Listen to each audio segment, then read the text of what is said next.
Bowlers, this is Silver Warning. Bowlers, this is Silver Warning.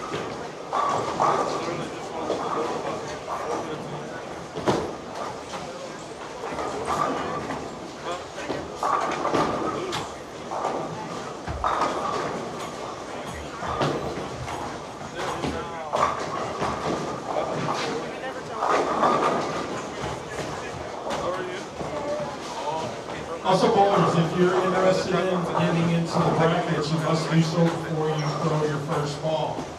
So if you'd like to get in any brackets, please go behind lanes 47 and 48. in the tournament office.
Bowlers, hold up and practice. Clair, spin, going for score. Good luck today.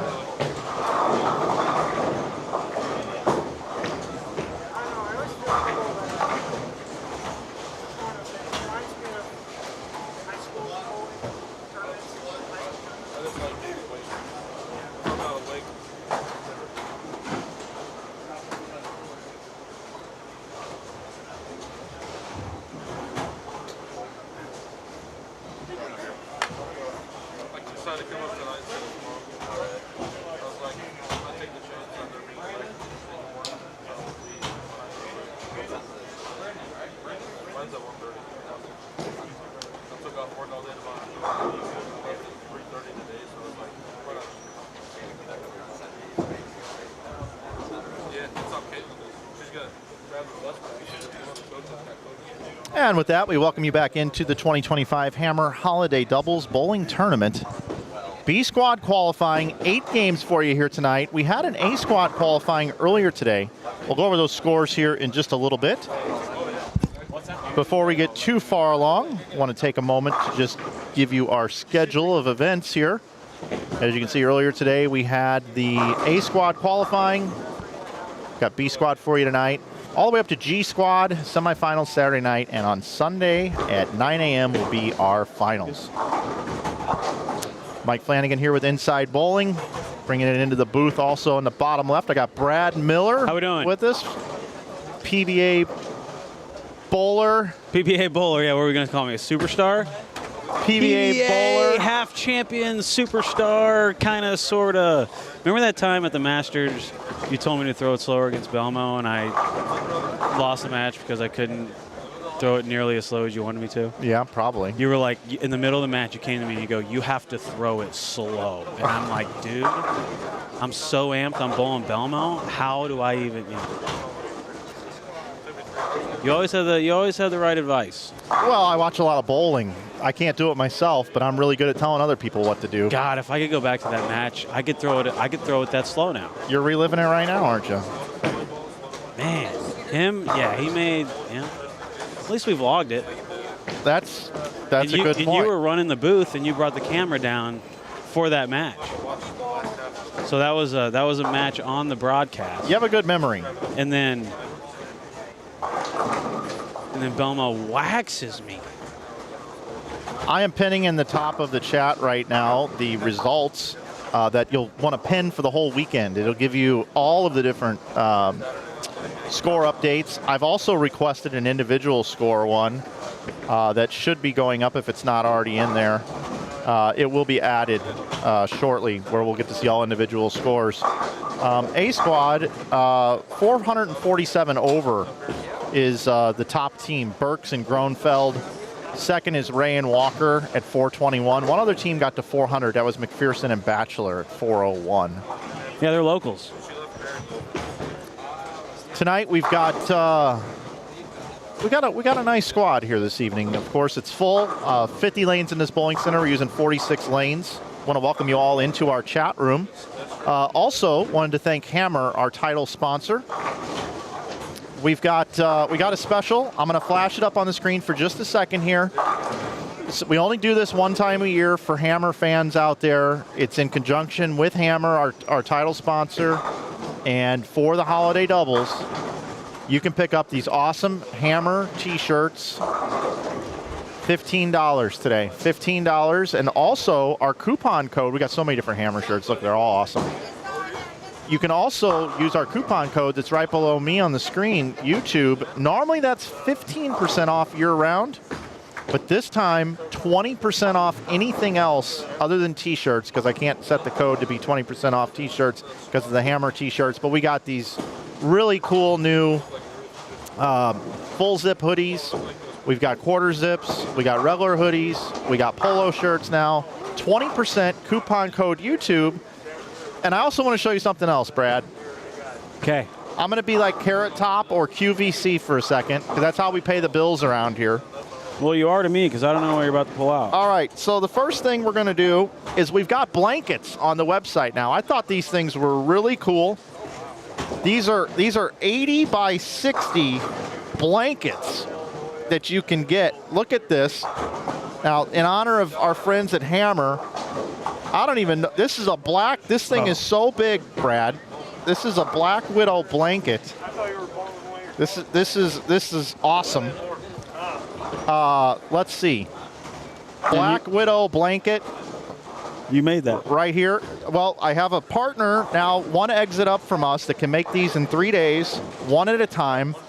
And I just thought people might want to give these away as Christmas gifts. This is a Black Widow blanket.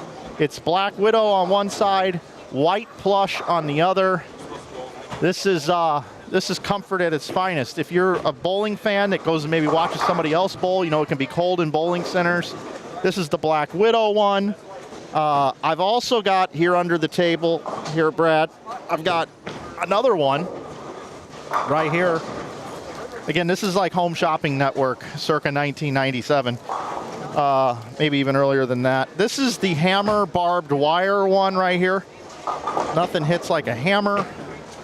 I mean, why wouldn't you? Why wouldn't you want these? We got Storm ones for your brand as well, Brad. This is the Hammer event, so we're focusing on Hammer. But who doesn't want some Hammer barbed wire? And you could just cover me up, Brad. I'm broadcasting from under a blanket for the first time ever, Brad. This is the first time it's ever happened. And I bet my sound quality's better because I'm like in a booth right now doing recording. It's definitely comfortable. Yeah, definitely comfortable.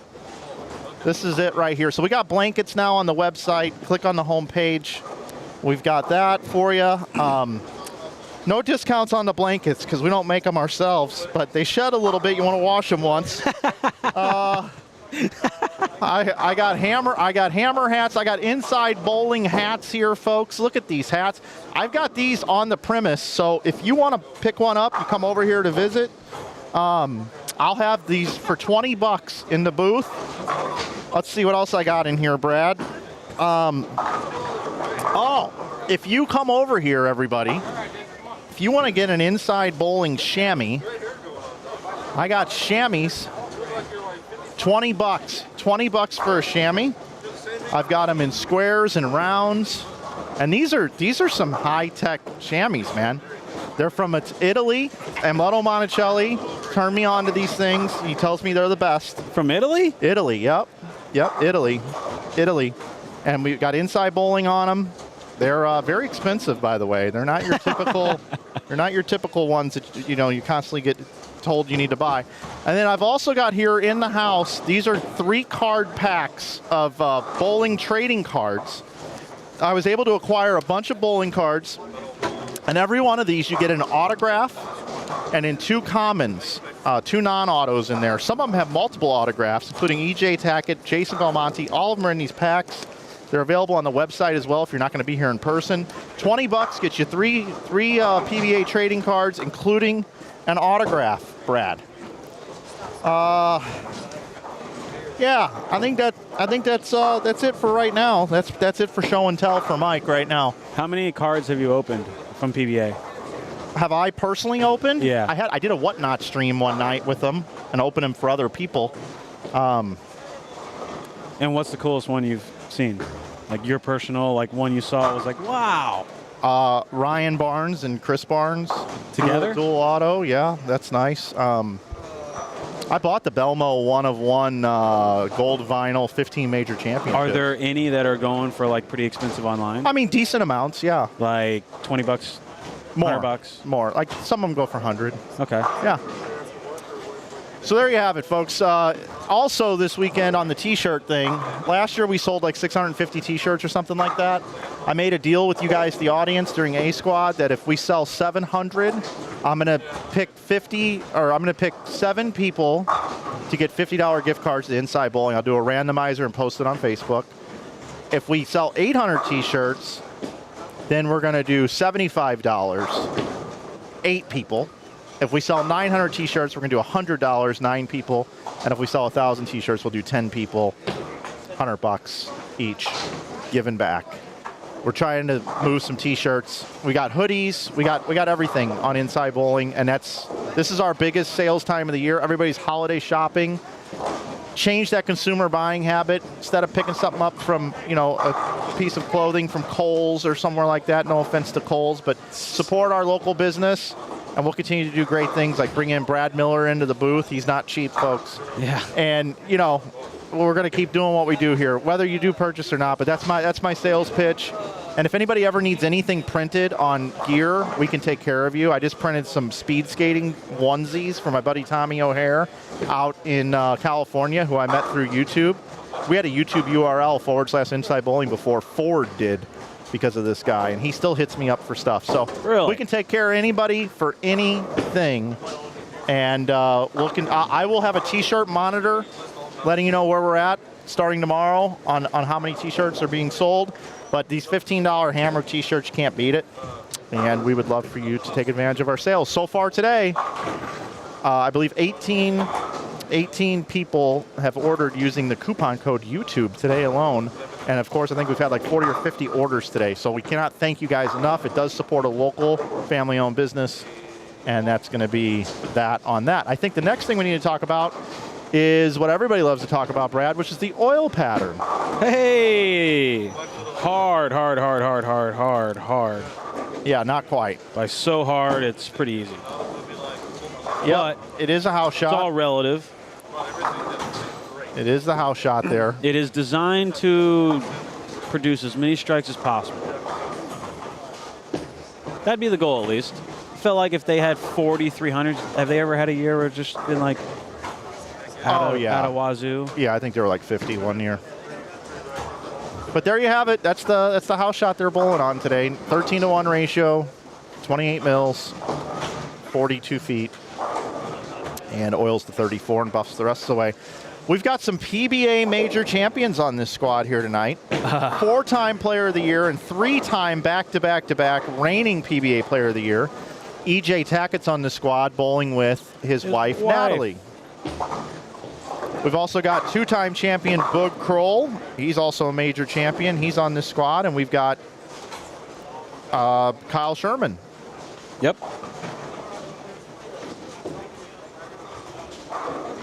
Kyle has 2, right? Has 2 what? 2 titles? Yes. Cheetah and the doubles. No. What am I thinking? Didn't he and Amanda win the doubles? Oh, the mixed doubles, yeah. I was like, well. That's his 2 titles, right? Yeah. Man, I totally blanked on Lucy. I was like, I think I know my history, but I don't think it was a double. I am getting older. Yep, doubles and the Cheetah. Cheetah was an interesting one because he finished second on the Cheetah in Detroit. A couple years before that in Detroit. That was that time you told us to vlog every day, but he lost to Dick Allen. He'd have won if you weren't vlogging every day. Probably. We've got here on 35 and 36, if my sheet is correct, we've got John Eyrig and Josh Browning, along with Zach Lungwitz and Brant Hunsana, that's it. And then over on 37 and 38, we got Jesse Broadwell bowling with Brandon Butts and Daniel Hummel bowling with Brandon Cahoon. Brendan Cahoon. Got to fix that on the sheet, Brendan. And then bottom left of our screen, over on lanes, what is that, 29, 30, 31, and 32. Yep. We've got Jason Ricci and Matt Duda, along with Rick Watts and Ashton Rutschel, Joe Dolans, John Reinheimer, and Nick Crummel and Kyle Sherman. So let's do a quick flippity flip-flop over to there. The Shermanator, Joe Dolans. St. Louis staple right there. Yeah, he sure is. The EJ Tackett, he's a staple of this tournament. He is. I think he's mostly bowled with Natalie, Yeah, I think so. but I think he's had a He couple- bowled with Matt Sanders one year. Yeah. He pulled Matt Sanders out of nowhere. That's a unique thing about this tournament, I feel like. Before we knew who he was. I feel like EJ's made it down to St. Louis a couple times. He used to bowl the Midnight Bowler Society. Yeah, he also when bowled the can. IB Open back in the Bowled day. the IB Open, yeah. There's a video of him picking 710 at the IB Open. Yeah, the one in Indianapolis. The one was it Woodland? Yeah, no, he Wasn't he that bowled at Woodland? Tropicana, though. Yeah, I know. But I remember him at the one at Woodland just Yeah. leading right out the gate, and it's like, all right. I don't think anyone did he end up winning? No, another person won. In Indianapolis. I remember when you took it there. Oh, yeah.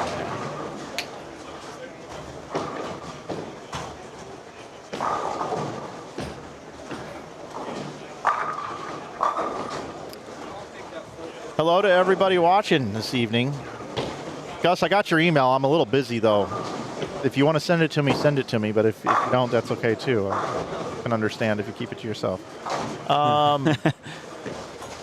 Love you, Gus. But it's not the most opportune time right now. Is Eric Jones here? I don't know. He's not here right now. Maybe I should snag him as a partner. Eric Jones? Yeah. I need a good two-handed lefty. He's washed up. Because Sachs is going to go back to his brother next year. We'll know in about 2 seconds whether or not he's watching. Boy, these inside bowling orders are rolling in. Thank you guys so much. It really does mean a lot to us. We try to put together really incredible deals for you all to be able to take advantage of. It's the Christmas shopping season. It's the most wonderful time of the year.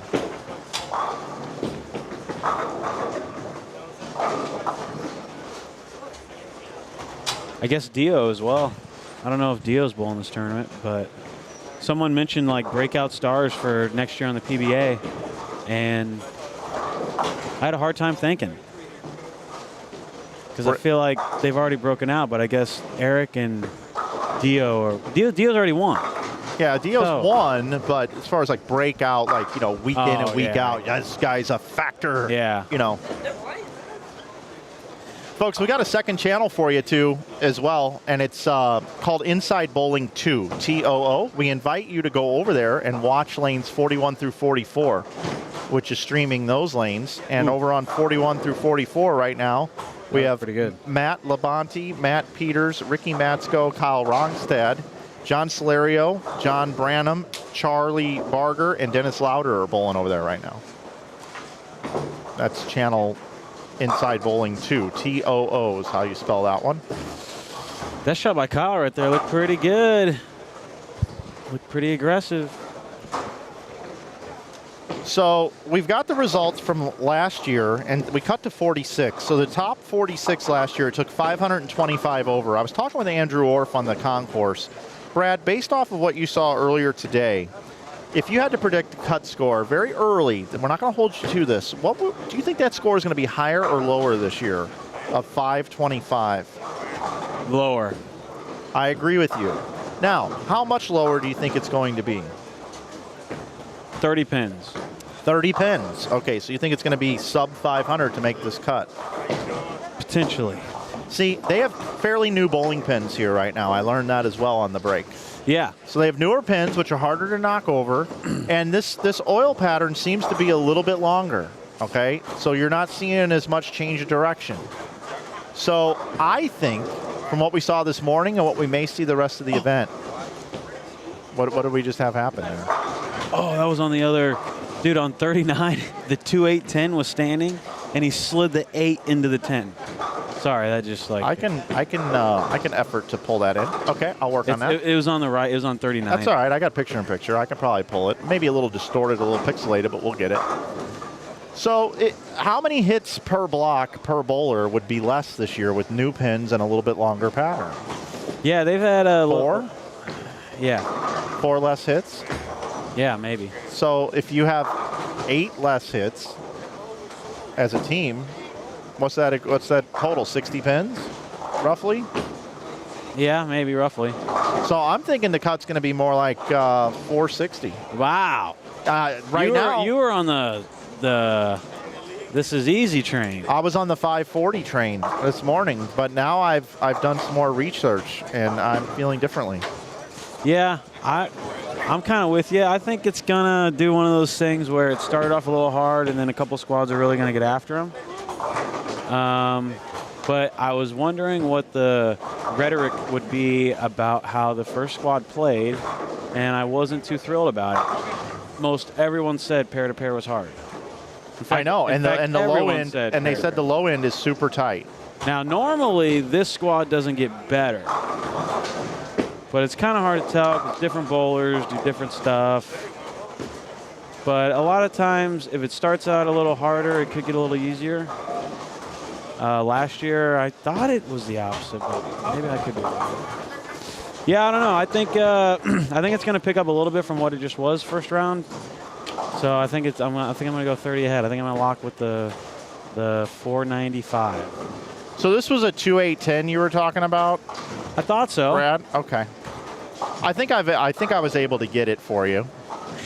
He slid the 8 right over into the 10, man. There's Crummel, 2-4 in, right? That's a 2-4? Yeah, which he went high on the right lane. Okay, here we go. We're going to look at this again.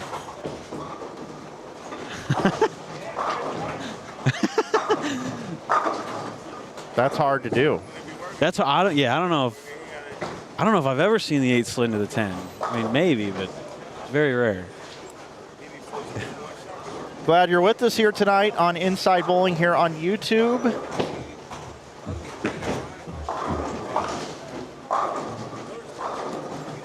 Gus giving out some sports picks for tonight's Thursday night football game. These are the lock winners. Kyle Pitts over 4.5 catches and Bijan Robinson for a touchdown, courtesy of Gus. I don't want to talk about fantasy. Some kind of fantasy. Whoa. It's there. not the real thing. Whoa. Ah. Who sings that, everybody? I don't know. You got to do it again. Can you do it again? It's just a fantasy. Whoa. It's not the real thing. Whoa. Who sings that? I'm not sure. Can you do it again? Nope. You're done. You already set me up. I can't get this to play. Are you connected over there yet? You charging? Yeah.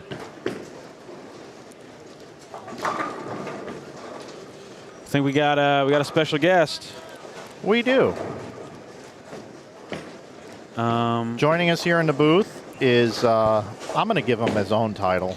I'm not going to use what they... What the general public would say? Yeah, I'm going to say... There's a lot there.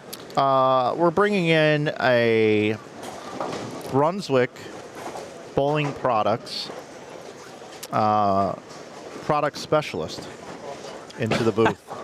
His name is Michael Dole, Lindenwood alum. Yes, sir. He's got around this area quite a bit back in the day. Yep. Nice to have you here, and thank you to you and everybody up in Muskegon for continuing to want to support this event. No, thanks for having me, guys. This is a great event. It's one of my favorite weeks of the year to be here and hang out and get to bowl a little bit and see everybody. And it's still a cool event. I mean, I remember from Redbird days back in Lindenwood when we had to scrounge up the money to bowl it. Oh yeah. Yep. Did we bowl one year? Nope, you didn't want to bowl with me. No, it was probably more like you didn't want to bowl with me after tryouts. You're like this bum. No. You were too good for me. That's Dude, fair. I would have accepted you in a heartbeat. Why? Because I was left-handed? Yes. Oh, all right. That's fair. You couldn't lose. You were averaging like 270 at St. Charles. That was a good year. You were like 850, 830, 850, 840, 820, 840, 300, 300. 300 every week. Well, You would come home 3 or 4 nights back to the house and go, yep, made $440 tonight, shot 837. Shot 879. How about no? It was 868, and 868. and I brought home the house. That was 2 house records. 2 house Sunset records, too, right? And then that was the night that we went to Jack in the Box and bought 80 tacos, and they changed the rule that you had to call it in early. Wow. So we went through the Jack in the Box that used to be off First Capitol, and it was, I don't know, what time did we get done with practice usually? Like 10 o'clock? Yeah. So we went to Jack in the Box and we wanted 80 tacos, and the person over the intercom goes, "Excuse me?" And they pulled us up. We sat for like 15 minutes. The very next time we went to Jack in the Box, there was a sign that says, "More than X amount of tacos, you have to call ahead." Yeah, that's what we did at Lindenwood. But Randy gave us $500 for the house record, so I know. I bought everybody in the apartment Jack in the Box tacos. Dude, he was handing out so much money to college kids. It wasn't him. It wasn't his money at that point. He didn't own it at that point. That was when whoever else owned it. Oh yeah, you're right. Yep.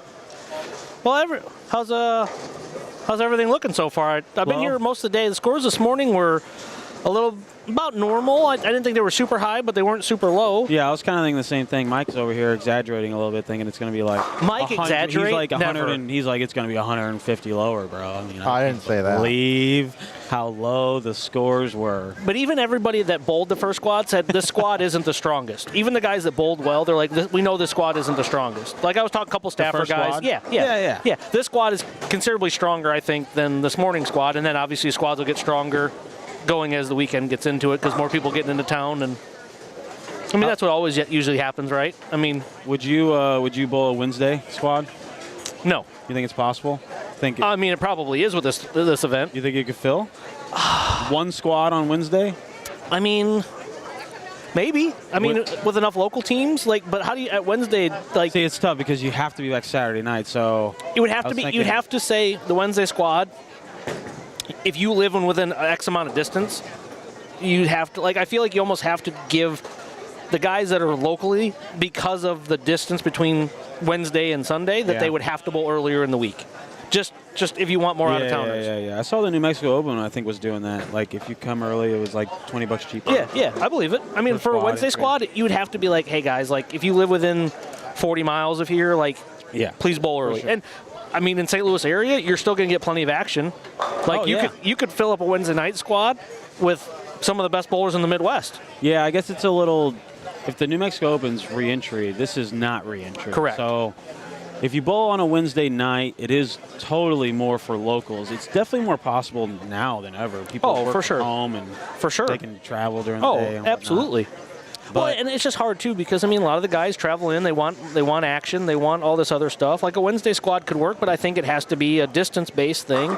And I mean, it just I think it could work. I mean, there's enough bowling, and like I said, this event has gotten. I mean, do you remember the Redbird days? So many teams. I mean, I remember the Redbird days where it was. Was it ever 2 squads at Redbird? Yeah. I mean, it's been so long that. Yeah, I think we got it to be a Friday night and then Saturday. And 3 squads on Saturday. Okay. But it was 2 squads on Saturday. So it was 3 squads, 24, 72 bowlers. Yep. And there were a lot more locals than there are now, simply because a lot of those locals back then were 50 or 60 years old, and they kind of just aged out a little bit. This group of people that bowl this tournament is not really just local people anymore. No. It is massive. It's national. There's California. They come from everywhere. And I tell guys, I use this tournament as an example, especially for we bowl the Springfield doubles, and they've struggled to get entries for the last couple years, and you make them to get people to come in, to get people, you have to make them they want to bowl good, right? You can't make them too hard. You have to make sure, like they said, it's 1 PBA member, 1 champion per team.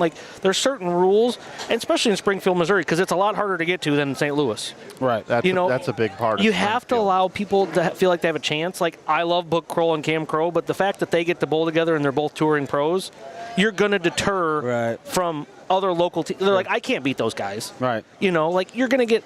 There's teams like that from the West Coast, but they don't know who those people are. Right. But they know who Cam Crow is, and they definitely know who Boog is in Springfield. And like I said, it's a great event, and I know Kevin and them guys, I mean, they do a good job. But if you want entries, everybody that bowls this event, they feel they have a chance. Well, and a lot of people, they simply just don't try and stack. They bowl with their friend. They bowl with their wife. They bowl with, and there's just I don't know, this camaraderie there that like, Well, or these- understanding that like, you're right. It is so even that because EJ bowls with, you know, Yeah. someone else. And they made the top 12. Yeah. Like, they bowled good, and guys have bowled. It's kind of like the Lucy as well. Like, there's teams that have bowled the Lucy since it was at the old center when it was one squad.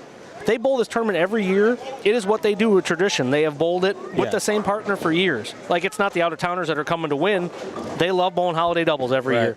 And, you know, if they bowl good, they bowl great. If they don't, they come and have a good time. And I know. I feel like you get a lot of people from Chicago, a lot more people from Chicago. Every year I meet 3 to 4 different people. I'm like, where are you from? Chicago. Oh. I'm like, man, I go to Chicago a lot. it's a simple You drive. know, and we never get Chicago people. It's a boring drive. It's simple, but it's boring. Yeah, But, you're I not mean, coming down to St. Louis for No. St. Louis events, but No. they come down here for this. Yeah. Well, I mean, it's 10 grand. 4 hours for 10 grand, that's a good drive. Yep. I would drive 6.5 even if, you know, whatever. Yep, and it's a good time of the year. People like dress all their jerseys are like Oh, yeah, Christmased the matching out. jerseys, yeah. And the cool It's like a hoodies. vibe. The cool hoodies. I sponsor the event. I know, didn't even get a man. hoodie. Tournament, tournament That's staff, what I'm saying. Tournament staff will, Brad, I think it would be a breach of your contract if you're wearing a hammer. Well, you can hoodie. I need this deep red Santa looking. Okay. You could so. I mean, that wouldn't have violated my contract, and I don't have one either, so don't I feel could bad. wear a storm red hoodie right That's now. a good point. Brad and Mike both. But here, I want to introduce who's coming in. We've got Natalie Tackett and EJ Oh, Tackett. Okay, Here we go. That's a Gary good team. Lennox and Bill Macon. And we've got Don Simpkins and Brandon West, Boog Kroll, Kendall Martin. So the real question is, Natalie going to beat EJ? Probably. Because this is her original home house, correct? Isn't she from here, Mike? Well, she Yeah. bowled at, or no, she bowled at Vanderbilt, but yeah, she grew up around. She bowled high school here. Yep. Yeah, She can play. Oh, heck yeah. But no, man, this is a great event. It's awesome. You see a big collection of people walking through, and it's good to see everybody, and everybody's in good spirits. And No, you know, this is the events that make you feel bowling is alive and bowling's doing well. Well, if you're a bowler, this prevents you from having to send out Christmas cards. You just come here and see everybody. And I thought that was the point of Facebook. Like, no more like mass texts for that's Happy true. Thanksgiving and Merry Christmas. yeah, that's true. That's a good point. I'm so happy those died. The mass Yeah. Thanksgiving texts and, you know, Happy Easter. Like, They just, did die, didn't they? They did, thank no God. one does it anymore. Thank- They're like, I got kids. Unless they're old, Well, that's why I get about 20 of them every year. because you're old. Mike, you're not that much older than me. How old are you, Mike? Oh. You know what? I'm getting this now. I'm starting to get this, Mike. I think I can guess. This isn't the first time that I've been getting this. I can guess. People do think I'm much younger than I am. I've been getting that I now. like how you had to preface that. Because What you're about to say was it's happened prefaced. about 5 times this year. This is the 5th. Okay. Go ahead. Go ahead. 46? Yeah, I am 46. Yeah, that's what I was going to guess. Yeah, you're not How old are you? 40. But you, That's 40 and 46 is a big difference. you could. That's not that. No, it's not a big deal. We I grew think up it is. watching the same cartoons and the same TV shows and listening to the same music. You could pass for 35. I would say 42. I don't even know what our soundboard's set up to be, but I'm going to guess this one. That's It awesome. knows us too well. So who is EJ and them cross? Oh, EJ and Boog right next to each other. I don't know who EJ is crossing with. I just announced it, Mike. I don't know who they're crossing with. I just announced it. I know, but I was asking you. But Yeah, you wait, weren't, not you to weren't listen. paying attention. Gary Lennox and Bill Macon. Okay. Well, you were reading names. I didn't know that was their. Okay, I'll just randomly read names in for you. I mean, you could. I'm kind of snippy tonight, Mike. I can tell. I'm a little on the snip side. It's the first night. You're stressed. Yeah. And as I get older, it's only going to get worse. Oh, you're going to be a grumpy bowling industry guy. We got plenty of those. Oh, We yeah. have plenty of No, he's those. gonna We don't I'm need gonna any be more. like, I'm going to be like, look at this stream. Mine looked better in 2010 than these donkeys. Yeah. You're gonna be the guy on Facebook commenting. No, I'll be on some new thing. I got yelled at for ranting on Facebook last weekend. It was great. Did you? Who Yeah. yelled at you? So, did you see my rant on Facebook? I did not. Okay, so we bowled a local West Michigan USBC Oh, boy, event, here we go. and I walk in. It's a fun team handicap thing, and I walk in with a 3-ball bag, and I had a danger zone, which it wasn't out yet. It was announced but not released. Well, they announced it over the speakerphone. You can't throw any balls that weren't released, and I'm like, well, this is new. Every event I've ever bowled for West Michigan USBC, they allow it, so this is new rule. And the reasoning was, well, Grand Rapids and Detroit do it, so we're doing it. So no logical reason other than they're copying other parts of Michigan. So I'm like, whatever. Well, then what really fried me was that game 1 handicap, the score was 335 to win the high handicap game. So I went on a rant on Facebook how it's okay to ban balls that are approved by the governing body, but you can have a score that's 35 pins higher than the score that I can ever shoot. Yeah. And then it went on a rant on Facebook, and people commented, and they didn't just understand that I was complaining how the system's broken. The system's broken. Yeah. I don't know how it could be fixed other than getting rid of handicap altogether, which obviously we would be inclined towards, but like we were never really involved with handicap. Yeah. However, dude, I'm seeing some kids now, freshmen in college, come in with like 206 average. They're sandbagging on purpose. I mean, They're playing the game. Some of them. They're playing the game. But, dude, I got to give these freshmen in college 12 pins a game in these amateur tournaments. And listen, they're beating me scratch. Ooh, Boog with a smash 9. Like, I'm bowling pretty good, and they're beating me scratch. No, I'm like, dude, how am I? They're learning how to they're learning how to play the game at an early age, and unfortunately, it's ruining handicap events. Like, they know it's happening at USBCs. People are trying to average lower to get into the middle division. I mean, how could you not? Like, how could you not want to take advantage of it? But that's the problem. It's like, I was taught to bowl as good as I possibly could. Right. I can't sandbag. I can't average control. Like, I have friends that have no spare November to average control in league. Yeah. Like, yeah. World-class bowlers that purposely miss spares at league in November just to keep their average lower. Because they want to bowl with their friends, because there's all these events now that are 100%, man. And unfortunately, like I said, we can't get scratch events in West Michigan. Nobody will show up. They think, oh, you guys will beat us. You guys, like, I mean, sorry that we have 2 bowling companies in Muskegon, Michigan, with that hire good bowlers, and we want to support events. But we got Kendall Martin, proprietor, general manager at Enterprise, and. Yeah, hey, got to give a shout out to these guys. We're starting to partner with tournament organizations on Inside Bowling as collaborators, and we are making all of the Greater Ozarks merch this year. Awesome. And you can order your Greater Ozarks merch over at InsideBowling.com underneath the collaborators. And Kendall is sporting one of those great quarter zips in red. He needs a longer one, though, because his shirt's sticking out, or he needs to tuck his shirt in. I think his shirt underneath needs to be tailored. Okay, that's fair. Natalie's carrying EJ so far through 3. Yeah. EJ 310 baby split on the left lane the last time and chopped it. Donald Simpkins is a young kid. You watched him bowl? Local guy. Local kid. Bowls for Calumet. He went to the Enemy. Remember, they were the Enemy at Lindenwood. Calumet? Yeah. We got Griffin and Landon Jordan are on this squad as well. Oh, Landon can play. Yep. Landon and Christian. He 310'd again. I'm not liking the look of what EJ's got going on. Did Griffin go to school? Did Griffin go to college? Landon's bowling for college, right? Landon's going to SCAD. That's what I thought. Okay. I'm not sure where Griffin's going. Just ask him. I don't know them that well. Oh, well, they're my homies. I know his dad. Hey, Griffin. Where are you going to college? SCAD. Oh, you're at SCAD too. Okay. Yeah. And they're twins. You know that. Yeah, I knew they were twins. Yeah. I bowled a bunch with their dad. That's how old I am. I bowled with Tony Jordan. Great amateur player, Eagle winner. And I bowled with Tony Jordan's grandfather because I'm 46. You're not that old. Yep, Tony could play. So you walked uphill 5 miles in the snow. Oh, Jesus. Yeah, let's get... Oh, I did. Yeah, and we didn't have cars with engines.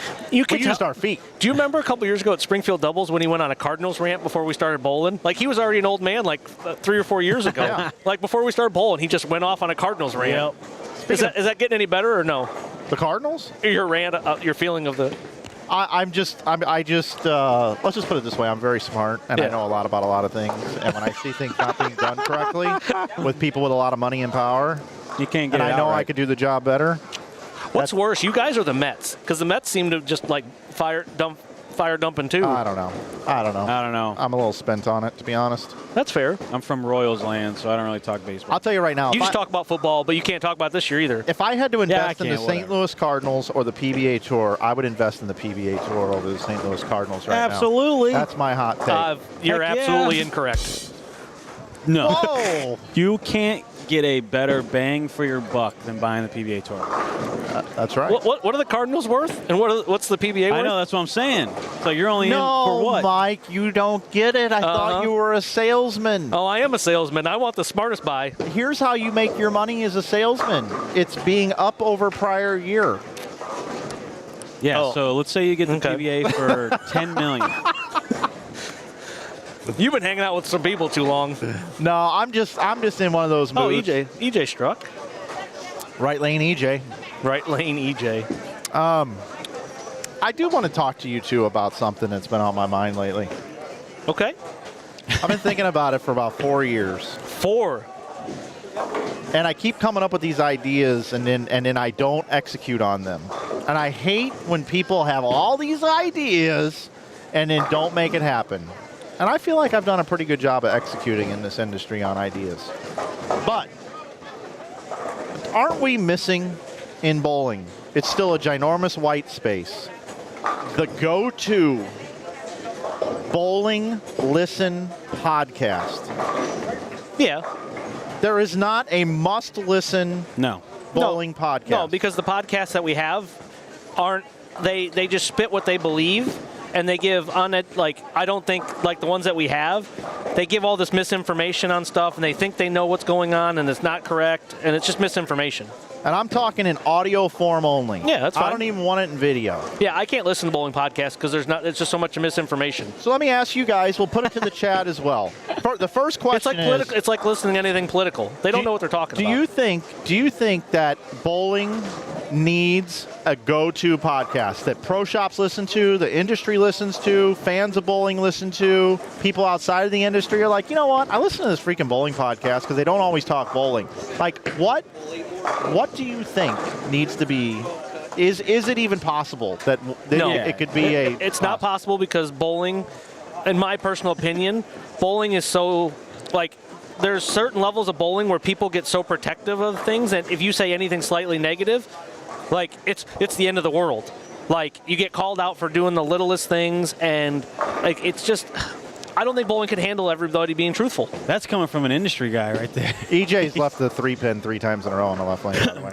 Okay. I know. I'm not liking the look of this by now. I'm thinking scores are going to be where Flanagan thinks. I'm probably one of the wrong guys to talk to. No problem, Mike. Because I work for a company that's been on the wrong side of things the last 6 to 7 months. I think what I'm explaining based off your take on this is you think that most of the topics are going to be hot button industry topics, and that's the bowling podcast. But I think even being honest about some things in bowling, like whether we're talking about USBC or the PBA or the PWBA or Bolero, like there's these topics that people want to talk about, that want information on, and it's either A, you can't be truthful about it, B, there's just so much political background stuff that not everybody knows information, so you can't give misinformation, or it's just, like I said, I think it would be great. I just don't think it would. I just don't know if it would work or not. Yeah, it's tough because there's not a whole lot that goes on except for like 3 months out of the year. Yeah. So a lot of it would have to be like, it's totally possible to have a really awesome podcast of like going down to Florida and interviewing Norm for 2 hours in his house, and then swinging over to Couch, and then swinging over to Amuleto. Long format interviews of PBA legends. Yeah. You would have, and not just like PBA legends, but you could do your hometown legend. But like, you're going to have to fill this space because there's just not a whole lot of, And I think those guys are good, but I think there's other people that people would like. So we had a seminar swing in October, and I traveled around the country with Brian Graham, who is the head of consumer products at Brunswick Bowling. Like, he is like stepped down from our CEO. And I literally sat at dinner at him, and he was telling like big mega buck stories and high amateur stories. I mean, Brian Graham was a high-level amateur. I mean, he anchored a team with Pat Healy and Chris Barnes at the World Team Challenge. Like, Brian Graham could bowl, and he was telling stories. I could have sat at dinner for 4 hours and listened to him tell stories. And that's the stuff that I was too young to realize and be part of World Team Challenge and stuff like that. Like, that's the stuff that I love hearing. Me too. Because he bowled against these guys when Chris was young, and Tim Mack, and I think that's the cool stuff that people would, I think, our generation understands. I just don't know if the younger generation understand. Like, it's the same thing. Like, I think there's not enough footage for the young kids to respect. Like, some of the older guys, like the black, like they just don't realize how good those guys were. Yes, correct. But so a lot of the most interesting stories would come from guys that just made cuts. Yeah. That you never hear of anymore. I mean, when it comes to like basketball, there's enough footage of like, there's all these kids that you know, they've never watched Michael Jordan play basketball live, but have watched enough on YouTube to think he's the GOAT.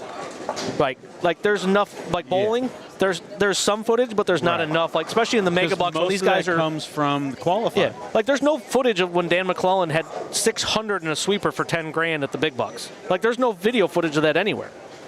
600 in a sweeper. He went to a mega buck sweeper, and Ishman will tell the story that he went up to Dan, and Dan goes, "How you feeling?" He goes, I got 300 in me. He had 600 for a 2-game sweeper for 10 grand. Wow. At the mega bucks. I don't know if it was the high roller or the mega bucks, but like there's there's no like that's cool stories that nobody would know about because there's no footage of it. Right.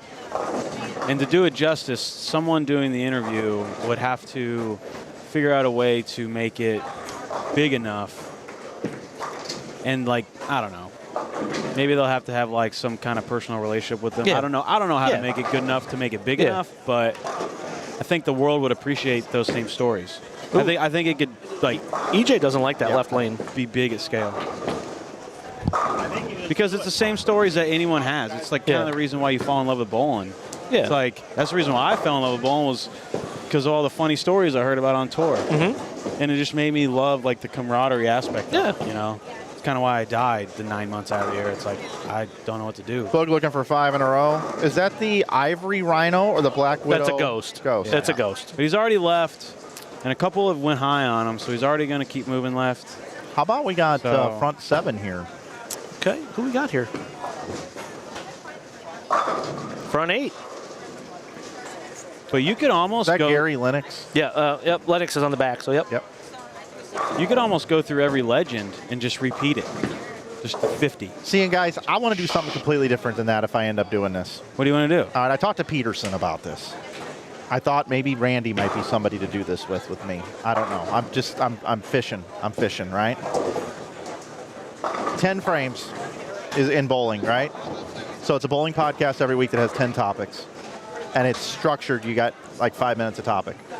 And then it's over. Then you move on to the next one. And a buzzer hits. Bang. I don't even know about that. Okay. What if it's just like, you know, hey, everybody, welcome to this week's whatever. The idea I came up with was Nobody Listens podcast. I was going to call it Nobody Listens because nobody listens to bowlers and nobody in the industry listens to people that are smart.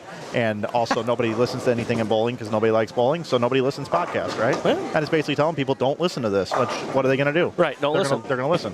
Or not listen. Well, if you say, hey, Mike, don't take a drink out of that cup for the rest of the time you're in this booth. Right. Okay? Don't do it. Yeah. Don't do it.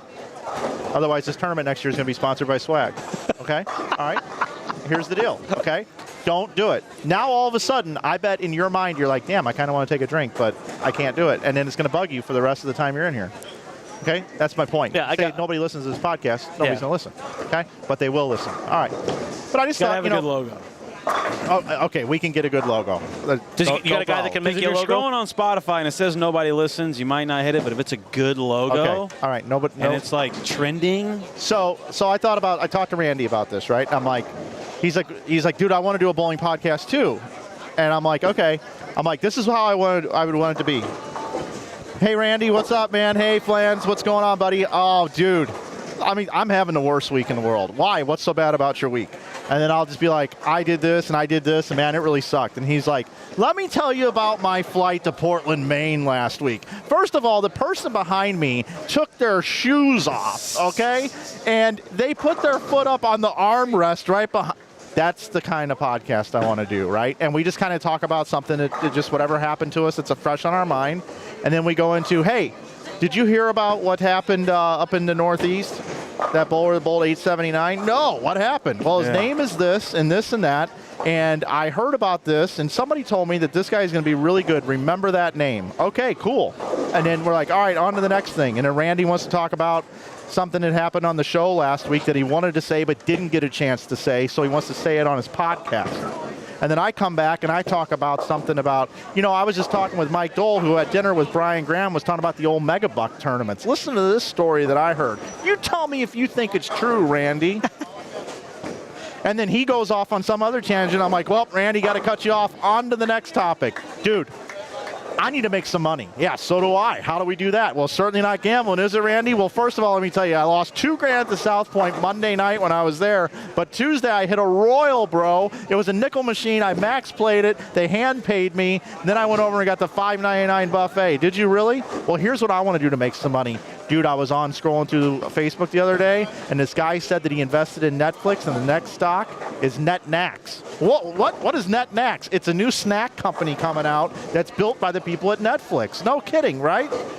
That's the kind of podcast that I'd like to do, to where it's just, there's bowling, but there's just but you got to have the right personality on the other side that's just feeding off your energy and you're hitting it back. And by the time you get through the 10 topics or whatever you're going to talk about, you're going to be like, well, that's our time for this week, everybody.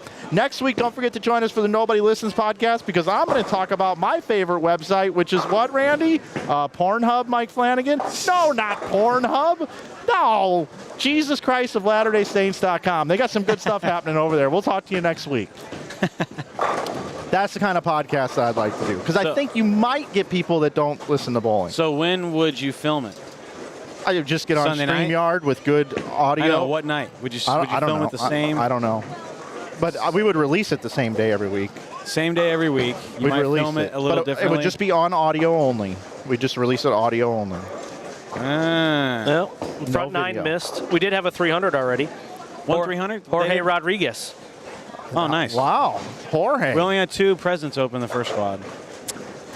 One of them with the Brunswick ball was one of my staffers from Texas, I know. I don't know who the other one was. Jason Maryland had one. First Yeah, I shift. think he was the first one. Yep. Was it game 2? I don't remember. I walked in and he said, so in our staff group, we have a streak for honor scores and tournament wins. So, like, the staffers love it. They're interactive with it. Yeah. So every day on the staff, I make a daily staff page. I and remember we're like, this, yeah. The streak is at whatever. So right now we're at a record. We're at like 65 days in a row of having an honor score or a win in the graph. So the moment somebody shoots an honor score, they shoot me a text like Andy Klein does it, and he goes, for the streak. So it's a really cool thing. So I moved and I walked in, I saw Jason. I said, how you bowling? He goes, I got one for the streak. Nice. So it's kind of cool. It's just fun. It's really interactive. It was a thing that Ishman and Watka came up with when they came over with the acquisition, and it's been a lot of fun. Yeah, that's pretty neat. Yeah. So, like, we had one, we were questionable last Friday to have the streak continue go, and Lauren Russo texted me. She goes, we technically won the gold medal at 1:30 a.m. on Friday. So we put it in the staff page if everybody agreed that would count for that day, because they won the gold medal at 1:30 in the morning. So, it's a loophole. Guys, let's call out some of these scores here. You guys are closer to the screen than I am. Yeah, we got Lennox with 277. He's going to strike. It always strikes. You missed missed the first one. He throws it great. He does. He's left-handed. We all throw it great. That's a good Well, I don't know about all that. Boog and Kendall are gonna, if they can finish this game, that's a really good start at 5:13. If they can finish this one off. EJ's deep, man. Kendall's getting heavy already. 2:30. EJ hooking it. Kendall and Boog made the round of 12 last year. Well, they're very accomplished bowlers in their own selves. Boog's got what, 2 national titles now? Yeah. Yep. And Kendall is a very high level amateur for. Yep. Kyle's saying no good. Uh-oh. You said something about a boat anchor. Who's the boat anchor? Are you the boat anchor? Yeah. Oh, Nick's the boat anchor. Yeah. Have you seen Donald throw it? Donald throws it good. Yeah, Freshman in college. Freshman where? At Calumet. Oh, sorry. Natalie had 250, right? 250. EJ had 195. Yeah. He'll still get to 300 over. I'll take it right now. Oh, yeah. That was a nasty 710 on the fill for Kendall. How good is that? One-handed. Yeah. How good is that? That's incredible. Hello. Yeah. Yeah, he throws it good. Good young kid. Yeah. Real great family too. Little sister or older sister throws it good. You wouldn't know she's older because she's like 3 feet tall, but good family. They're part of the seed program that Larry Husky started. All the youth kids. I remember that. Yeah, one of the first young kids. Well, he throws it great. Yeah. He said he's bowled every match for varsity this year for Calumet as a freshman. Nice. So yeah. Boog stepping up for 280. Yeah, I was looking at the standings at some of the tournaments, and I saw like Purdue won like the first major of the year. I'm just not sure I know anyone on Purdue's team. I don't know many people on any team, but Oh yeah, we're old. Purdue, they always had the bartender, make it a double. Yeah. Wasn't as good as our COD, our Call of Duty ones. What was that? Remember we did the helicopter? We had the kill streak ones, remember? We had 5 in a row. We do the helicopter or whatever it was. Oh, yeah, okay. I remember doing that. I don't remember what for. Yeah, I don't remember either. I just remember the helicopter one. I remember Dean 5-7-10ing at Nationals. That's about it. I wasn't there for that. Nope, you weren't. Was that? You didn't go to class. Was that? Or no, that was Wichita. That was the year before you. Yeah, that was the year before. Yeah.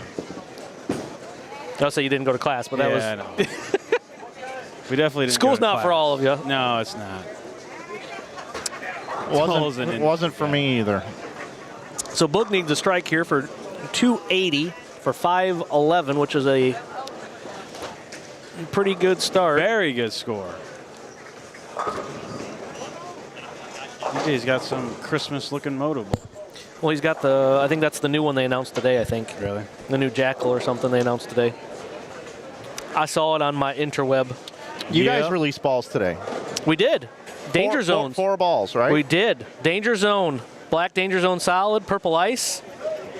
Crown 78, first urethane ball since USBC did their whatever their announcement is. And the Street Rally. So 4 new releases. What can you tell us about that urethane ball? So Crown 78 has been in production for well over a year. Obviously with the PBA rules, they went to 78 a couple years ago because they wanted to get rid of the Purple Hammer. So they went to 78. And we've been working on it, and it was supposed to come out last tour season, and between the hardness testing and them. So when USBC has questions on hardness tests or certification, they'll ask for a bunch of more. Like if we send them 4, they want more, you got to send them 8, they want more, whatever. And this ball is probably going to always be asked for more. Correct. Any urethane balls are always going to be, and by the time that between shipping and everything, it didn't get approved till like middle of February. Well, the PBA Tour is basically half done at that point, mid-February. So we're not going to release a 78 ball just for the public because everything was fine with Purple Hammers and we were good.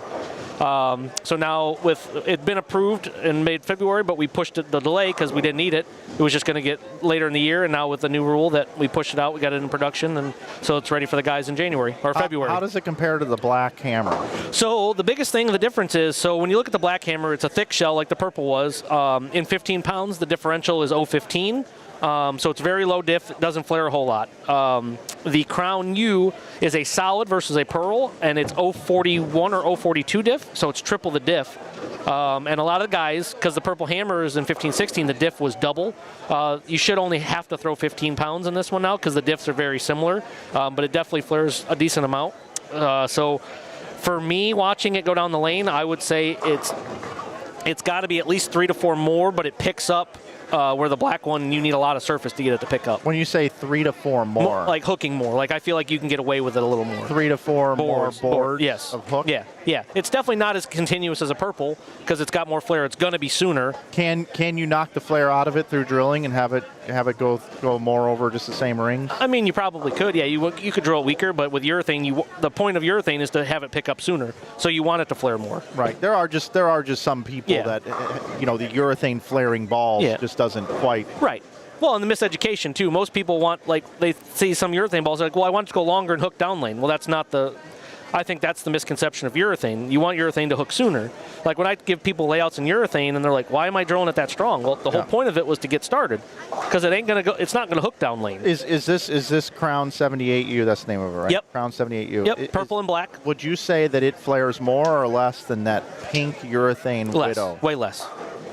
Way less. Yeah, because asymmetric core is gonna flare more. So this would be between those two? Yeah, in theory, yes. In theory. Yep. Okay. Yep.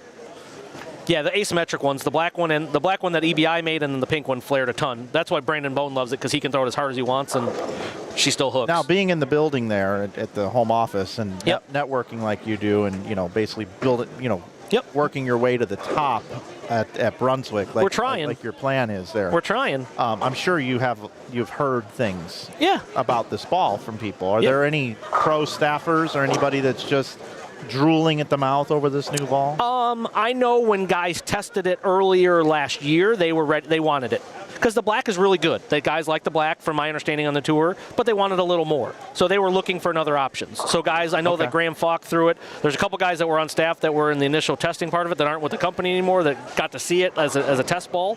But I would imagine that most guys that like urethane are excited for this one just to have another option. That's all you want, are just more options. Yeah. You know, and like I said, I thought the PBA trying to do the 78 thought they were going to get rid of urethane, and now it's just more and more and more of it. So, yeah, that's what it's going to, man. It's just a pattern. You know, this conversation comes up a bunch, and you know, people want to, you know, urethane and rev rates. I think it's a lane pattern and a panel issue. Like, these panels are getting so old that no matter what you put out, the balls are going to hook in the front. Well, and you know, the patterns, they get so violent down lane, the balls are so strong that you guys do it. You first 2 games, you get the pattern to control itself, and then you go to urethane. yeah, I know. I don't know. I mean, sometimes it gets figured out, though. I mean, usually at the Masters every year, it's, I mean, there's been years where it's been urethane heavy, but it's pretty rare to see a pattern built where urethane doesn't get used anymore, like at all. I mean, the last couple of years, Almost impossible. That building in Detroit, that Hoagland has, the pattern he's designed the last couple of years of being a little bit longer and you got to play out, urethane's basically out of play for the most part. I mean, there's a couple like Jesper, some of the freaks that, you know, that are really good throw it, but I mean, that building typically, as old as that surface is, you would think urethane would be dominant, and it really isn't.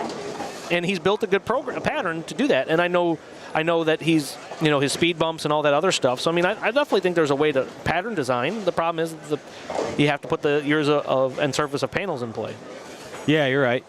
But, yeah, I just, I don't know. I mean, even like a little lower rev rate, it's like I like control. Yeah. You know? Right. And for the longest time, it's like you wanted all this hook, and you still do, especially when you're hooking the ball. But it's almost like guys have evolved their way of thinking on the fresh patterns. Obviously, the rev rates are sky high, so naturally they're going to want something a little smoother. But they've got so many reps with it now that they just realize that on fresh patterns, urethane, you can do a lot. Especially watching Boog in these regionals, you know, he'll slow wheel. He'll start out game 1, 260, 270, his first 2 games, slow wheel on a black. And I'm like, well, I'm not sure I'm going to catch him because he's going to hook it better than me, but he's like going left to right with his black. Yeah. And it makes the lanes very difficult to bowl on. It makes them slicker and snot. Oh, yeah. I mean, it is crazy how slick when he's going left to right with a urethane ball, the lane becomes infinitely slick. Guys, I want to introduce these players here that we have here in let's front do of this. us. We've got Chris Harrington and Don Monterusso on the right pair, along with Bobby Habetler and Blaine Hunt. Bobby's a nice young player from the Chicago area. And then over on the left-hand side, we've got Nick Cordy with Adam Knoll, Mark Wilson with Brandon Didion, and then we've got Robert Smith with Ann Smith, and Chris Lyles with John Sikoski. That's not the Robert Smith, right? No. Okay. No. I think the Robert Smith might have been, there was a Robert Smith in here. Yeah, that's it. The Robert Smith was in Muskegon not too long ago, so I didn't know. Yeah. It's fun watching him bowl still. I don't care. I don't care if he's throwing 14 pounds or not. It's still fun to watch him rip the cover off the ball. We've also got, bottom right of your screen, we've got Aldrich. I do see Chris and Cody Aldrich, along with Richie Benninghoff and Michael Kittrell, Scott Krudel and Billy Netzhammer, Landon Jordan and Christian LaCory. Should also be down there. Oh, that's a pretty good team. Bottom right. Christian and Landon. And then if you want to watch EJ Tackett and Natalie Tackett and watch Boog Kroll and company, who we just saw here, they are on our second channel right now, Inside Bowling TOO, Inside Bowling 2. There's a link in the description here to take you over to that channel, and you might as well subscribe while you go over there to our second channel, Inside Bowling 2, TOO. Is available for you. So I have a question. If you could get rid of urethane, like would you get rid of it, like if you could design patterns that urethane was out of play, or do you think it's actually a tool? Boy, here we go. Would I get, I don't think you necessarily need, if I could, would I get rid of urethane? Let's do it. I mean, if you're asking me personally. Me and Mike had this conversation at the Grand Prix trade show already, so. Oh my God. I mean, oh, jeez. Hulk Hogan. That's a tough question. I mean, I would do better in tournaments, I think. Do you really think the ball is preventing like that? Well, no, but the urethane ball makes the pattern feel really tight down lane, and it makes the pattern kind of play the same after a couple, like game or two, is it makes the backs tight, and you have to get left and slow wheel. Okay, whatever you think, brother. You're the boss. So, I mean, maybe not. I might struggle just as much, but the lanes would definitely play different. I mean, I don't know. I kind of like urethane.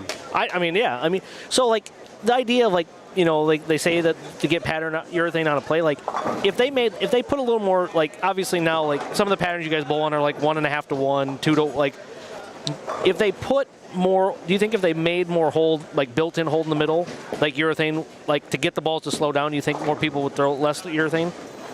Like if I mean, you're a professional. If they could just throw reactive right out the gate in the middle, yeah. like if we were bowling on like house shots and stuff. Right. Like not even, I'm not saying like this, right? I don't even know what the percentages are of this. Yeah. But if they gave you, I mean, even some of the PP patterns now are like 3.5, 4 to 1. Like if they They built don't in really more start middle, out. yeah. They don't start out too difficult Right. on tour.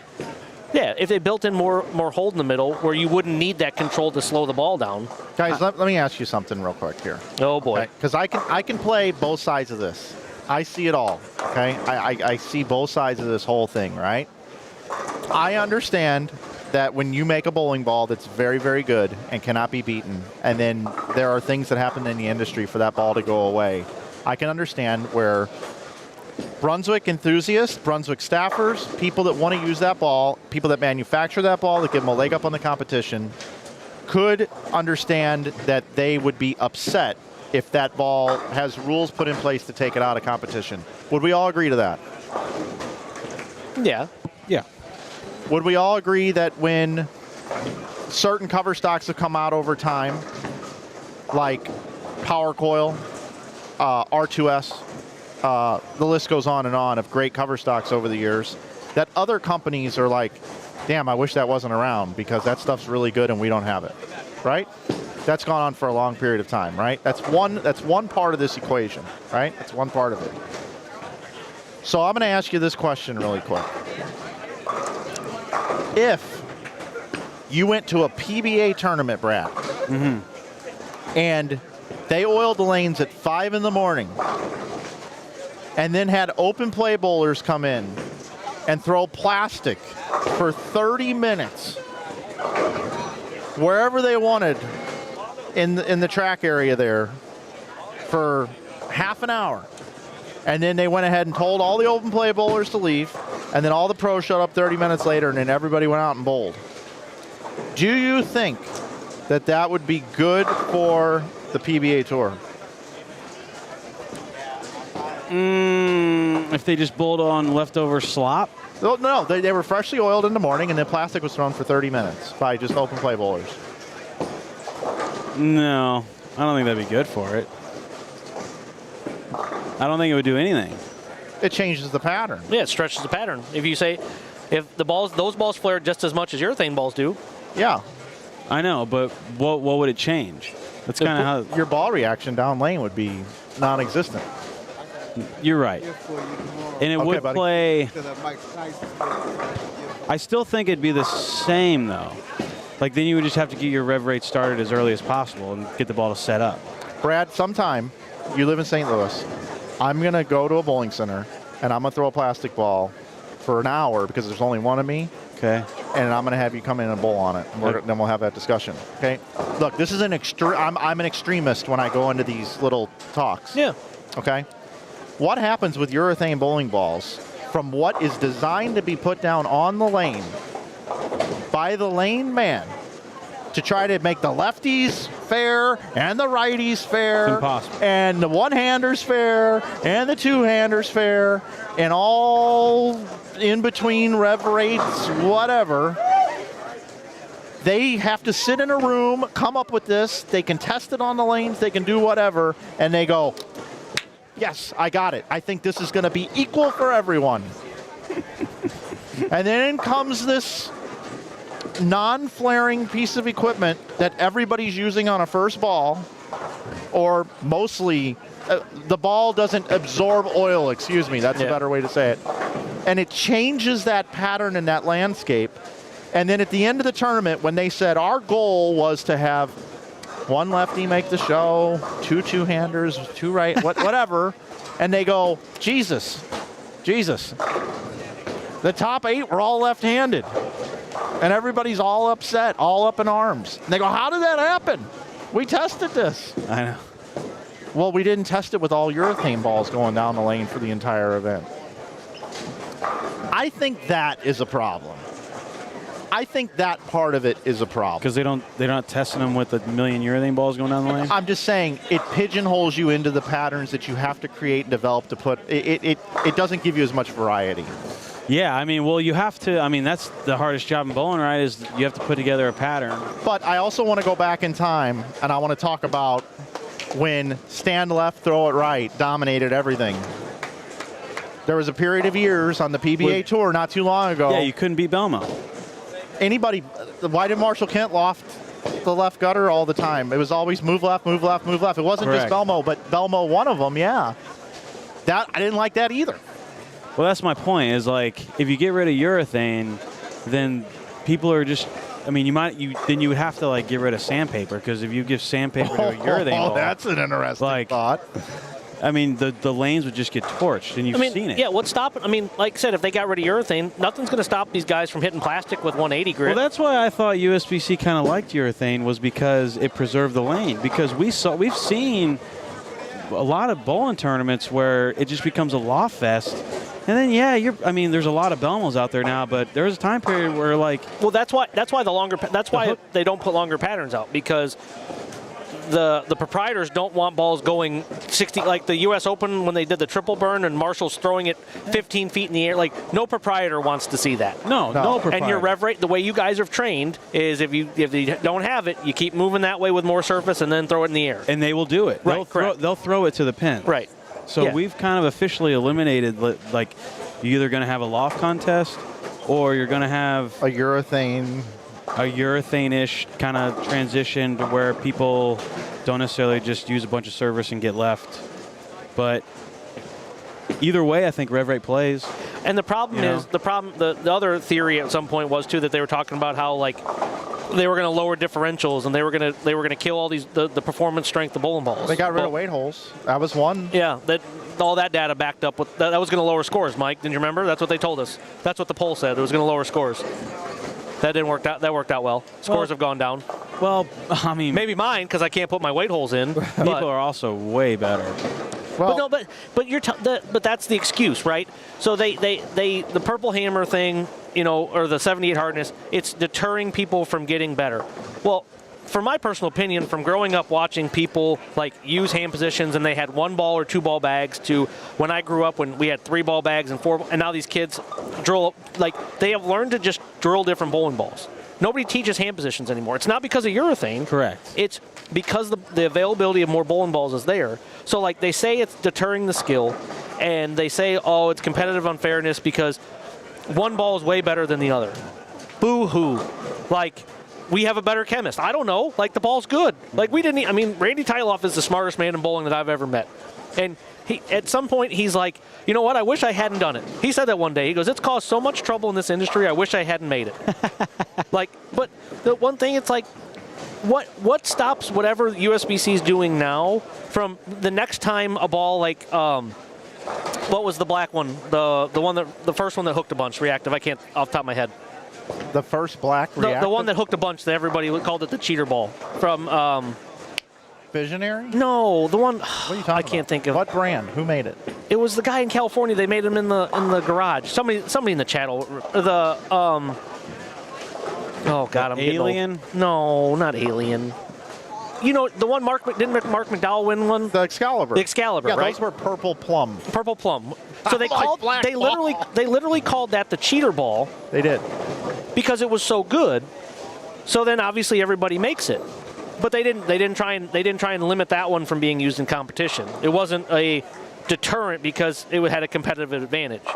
But everything they're doing now, saying bowling balls have a competitive advantage, what's stopping them the next time somebody comes up with something in the industry that's revolutionary when it comes to cover stocks, right? What if HK26 is mind-blowingly good and changes the world? Now they have opened Pandora's box to say, that ball's too good. Like, that's what they've just done by doing what they did. But I will throw this at you, right? And look, I have no skin in this game at all. Yeah. And I hope I'm not coming off as someone that says that urethane is bad for bowling or urethane is good for bowling, because I really don't know. I really don't. Yeah. Those Excaliburs, though, people couldn't change the hardness of the ball as easily as what's happening with some of today's urethane balls, being able to change the or urethane as a whole. They could. They just didn't need to anymore. Well, yeah, but from what I understand, Yeah. it doesn't affect those balls based off of testing. No. Yeah. Right? They don't affect them as much. So I guess the point is, okay, this tournament, if it were USBC sanctioned, which it is not, Yeah. if it was not, and I was the tournament director. Right. Okay, let's put my tournament director hat on. And I wanted to ensure that all balls being used in competition were within the hardness levels. And I have 700 people coming here. Good luck. How many bowling balls are being used, right? Yeah. Do I think there's going to be a ball that's under 72 hardness being used in this event this year? Yes. I think there will be as well. 100%. Is that person or those people that are using those balls, are they going to be 800 over as opposed to other people being 500 over because of that ball? No. No. So it's just so... It's very nuanced. But if you're on the U.S. Open pattern and just that little bit more footprint can take you from averaging 215 to 222, you can lead the tournament. So that's where it's all pretty much for high-level bowling. That's why everything's allowed at this level. Yeah. On these types of conditions. It is really just high-level bowling. I had to host that show for USBC, and I'm delighted and I'm tickled that they would think of me to host that urethane show. That was one of the most difficult things I've ever done in the sport of bowling. Hi. It is very, What can I do for you? nuanced. You're just walking around? We have a guest. Okay. Well, My dad's going on 46. All your right. dad's bowling on 46. We just had a guest come by Yeah. the booth here. What's your name? Oakley. Oakley. With $3 and $3 and a game card. a game card. Going to play some video games. Yeah. All right. Well, good luck. Hope you win. Play some pinball. I hope you win. Yeah, a pinball. prize. For us old people. I tried to play Stranger Things down there. It wouldn't take my dollar. I was didn't want to buy a gonna card. play that too. Yeah, I didn't want to buy a card though.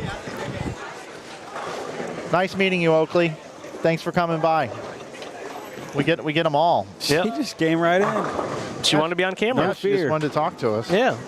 Anyway, the urethane thing's never going to be decided, never going to be debated. I completely get both sides of it. Do you I mean, think without urethane, do you think as many people would be two-handed? Yeah. Yeah. 100%. When Belmo was dominating with no urethane. Yeah, I'm just saying like the sheer rise of it. Like, I'm not sure there's going to be many one-handed. I think the two-handed thing, if you want to talk about why are so many people two-handed, number one, when you're a kid, it's a lot easier to throw with two hands. It's instant rev rate. It's instant satisfaction. It's a lot easy. It's a lot I know, easier. I'm not saying that. I'm saying like the two-handed's kind of been like very popular amongst competitive bowlers. No, you're going to see more of these, and you're going to see more of these Like non-urethane, junior- harder reactive balls. Junior gold is what, like over Yeah. 50% two-handed now? at like U14. So yeah. my point is, do you think it would be rising as sharply if the urethane ball didn't exist? Because of it, and is there a point where it keeps going to where there really isn't any more one-handers? Does it ever reach that? Like I don't when, like know. when we age out? No, I don't think so. I think there's always going to be some, because there's guys. I mean, the best bowler in the world puts his thumb in it. Yeah. Best bowler, there's still reason to doubt that you could do it. The problem is that I feel like, I'm not a two-handed hater. Like there's some really talented ones out there, but I think some of these kids get instant gratification because if you get decent at it, it's instant rev rate. Yeah. It's Where you have to work to do what EJ does and what you do and what Kyle does and Chris Prather and like if you get good two-handed, I mean, it's 450 without trying. I know. I mean, even when I coach, when we get like new members into our membership and they're like brand new bowlers, I go, well, you want to save 6 months? Yeah. Right. Because you've never bowled one-handed, so you might as well get the rev rate right off the bat. Yeah. Why would you not? Right. But maybe it's not totally like that if the urethane ball isn't around. Maybe for like league and stuff, maybe it's not the case. So maybe that's right. Because it really is just at like high-level bowling. I mean, I think if there wasn't urethane, our growing up, we didn't have urethane balls. I mean, I don't remember seeing a urethane ball all the time until junior year of college whenever the natural came back. I know, and right now they're putting out the most amount of oil ever in patterns. Really, like we're up there in the 30s. Yep. Yeah. Because surfaces are getting old. Absolutely. But I'm watching. I follow some international guys. Yeah. And I follow their journey in these international tournaments, and I see what they do and what they throw. And dude, they're playing 4th and 5th arrow with urethane balls. Yeah. Yeah, there's no unit, there's no volume. I don't know if I don't know how bad the surfaces are. I don't know the volume. Like you saw pictures of racks from the World Championship. Yeah. Like I would imagine that over 50% or 60% of the balls registered at the World Championship last week were purple hammers. Yeah. And they tried to ban them a bunch of the stuff overseas. Right. And I'm seeing one-handers do it. Yeah. Oh yeah. So I'm seeing the whole field. Is EJ about to shoot 300? EJ shooting 300. Yeah, he is down there, and I can't bring it in. You got to go watch it on Inside Bowling 2 feed on our second channel. I told you he was going to get 300 over. He's getting to 300. I told you. It's the best bowler in the world.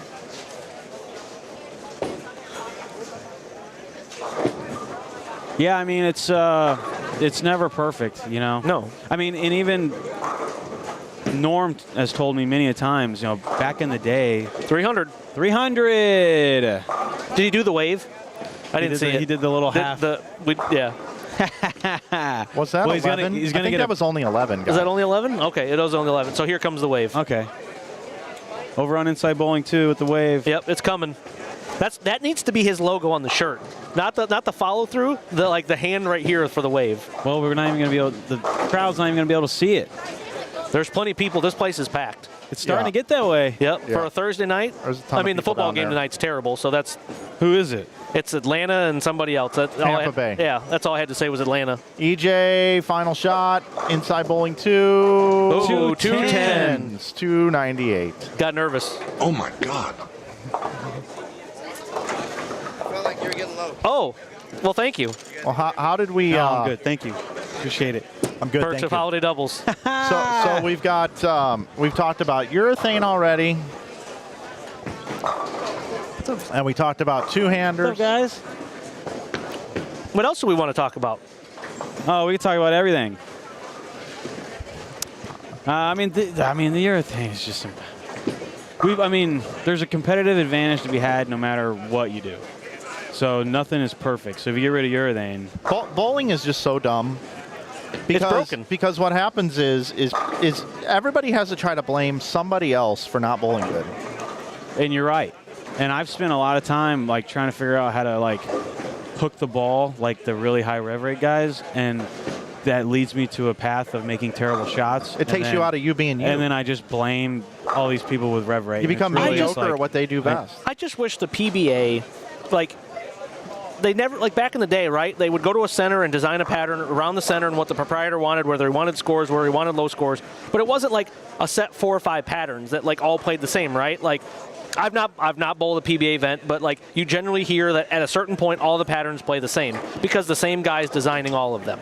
And that, yeah, maybe. Yeah. I hear stories. I remember South Point the year that Rash ran him over, right? It made every show, and they said by game 3 of every pattern, he got to throw that purple nexus or purple and blue nexus, and he was in the same part of the lane because all the patterns are designed by the same people. Well, that's also the same building. Yeah, right. But the topography does make a bit of a difference. But yeah. I understand both your points. But I'm just saying, when as a kid, you'd go to Hawthorne, and Robert Smith throwing it halfway down the lane, but then you go to the next week in a center that's completely different, and they're playing the gutter. I feel like by them not pigeonholing themselves into 5 patterns instead of just making it based off the surface that they're going to bowl on, like they might do for the Masters or they might do for the majors. I would just rather have more mystery. No, for sure. And you know, like I said, I mean, it's owned by a company that owns hundreds of bowling centers, and they don't use them. So it doesn't make sense to me. But that's a whole nother story. Yeah, it's a. That's a whole nother rant that we're not ready to go on. I think this year you're going to see some differences within that. Yeah, I think so. Yeah, good. I think there's some changes coming. The thing is the USVC and the PBA, they have laid out literally every kind of pattern thing shot. Well, then it's just going to be a hook shot, and the guys who are the best at the hook shot are going to win. And you know, if you take out urethane, that puts a damper on the lefties, because the lefties, there's not enough transition, so they have to play straighter longer a lot of times. And when you give a high rev rate lefty a straight angle, yeah, they want something that rolls. But they don't want something that flips. But that's not why we play straighter. That's not why lefties play straighter. For longer. It's because you guys go this way. We can't go this way. If there were more lefties and righties, it would. Yeah, but like we stay further. We stay further left. Correct, but that's why we stay left, because you guys go this way, and then we get trapped and going that way. Yeah, well, whatever. Yeah. You guys just are forced into a straighter We're forced angle. to play. Correct. Yeah. And correct. Now a lot of the guys are high rev, so they're gonna slow hook the lane with urethane over a lot of reactive balls. Right. Because it's going to be more controllable for a high rev. Right. So if you take urethane out, the lefties would have to go through some serious like drills and weird reactive stuff, and I mean they'd figure it out eventually. Yeah, I mean it's 2-inch pin reactive balls. It's more surface on. Yeah. Truth of the matter is urethane trumps. So that's just kind of the way Depends it on the bowler. For the young kids, if you can't control the pocket, you're going to urethane to control. I'm going to urethane to control the pocket. Like it just does it better than reactive. Yeah, we've been talking about two-handed, one-handed, right? We've got LaCory and Lando here that made the finals last year. Christian bowled 223. Landon can still bowl 217. Yep. And Landon's already changed clothing because he had a basketball jersey on, and that's come off. So he must. I think it came off after the 5 count. Okay. That was on the left lane, though. But I mean, look, he's got a good history with this lane. All right. I'm interested to see his career coming up, because he made a show before he went to college. Those are always interesting people to me. It all depends, because he could go on tour before he went to college, or he could be Andrew Koff. You know, like you made a major show before you went to college. Yeah, but which career path does he take? Does he stay in college and go bowl, right? And if he stays in college, right, gets a degree, or does he Andrew Koff it and just correct? That's what I mean. And make the smartest decision ever. Where the guys who have success really early on, they kind of like crave another career path. You always hear those stories, right? Like you hear about Andrew's parents told him, you have to go to school. Like, go to school. Oh, yeah. Like, and which makes perfect sense, because both his parents are geniuses, right? From my understanding, like you have to go to school. Like Andrew Koff is still physically one of the best bowlers I've ever seen. Oh, yeah. And I watched him when he was 16. Oh yeah. Like I would take his physical game, like top 5 physical game I've ever seen as a person ever, and he was 16. And does he even bowl anymore? Like, that's the thing. Like, which path do you take? I mean, you know. And when you talk to Landon, it's all in, like 100% bowling. He'll probably have a long career in bowling. Yeah. But it's just to people who get that experience that early. Yeah. It's just, I mean, he's not cocky about it at all. No. You hope that he doesn't get the burned out factor from too much too young. Yeah. You know, like he's got great parents. Like his mom and his dad are great, and you know, it seems like he's got a good head on his shoulder. And like I said, you wish him all the success, and you hope he does great, and you know, you just hope he doesn't get that burnout factor, because there's a lot of frustration in this game. You know, I've seen a lot of great players, John Strabinsky, Jesse Buss, that, you know, like John Strabinsky doesn't bowl anymore. Correct. One of the best physical talents like us growing up. Oh yeah. I don't think he bowls anymore. Incredible. He left his ball somewhere like 5-6 years ago and hasn't thrown a ball since. Like he just gave it up. You know, there's a lot of guys like that once they give it up, they give it up. I know. I mean, you think of great young talent, you got Juliana, or how do you say her name? Brandolino. Yeah. Is it Juliana? It's something. Either way, she throws it fantastic. Like, she's incredible. Oh, and unbelievable. And she aced him on show for what was Gianna. Gianna, yeah. She aced it on TV for how much was the PBA thing? Yeah, like 60 grand. Yeah, something like that. Like, I can't ace it for 100. No, she aced it for 60. Guys, we got a chance to look at some standings here after 2 games.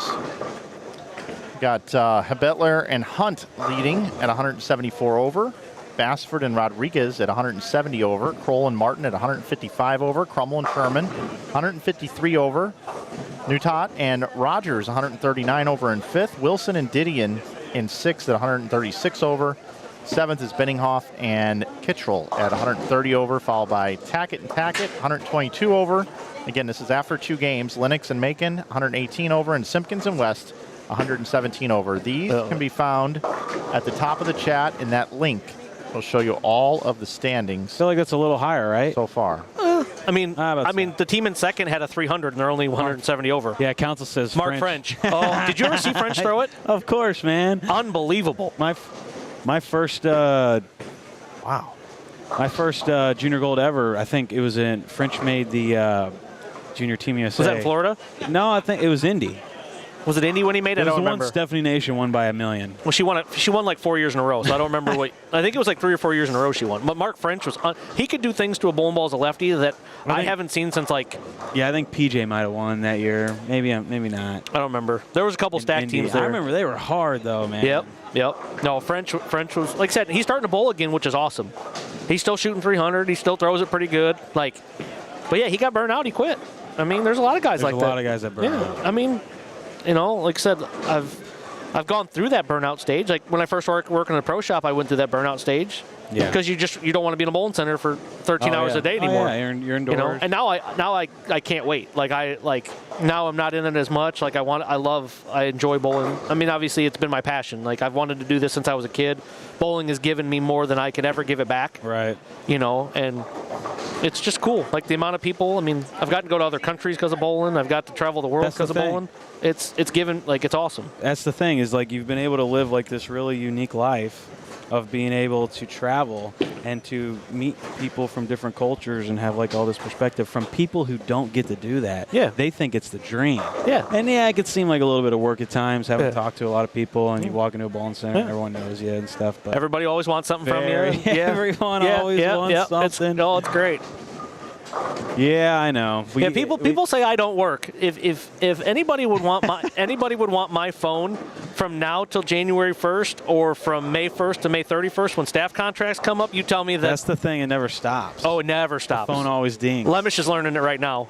He's learning it. He's learning it, man. What's he doing now up there? He's a sales guy now. Lemish got promoted from. So we. Frank Testa was our, we called him the Great Lakes product specialist. So he had Ohio, Michigan, Indiana, and West Virginia. And Frank had some family stuff, and he moved back home, and Lemish applied, and Lemish wanted to get out of the ball throwing stuff. And now Lemish is a sales guy, and he's good for him. He got a little wake-up call because he heard all the way in the back that we didn't work very hard. And then he finally get an email inbox that just continually blows up, and the phone never stops going off. But no, he's doing great. So what are his states? So he has Michigan, Indiana, Ohio, and West Virginia. He has the Great Lakes territory. Those are tough. Yeah, so they break it up for us. They're trying to give us a better home life so we don't need to travel as much. So they're trying to give us an even amount of counts per product specialist. So Ohio and Michigan are 2 large territories. So and he's following Dave Watka, who has done it forever and known a lot of people. And shoot, Dave Watka's the OG, man. Yeah, now he's international traveling. He used to bowl toward the end of his super competitive career. Yeah. He would bowl and respond to emails every game. Yeah. He'd throw a shot, he'd come back, look at his email, respond to email, go through it. You have to. He never stopped working while he was bowling on tour. There are times that you have to work. There's no option. You have to respond to emails. We all know how, anytime you're in a bowling center, you have to respond because I always look at it as I want to treat anybody responding to me the way that I would want to be responded to. Absolutely. You're in the customer care industry. Yep. But yeah, getting people to stay, it's well, what would they do, I mean, obviously, Zerbinski should have had a long bowling career. Yeah. It's unfair that he doesn't have a title. I'm sure he doesn't even have a regional title. I know. That's crazy to me. I know. But I mean, he's happy now. He's married, got 2 kids. Seems like he's doing great. It's these guys who they spend their 20s into their 30s doing it, and then they kind of start a family. Yeah. And then they kind of become really happy. Yeah. And it's I mean, I remember I had, and I honestly think what it is, it's the travel. I think the travel does something to you. Well, and Jesse Buss had the best rant ever once. I love Jesse. Jesse, he went on the tour for, I don't know how many years he went out after college. But he goes, how happy would you be going to work and losing money every day? Yeah. Like, that's the worst part. Like, I know. the entry fees and the travel and everything. Like, you're going out there trying to live the dream, but you're losing money while doing it. You're like, right. And then you go to the yeah. ball companies and you're like, what do you want? Yeah. I need more money. And Yeah. the ball companies are like, yeah, you and everyone else. Everybody wants more money, and the problem, like I said, with I'll be curious to see what the CW TV thing looks like. We'll see what happens. I mean, it just needs to grow.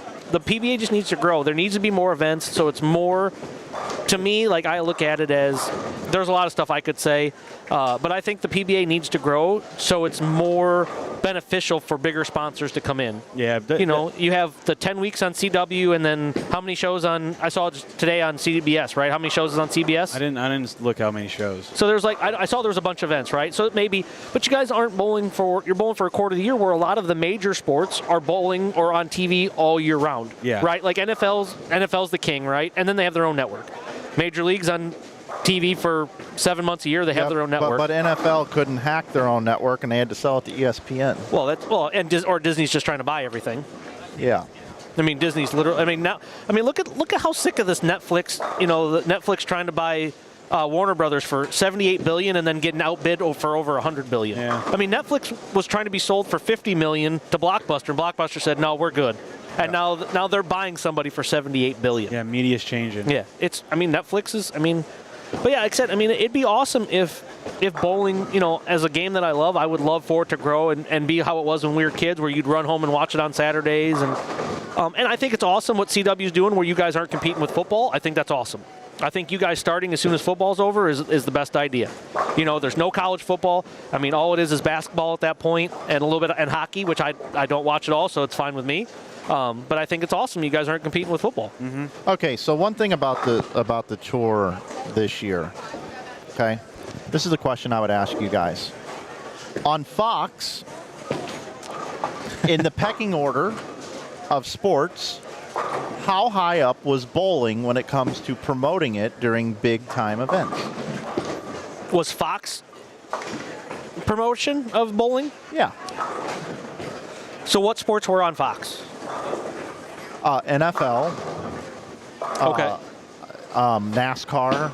Yeah, but Fox, for the most part, bowling was only on FS1, correct? Other than a couple of majors? But all I'm asking right now is how much did Fox promote bowling to other sports audiences during those events? I don't know. Slim to none. Okay. Now They would do the intro in two when they were but they wouldn't do a whole lot in the middle, right? Okay. Oh, I'm just right. But Fox has more viewers than CW built in. So once it's on, you've got more viewers. Okay? That's scenario one that we had, right? CW has less viewership, but bowling is a priority.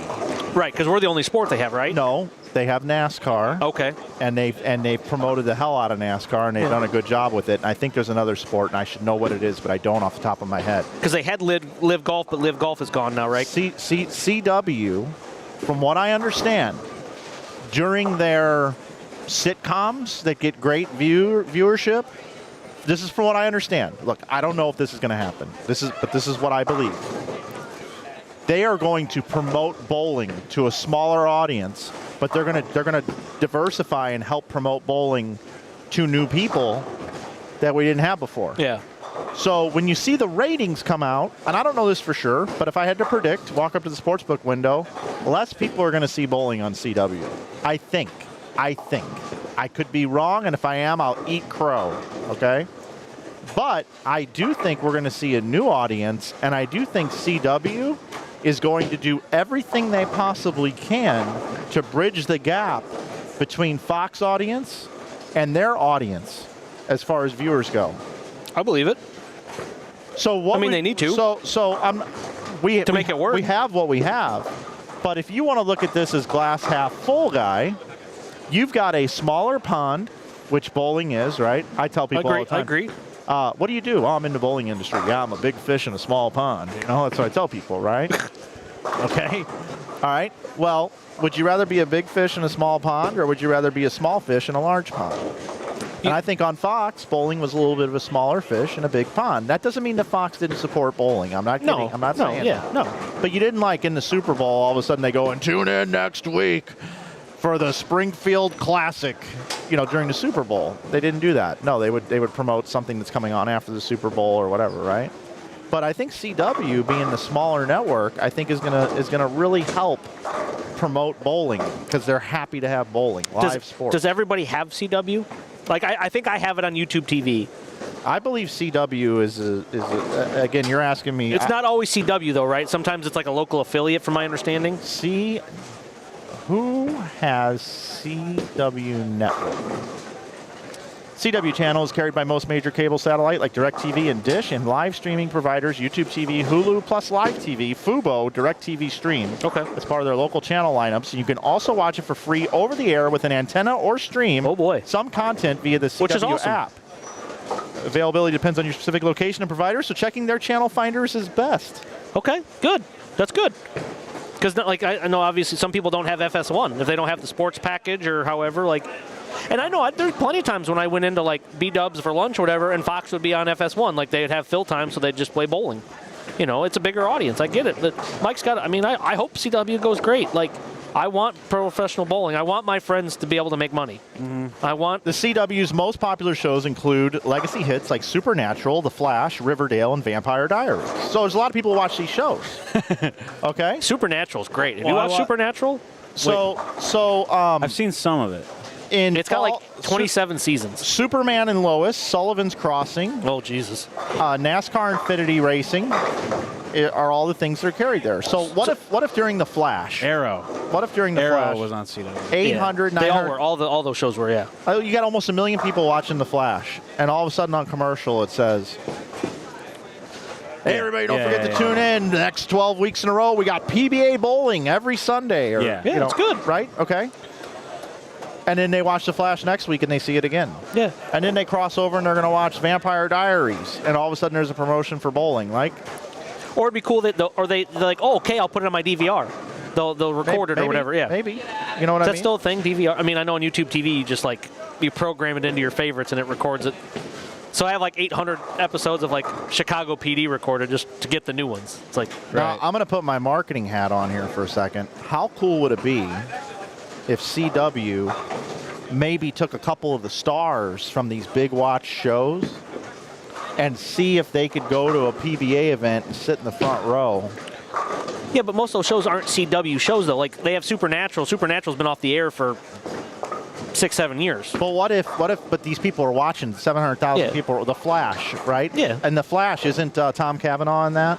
Yeah, he was, yes. Who used to be on Ed. Ed, oh, great show. Yeah. So what if Tom Cavanaugh was in the front row and they said, hey, Flash fans, be sure to tune in Saturday to the or Sunday to the U.S. Open, where the Flash, Tom Cavanaugh, is going to throw out the first ball. Right. Those people might be like, well, shit, I'm going to tune in right now because I want to see Tom Cavanaugh throw out the first ball. Maybe, yeah. And I'm going to stick with this bowling thing. I mean, Fox did it with the WWE guys, right? Didn't Fox bring in the wrestlers from one? I think they did, Weren't they at like the playoffs, right? I think, weren't they at the playoffs when they gave out the belt? Yep. Yeah, anyway, that's just anything to bring attention. I mean, when Ben Stiller was at, what event was he at? Like when he was in the crowd, like just to have. And then people are like, "Why is Ben Stiller at the PBA event?" Like it was on Twitter. Yeah, like people saw it because he's a producer of the documentary that's coming out that not many people are talking about right now. That's going to be here in January. Well, nobody knows about it. Well, some people do. Well, yeah, but you know about it because you're part Stiller of it. was producing that. Yeah, he's part of it. Ben Stiller's company. Did it get bought? Yeah. Did it? Nice. That's good. It'll be coming out, I think, late January, from what I hear. Yeah, good. Yeah, 4 episodes. Okay. On. I don't think that can be discussed. Okay, yet. got it. Okay. No, it's good. I mean, those programming has been great. I know, like Ishman fell in love with F1 because of what is it? What is the F1 called? Driven. I love the golf one. Full swing. Yep. QB, wide receiver, the starting 5, the NBA one. Like, I like all that kind of stuff. Yeah. I mean. Anyway, I think it'd be good. You know, I guess here's the thing. If that's the same premise of the documentary. I just overheard you, Mike, talking about, the PBA needs to do this, the PBA should do this, you said a lot of things there about the PBA. And I guess I'm kind of at the point where I can remember when the PBA was laying on the ground on life support and needed things to happen when it had to operate at a plus budget or a break even there towards the end of the run for the Microsoft guys. Yeah. And bowling made it, and the industry made it. We made it through, right? Yeah. And I think we're in a better place now than we were then. Okay. With the tour. Okay. Yeah, I mean, Here, I got one thing. I believe the tour could have gone away at any minute during that time frame. It could have gone away. I really believe it was that close to teeter-tottering on the going away. Yeah. I don't think the tour is in any position right now that it's going away, unless somebody has some other information I don't know about. no. I don't know. The CW, whoever it is, they're getting the most valuable sport in the history of deals. I mean, one person can film a shot of themselves bowling and reach 50 million people. Frickin' Flanagan pulled out an AI video of a girl rubbing her crotch. Whoa, and it wasn't quite like that. Sorry, She threw I'm a kidding. gutter, and the ball disappeared, then struck, and then at the end she had an itch on her thigh. Yeah. And all of these. What is happening? Oh, we have a big score here Yes, right we in do. front of us. 590. What's his name? John something? Is that his name? He's from St. Louis. He strikes a lot. Let's shift it over to here. Yeah. Let's talk about these guys. I mean, if you had a chance to convince somebody that bowling could be the biggest sport in the world, you think you got a better chance of convincing CW, or you think you got a better chance of convincing Fox? Depends on who's making the pitch. You have to know you have to know the product that you're pitching. Okay, what you're pitching is a 20-week PBA Tour season, and we need $4 million. Okay. And we can get you 100 million views. It all depends on where you want it to go. I mean, 100 million views, depending on. I mean, I don't know. I'm not enough into TV analytics to know how big 100 million is. I think that's 4 cents a view. Like in some like respects, you would think Fox would be a little easier to get 4 million from because they probably have a lot more, but they might care a lot less. Versus CW might be a little tighter, but they appreciate the rawness that bowling can bring them of literally any age group up to 99 years old. Like if you look at our YouTube analytics, it's every single age group. Yeah. Bowling Everyone. connects to everybody. We have just as many 17-year-olds and 18-year-olds, that whatever that is, 18 to 25, as we do 65 plus. 65 plus. It's literally even all the way down. So you have access to the entire world, and in every gender, in every race, in every country. What else can do that? Front 10. It's just You're not there yet with pickleball, but you could do that with bowling. Like you're not there with football, but you could do it. You're not there with basketball. not where. Like world, like being able to attract a 90-year-old French woman. They're filling stadiums in Germany. Not with 90-year-old French How women. do They you can't know? play basketball. But they're But watching. they can bowl. Yeah, yeah. But you can't say that they're not getting there when they're filling stadiums in countries that don't have teams. Well, they're beating us to the punch. Where's the squads list? Yeah. Oh, front 11. It's a darker one. Is it underneath here? The darker one. This one. I don't know, but it's not that one because that was the squad before. No, that's Saturday at 2 p.m. Brad, is it behind you?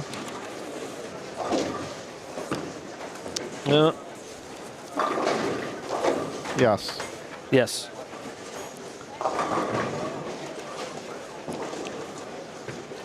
So 35 and 36. I mean, those are both two local guys, I think. I feel like. Come on, baby. Let's go. Oh, Yes, hey! sir. Get this man a present.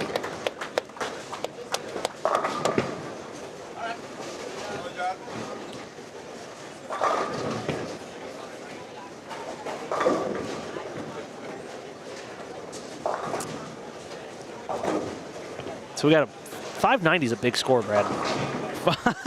That's going to take first place. Yeah, you'd hope so. What? Oh. Mike's going over to look at their names. Going to get an update score for us. Oh, there's another one. What's happening? That's a Tim Cagle. You never seen him bowl? He bowls. I think he bowls like more on the south side of the city. I think he bowls at like the. I think he goes to like Jameson at the Brunswick Zone Lakeside. I think he bowls down there. This is why we love bowling right here. Yeah, he could throw it like Jim Furyk, right? Doesn't look textbook, but he finds a way to get it done.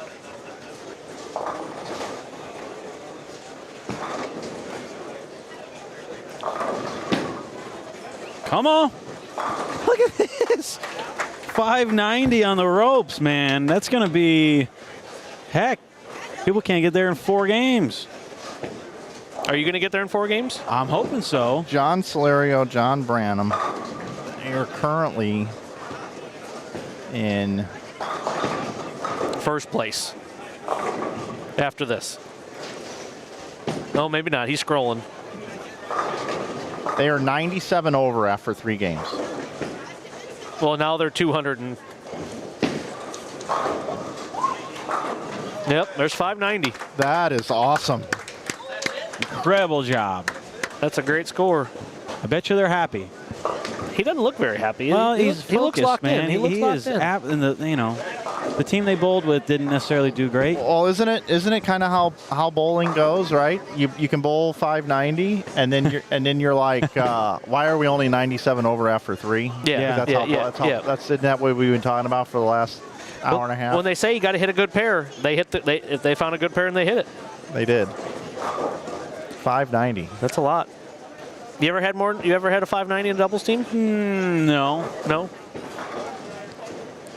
Absolutely not. I feel like you had to have. You strike enough. 590 in a doubles tournament. Or doubles anything. League, anything. I don't know, man. No? I mean like me personally turning 590 after 2? No, or like you and your partner have a double? 590 in a game. No, I never had 590. No? I'm sure you have. Have you had a 600? No, I've had 590. Me and Jake Nims, when Jake was in high school. Oh, I was supposed to ask Rothermel, like he bruised his something, like he broke something. Rothermel did or Jake did? Jake was telling me in the chat that I got to give Rothermel crap for like bruising his spleen. Oh, good old Baby Bunky. Ask his mom's nickname for him. Good old What a worse nickname you could ever give to a child is Baby Bunky. It's in my phone. The first time it popped up on my phone, my girlfriend goes, "Who's that?" I said, "It's a dude, I promise you." Yeah. I have the world record 5-man team score for a hot second. Oh, yeah. How about that? I think buckets on deck, right? Buckets on deck. I think we had the 4-man state record in Illinois, maybe just for the year or whatever. But I think Dean, Don Griffin, myself, and Shay had like a game where low man. Oh, at the Team Extreme? At the Team Extreme at Redbird. Oh, man, what a great event that was. It was a great event. Oh, good old Redbird. Yeah, the world team record, 1434. And then St. Louis broke it how many years later? Maybe 10. Okay. Flanagan, oh yeah, that was one of his like first videos. When we shoot streaming video, yeah. Like not streaming video. People sent me these Sanyo cell phone videos. Oh yeah, I remember getting clips of it. We shoot 980 the first game, and then everyone goes and takes a shot. No. Council, you, and Sawinski are involved, and there were shots? Council was a little litty when we showed up. As a matter of fact, we didn't know if he was going to finish that game. Oh, you mean how like Dean and them used to show up to the league? He goes runaway Brooklyn in the 9th frame. That game for 1434 because he is lit. But Sawinski had a triple shot of Jack right before that game.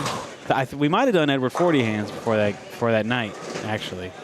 That might have been one of those nights. This is what I lived through, Mike, in college. Yeah, in the league, I didn't know if 3 of my teammates were going to show up for league or not because they'd pregame at the apartment. It was interesting times, you know. We definitely had a school that had a lot of fun. Had no rules. Oh, we had rules. You just didn't follow them. I mean, yeah, you're right. Yeah. We had a lot of rules. We did. especially at tournaments. And, well, before I got there, it was nuts. It was kind of nuts when I was there, but when Jalen and who else? Oh, Doug. Yeah, when they were around, oh, yeah. Oh, don't get me started driving van rides home. Council's in there. It was hours before my birthday. Give me a break. It's so awesome. Yeah. No, like I said, it'll be good. believe It'll that get to see happened. what happens with CW. Like I said, I mean, the PBA needs TV, so you have to hope that CW goes well. I had somebody text me that pays very close attention to this stuff that said Fox had a top 50 moments of last year in sports. Yeah. And bowling didn't make the list. Did anything really important happen in bowling last year? On a TV show like Monumental? Did we have a moment that, like, we didn't have a Mika 300 for 250,000, or we didn't have did we have a monumental moment that would equal some of the Fox Sports moments? When Jordan went back to back to back, was that a big deal? When Michael Jordan went back to back? Yeah. Is it a big deal when EJ Tackett goes back to back to back? On a large scale, no. Back-to-back player of the year isn't a monumental moment, though. Oh, he won 3 titles. EJ went pretty nuts. No, I mean, I get that, but like the rest of the world doesn't realize, like that's sure. where we're at on the world stage. But see, that would be. But that's important to our sport, and they covered our sport. ESPN used to do the same thing to us, though, too. Maybe they have a formula and it just didn't reach the amount of people that they. Yeah, it could be a view formula, right? Some of Fox's YouTube videos did pretty good, like of the telecasts and like the top 5 moments. They had a lot of YouTube videos that did pretty good, but. I mean, I still think if we bowl in the fall, anyone would love us because, it'd be more on top of mind. They'd have something to pay attention to. You could see the bowlers grind, but the reality is we go 9 months without it being top of mind. Well, like I said, EJ goes on a tear, right? And then he literally doesn't bowl on tour for 9 months. Correct, yeah. But if he would bowl like sometime in September, August. Yeah, but Shohei Ohtani goes on a tear and doesn't play baseball for 4 months. They have Baseball Network. They have Major League Network, though. Like, it's still visible. Baseball is still visible whether they're playing games or not. Yeah, but if you turn on the Dan Patrick Show for the next 3 months, they're going to maybe talk about baseball once a week, maybe. Well, it depends on the athlete is, because you go to they talk about football all the time. They talk about basketball all the time. Football is year-round, even though they're not. Yeah, they're Godzilla. They're the Godzilla of the room. Shohei gets talked about no matter what because of how great he is. The Dodgers get talked about because they spend more money than everybody else. Like, this rotation that they're going to have. You want to know what'll put all the eyeballs on bowling? Oh, boy. We're ready. You ready?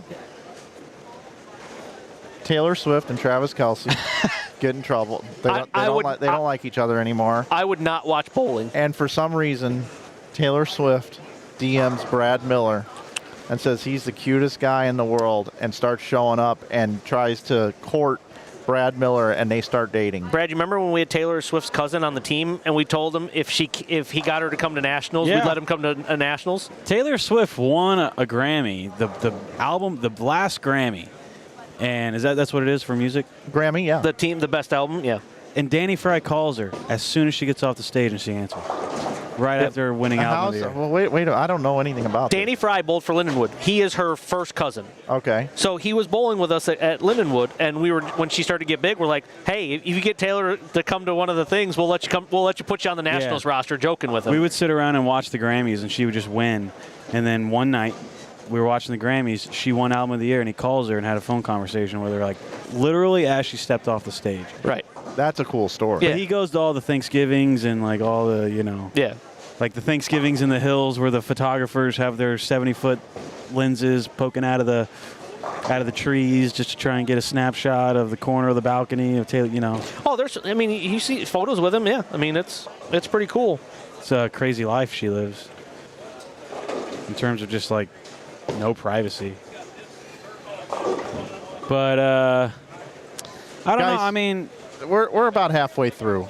Let's do a quick reset here. Let's let everybody know that we got a lot more bowling coming up over the next few days here on Inside Bowling. That's our schedule. We had A squad this morning, B squad right now. All the standings are updated on the link at the top of the screen. Bookmark that thing because that's where we're uploading everything in there. People just hand it to me. It's a house pattern. Yeah. And the house pattern is posted in there as well. The Great 8 Wall of games. Orf. Yep, that's right. That's what the pattern should be called, the Great Wall of Orf. There you go. Friday, we've got 3 squads for you. That's tomorrow, 8 a.m., 1:30, and 7. Saturday, we got 2 squads for you, F and G squads, which are at 8 a.m. and 2 p.m. And then we've got our semifinals Saturday night at 8 o'clock. And Sunday, our finals start at 9 a.m. And also, to those of you that are interested, here at Inside Bowling, we do print merch. And we teamed up with Hammer. No. And we've got $15 T-shirts. $15 make you holler right here T-shirts. $15 available on InsideBowling.com. So far, we've sold 180 T-shirts today. And just so you guys know, if we get to 700, which we sold six something last year, I'm going to take everybody that's bought a T-shirt from this weekend, do a live stream on Facebook, and we're going to give away 7 $50 Inside Bowling gift certificates. And then if we get to 800 T-shirts, I'm going to do $75 each for 8 people. And then 900 or above, 900 is going to get 9 $100 gift certificates I'm going to draw for. Wow. And in 10, if we get to 1,000, I'm going to do 10 of them at $100 to give back to everybody out there. Right now, that's our special. And then also, you can save right now at InsideBowling.com. You can save 20% with coupon code YouTube. Normally it's 15%, but it's 20% off all other apparel on the web store. And then we've also got a couple things I wanted to show Michael, which we did show off earlier. He teased me with it, Brad. And you got to slide a little this way, Mike. All right. You've got an out of camera shot. Well, there's a reason for that. I don't want the glare from my head. You got to come a little bit further. I don't know how we got so out of whack. Somebody might have hit that camera. But we got these blankets now. And folks, they don't come just all white. They actually come decorated. And this is a Black Widow. Black Widow right here. Brad usually will turn down his sound before he does that to us. Black Widow, just right here. Oh, you got it. You got it the right way. Yep. Black Widow blanket available on the website. We got all brands represented. That's the Black Widow right there. And like I said, this thing here, this is the second time ever that I've broadcasted under a blanket. Yep. It's pretty cool. People think I look better with this blanket on. I don't know if you know that or not. Mike, 2026 will be year 20 of the Black Widow. Will it really? It will. And then, Mike, you can tell me if you like this one better. This is the barbed wire, Hammer barbed wire. Okay. Look right here, barbed wire. Oh, I like that one. Nice and tough. I like that one. Hammer. Yeah. I heard nothing hits like a hammer, and it even says it on this blanket towards the bottom. What a catchphrase. Yep. Nothing hits like a hammer. I like it. Those are cool. So anyway, we've got those on the website. Those are new. Those are new and available for purchase. You can get them before Christmas still. If you order through now and the end of the weekend. That's awesome. Yeah. Got all kinds of cool Brad's stuff. YouTube partner is now right in front of us for this game. Sure is. They don't look very happy. Look a little on the Crummel never looks happy, to be fair. I love Crummel. Let's not get that wrong, but Nick is on the side of resting. What I don't know what the male term is for RBF. RBF. What's the male term for that? Intimidation. I think the muscles intimidate me. He's not a small guy. Oh, he's tall too. Way taller than you. Are they? Oh yeah. Are they doing any good? I think Crummel should start a They don't look happy, but I don't know what that means. Christmas light hanging company. Kyle I has think the shirt untucked. he would do well at that. Is that the sign? I don't know. Like when they used to rip the undershirt at college tournament sign? Yeah. He did say Nick was a 230-pound boat anchor. Oh. After game 2. Wow, what ball was that? That looked like a Rockstar amp, maybe? Red one? Gotta be. I should know that, but that's fun. Now you gotta know your competitors. Yeah, you got to. Got to know a few balls. Why is everybody messaging me? Because I'm going to go When do you swap out bowl? those graphics. tomorrow 1:30. Are we gambling? Are you bowling 1:30? Nope, I bowl Saturday. I bowl in the OG squad. I don't want to gamble. So you bowl the last squad of the whole thing? No, the morning. I bowl in the morning. Saturday morning. The OG Saturday squad. morning. The OG squad. Why is that? Because I've had this squad since Redbird. Is that the popular squad? I think it's all, historically, that's the most loaded squad. Yeah. I think it's changed a little bit, but historically, that's the loaded squad because all the T people come in from out of town. Yeah. Because, back in the day, all the locals would bowl Friday night, Right. and all the out-of-towners would bowl Saturday. Yep. Now it's changed a little bit, but I don't know. There's still some pretty sick teams in this event, even with RPI going on, too. There's some good bowlers that didn't make it because of the RPI. There's some guys, I know Justin Knowles is in Korea or somewhere. Yep, Korea. Mookie Betts is running a tournament in L.A. And I know, man. Mookie bowled this last year, didn't he? The RPI, there'd probably be 5 more teams, like solid teams in this. Oh, for sure. The RPI. Or Korea, too. I mean, like I said, there's some Storm. I know there's some guys over there. Yep. Have you been to Korea yet? Never been to Korea. I heard it's awesome. What countries have you been to? Australia, New Zealand. Just for vacation? No, so in sophomore year of high school, I won state singles, and there used to be this thing called People to People Sports Ambassadors, and I got nominated.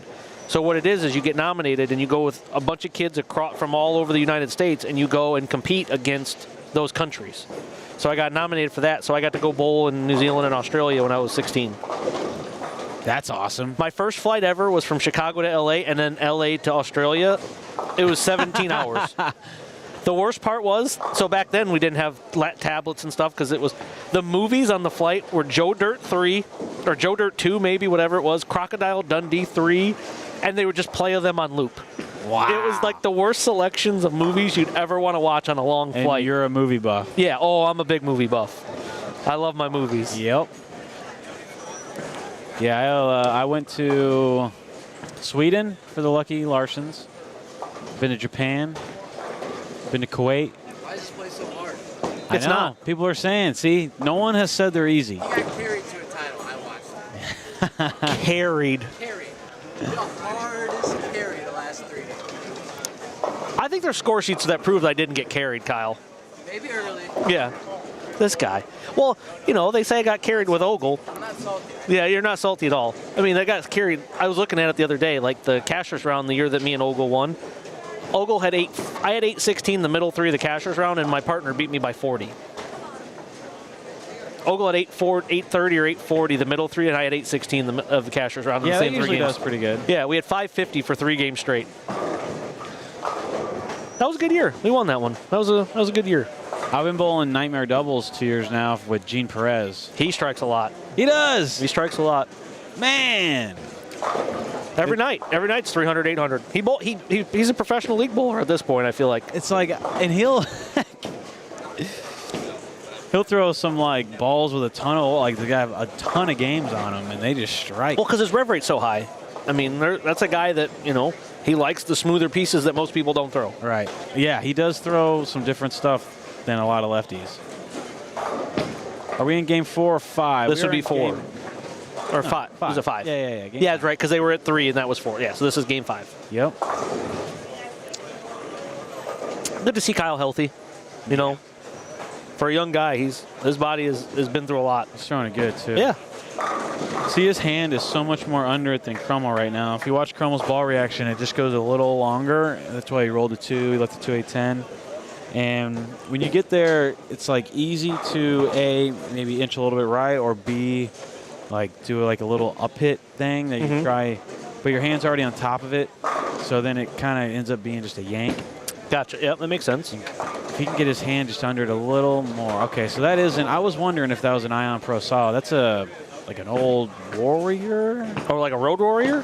No, that blue 900 Global Ball from 3 years ago.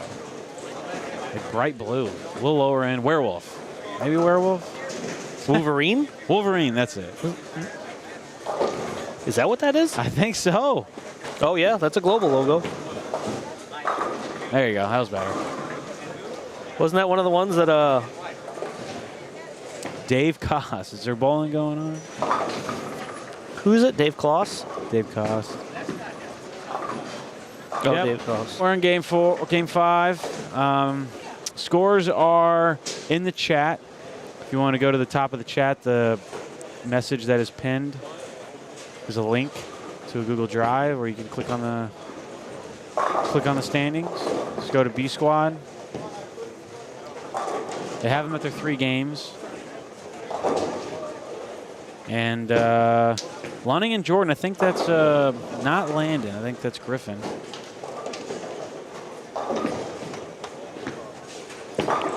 Wow, ring 10. EJ and Natalie bowling good. They're in 5th. Book Kroll and Kendall Martin in 4th. Instead, obviously, so Kyle and Crummel are 133 after 3. so the team that just had 590, or is this still the game? No, they were. That was game 4, yeah. Oh, this is game 3. Okay, got it. All right. Got a message from Kyle saying why are they so hard? So Yeah. Oh, I don't think scores are going to get easier. I was told that I have to give a shout out on the chat. Okay. Brian Graham's mom, Brian Graham's the big boss, his mom watches every year at Holiday Doubles. All right. So I got to give a shout out to the OG Graham. Cool. She watches. She's a OG Graham. OG Graham. She's like, I need a shout out when you're in the booth. I was like, I got this. I got to make the boss You got happy, it. Oh, right? yeah, you got it. And if it's the boss's mom, it's really got to make him happy. So. Well, hopefully she's watching Thursday night sure. coverage. I don't know. She might wait to watch the good bowlers. Like I you know. Yeah. What in like Saturday morning? Yeah. Or whenever you bowl. Yep, tomorrow afternoon. I'm redeeming myself after last year. I didn't do very good. No. No, that's why I asked for tomorrow morning off because I found it to be a lot to. Oh, I'll be here all day. Yeah. Yeah. Yeah. The next two, the tomorrow night squad is an hour later, and then you start at 8 a.m. Tomorrow starts at 8 a.m. Yes. Which is early, and I'm an hour away. That's kind of the kicker about the couple late nights here is the hour drive home and Right. the hour drive back. Right. It really cuts into the sleep. Who's in this chat right now? Oh. What squad are I am bowling Saturday morning with Steven Zimmer. Brian Thompson wants to know who my favorite Chicagoan. It's got to be my family member. If he wants non-family member, Who's your family member? my brother lives in Chicago. He Okay, lives in the right-handed version. Yep. He hooks it a lot, throws it hard. Yep. Back to bowling, but my favorite Chicagoan's got to be Kyle Anderson, just to make Brian mad. Brian Thompson hates urethane, and I bring it up to him just to fry him out. Well, I think he was the guy that said he put in a application to be on staff. Oh, he was the guy that I gave him a couple balls when I first got this job, when I was really trying to like promote Brunswick. I gave him some balls, and he had one bad event, and then he signed with Storm. And I've never let him down. I've never let it down. I'm salty about that one. Does that happen a lot? I've been more selective.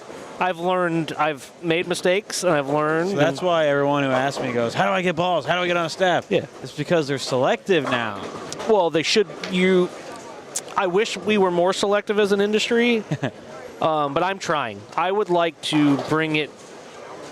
I think there's a lot of staffers, and I think there's a lot of good to staffers, but I think there's also an abundance of staffers. And there's a lot of balls that, every pro shop guy would list there was less free balls going out in the field. So I'm trying to be more selective in making right choices, and I would rather have quality over quantity of staffers. Yeah, well, I mean, if you're a ball company, who are the most important people in terms of like sales, like that don't go to the office, to be the pro shop people? 100%. They're pro shop guys are, but they outside actually of staffers. sell your product. Correct. Yeah, I don't sell to the guys bowling. Like, these are not my customers. The pro shop guys are my customers. Correct. Yep. So those are the guys that I talk to on a regular basis. Yeah. All day long. If you were to start a bowling ball company, the first person you would go to make any money is a guy that would sell your equipment to bowlers that would walk in their shop. Correct. Like, you have to care about the consumers because sales, for the most part, are consumer driven, right? Like, Apple came out with a good product and they're consumer driven. Like, there's more middlemen in our industry than there is in most industries. Like, Titleist sells to Dick's, guys buy it, right? Like, but there's, we have pro shops and they have to buy it, and it's consumer driven, it's marketing, it's a lot of stuff. I mean, with the amount of brands in bowling, like, we have 7 brands. There's a lot of people that don't realize that that hammer balls are made in the same place that DV8 balls, or roto grips are made in the same place storm balls are made. Yeah, like, people don't. And as a pro shop guy, I had people come in and be like, well, I don't like that, when we were Brunswick, DV8, and Radical. Well, I don't like DV8, but I'll throw Brunswick balls. Yeah. Well, they're made with the same materials in the same building coming out of the same line. They don't care. Like, yeah, it's like TVs now, right? They're all made in the manufacturer in the same spot, using the same parts. And people just, it's one of those things that as a marketing company, and you have to figure it out. Well, you have to have the pro shop people because you need someone to actually drill the equipment. Correct. Like you could sell online all Correct. day, but that doesn't get you an actual usable bowling ball. Correct. You need Yep. You need a pro shop guy. You need a machine. knowledgeable pro shop guy that's going to fit it right, and it's going to do the right thing.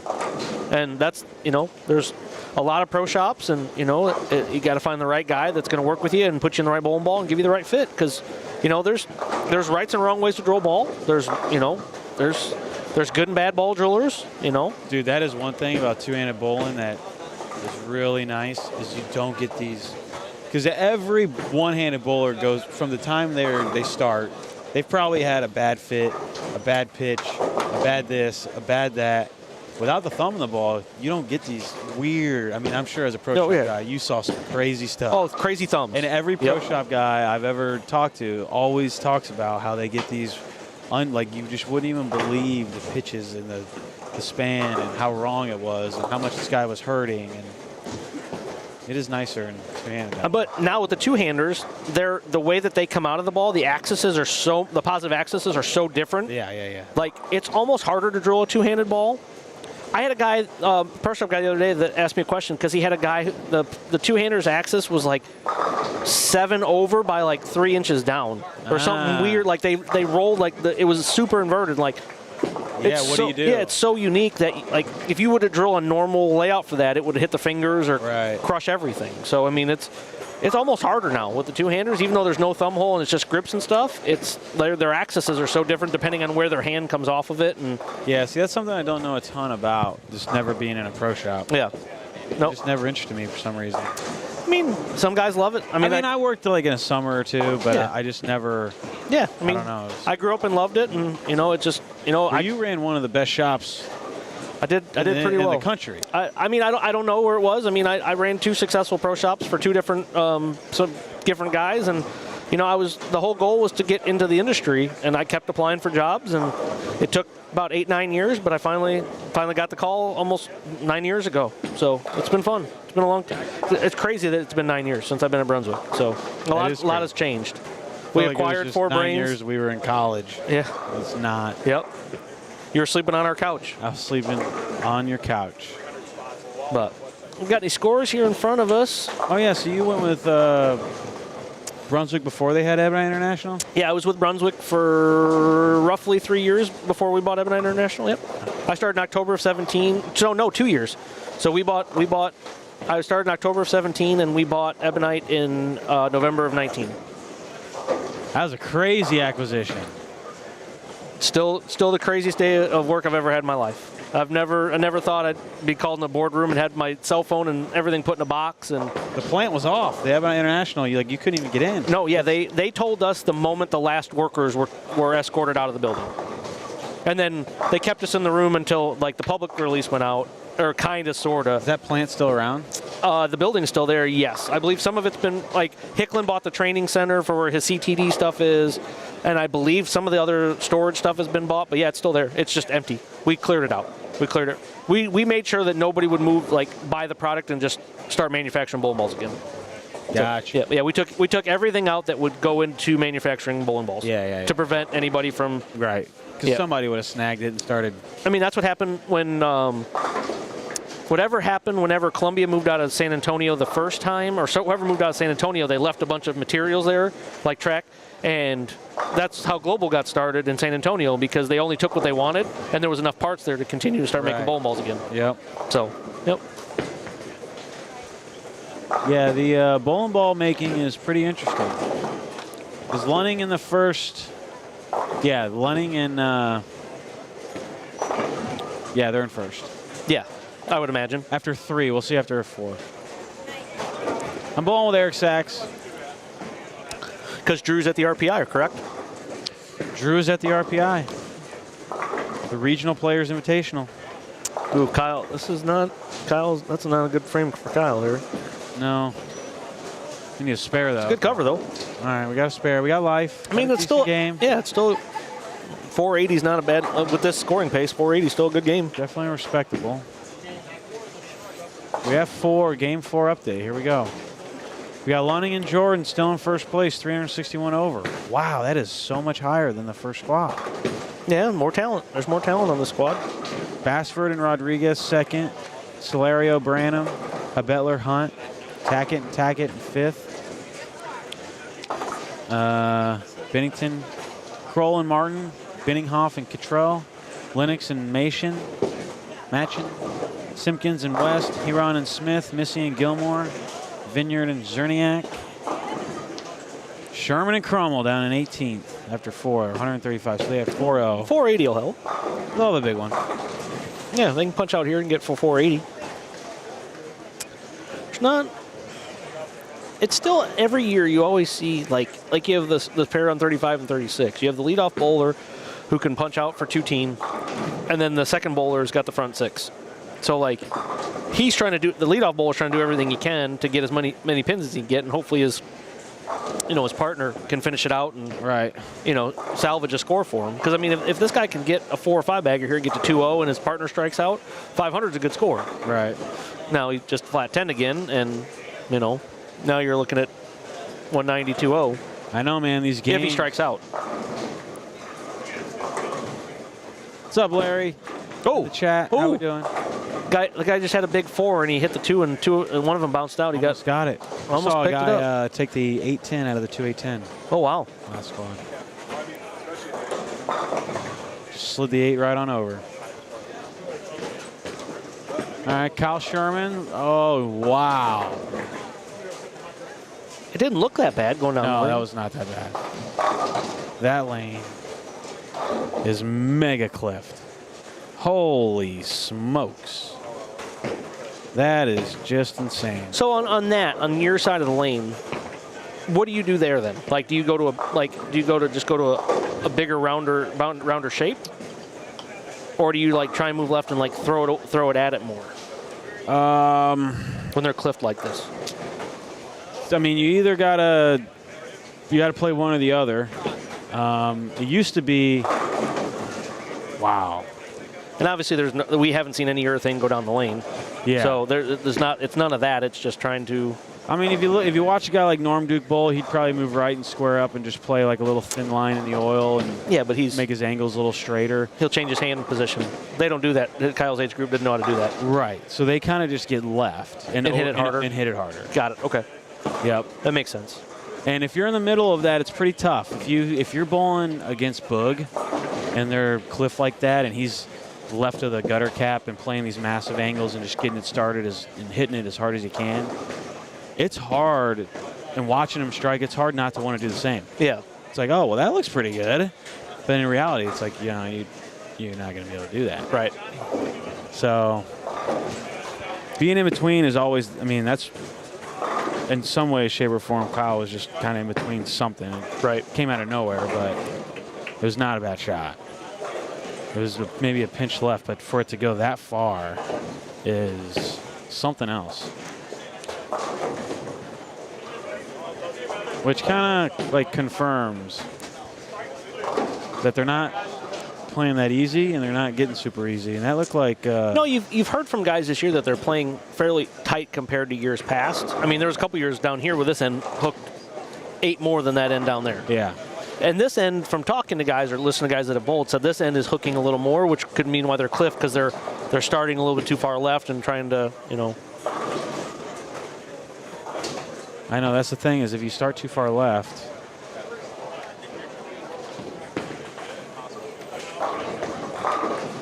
You gonna finish your thought there, or are you just gonna? No, I was watching Kyle. Okay, got it. Okay. I apologize. You just cut out mid. I totally zoned out there. Yeah. I was seeing what Kyle was saying. When you start too far left, they get cliffed. I mean, that's just what we saw last year. There's an overwhelming amount of righties on the pair. People are asking, like, I don't know what squad Greg Young is on. If you tell me, I can look it up. I think Greg Young used to bowl with Aaron Martin, but I don't know if that's still the case or not.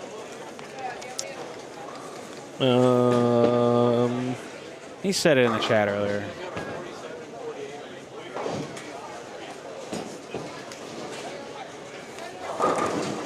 I don't know. I don't know when they're bowling. They're bowling. They're bowling Friday night. Friday night. So tomorrow night. I got it right here. Yeah, Aaron Martin from Nashville. Yeah. Yep. Greg's probably bowling two-handed. He is. He is bowling two-handed. He did it last year at Nationals. Wow, he's just converted. He's fully converted, yep. It's crazy as good as his ball roll is. Yeah. Yep. As crazy as good as his ball roll was, his ball roll is almost better two-handed. Yeah. So.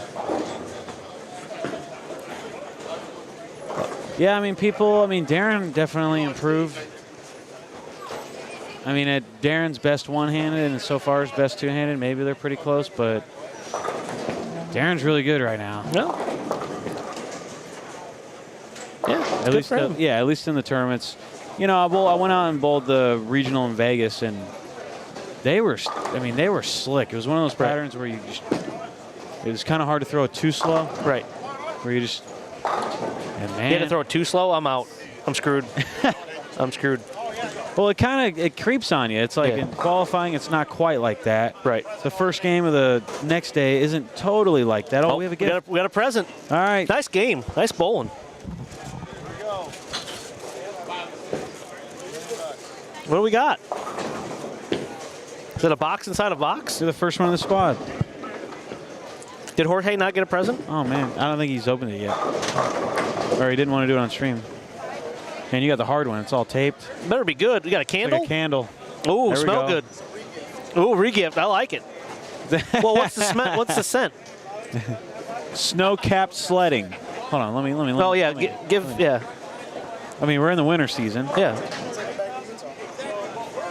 Snow-capped sledding. Does that give you a snow cap going down the mountain? Yeah. I don't know. I like that. I don't like that. I like that. Is that more like an ocean breeze? Yeah. I'm not totally sure. It's like an ocean breeze. Yeah. Wet dog after it rolls around the snow. Enjoy. Light that baby up. Somebody will take it. Apparently Aaron Martin is out, so Greg downgraded to Aaron Ruiz. Oh, there we go. So Aaron Ruiz will be hammered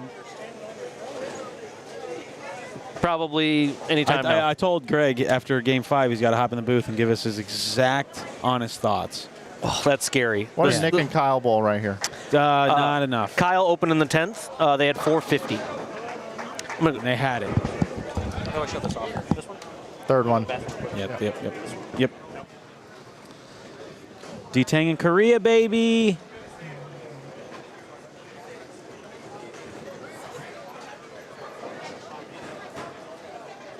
D-Tang in Korea.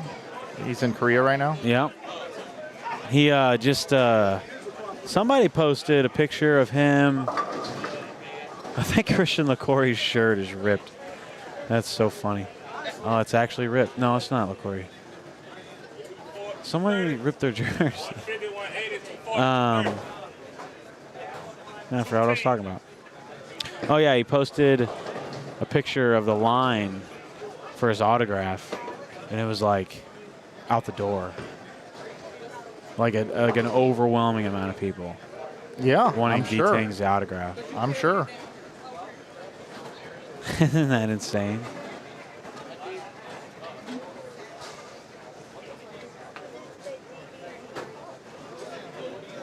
I remember being in Texas, and we were bowling the kickoff in Arlington. And D-Tang was like, man, I want to do something. I want to start something. I'm thinking about doing a Twitch. And we're like, dude, just do it. Whatever it is you want to do, just do it. It'll turn into something else. It'll turn into something else. And then he started the Twitch.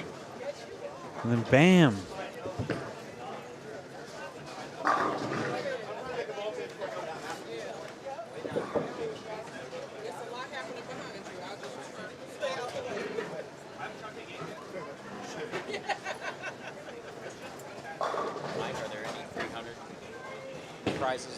I don't know if there are or not.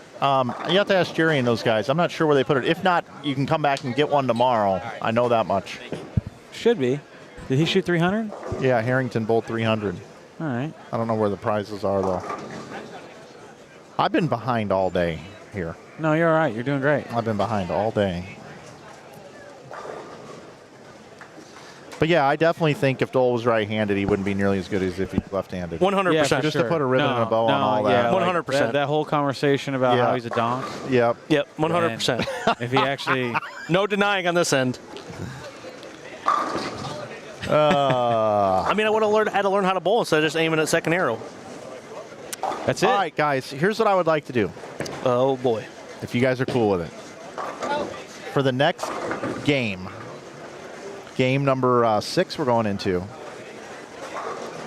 only thing we can do is we're going to be glass half full guys for the next game. Okay. We're only going to talk about positive things that are happening in our lives and bowling. Okay. I like it. Positive only. I like For it. one whole game. We're not going to talk about anything. Well, good thing Watka's not in the booth. We'd be in trouble. We would be. Where's he at? Get him here. Hey, He Dave, wants to bowl with me. I just Yeah, Wadka. Here would be Wadka. You ready?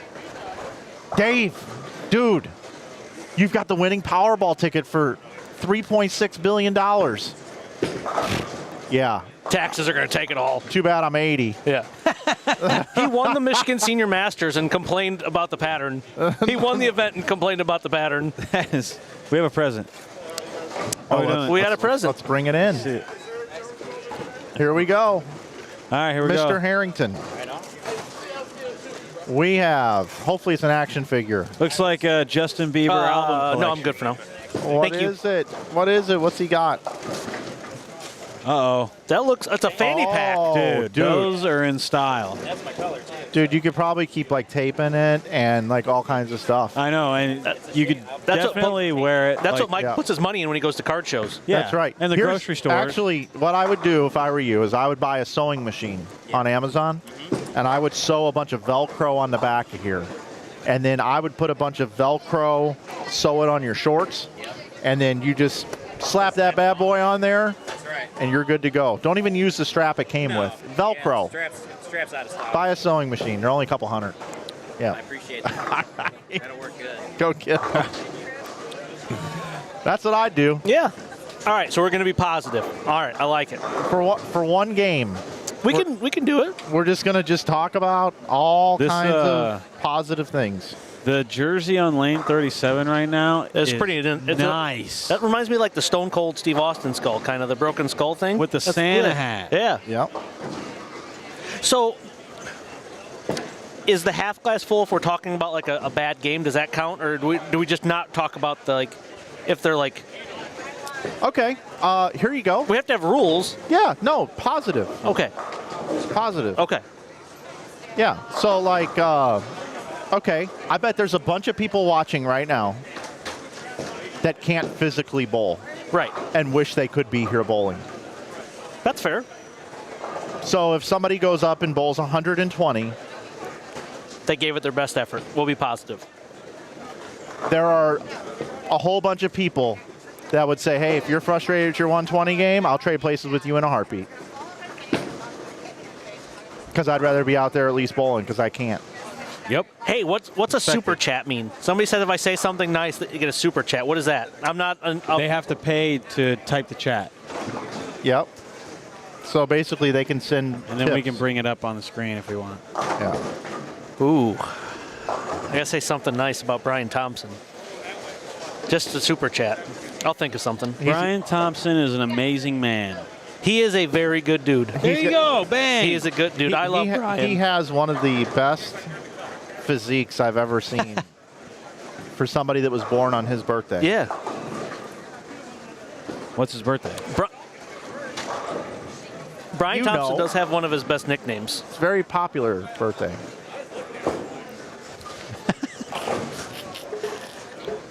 Brian Thompson's nickname is B-Fud. I love it. I'm not, and you know, he's learned, it's growing on him. B-Fud. B-Fud. Ken Duffield gave it to him. If you know Ken Duffield, who's the greatest, as he likes to be called. Who's got the squad sheet that can introduce the players that we have? We that got would be- Jeremiah. That's Brad. Go ahead, Brad. Brad's trying to snack right now. He just pulled out an apple from his teacher. He totally wants me to do He's this. trying to keep the doctor away. Where are we at? Jeremiah, right here. Jeremiah. Oh, it's Jeremiah Reese. Yeah. I pulled against him. He's live streaming right now. Yep. Yeah, he's got his own stream here. I don't know what the channel is. I can't make it out, but he's live streaming. That's just pretty neat. That's the first one I've seen today, which is usually you see, like a lot of people are doing it now, which is cool. I see a lot of people doing that now. We have a super chat. There it is. From B. Thompson. Thanks, B. Tom. 514. Yeah, like I said, there's Braden bowling games, and you're talking. You'll have plenty of time. Braden, IHSA is great. It does a lot for bowling. You get some scholarships, and then you'll have plenty of time. And especially you can bowl during college. So, nope. This tournament will be here when you're ready to bowl it. But IHSA and high school bowling is huge. I will fully promote high school bowling in Illinois. Yeah, high school bowling. I never had it. I was the weird guy that just went to the bowling alley all the time. We got the best jersey in the tournament. Where? We got best one? Which right one? Right here. Happy Holiday Doubles. Oh, that's a good one. Whose pictures are on the front? Is that EJ and? That was from them last year. Oh, okay. Uninvited. Survived. Oh, yeah. From Friendsgiving. And they wanted to bowl with EJ again. Yeah, and they are one pair over from them. They are one pair to the right of EJ and Natalie.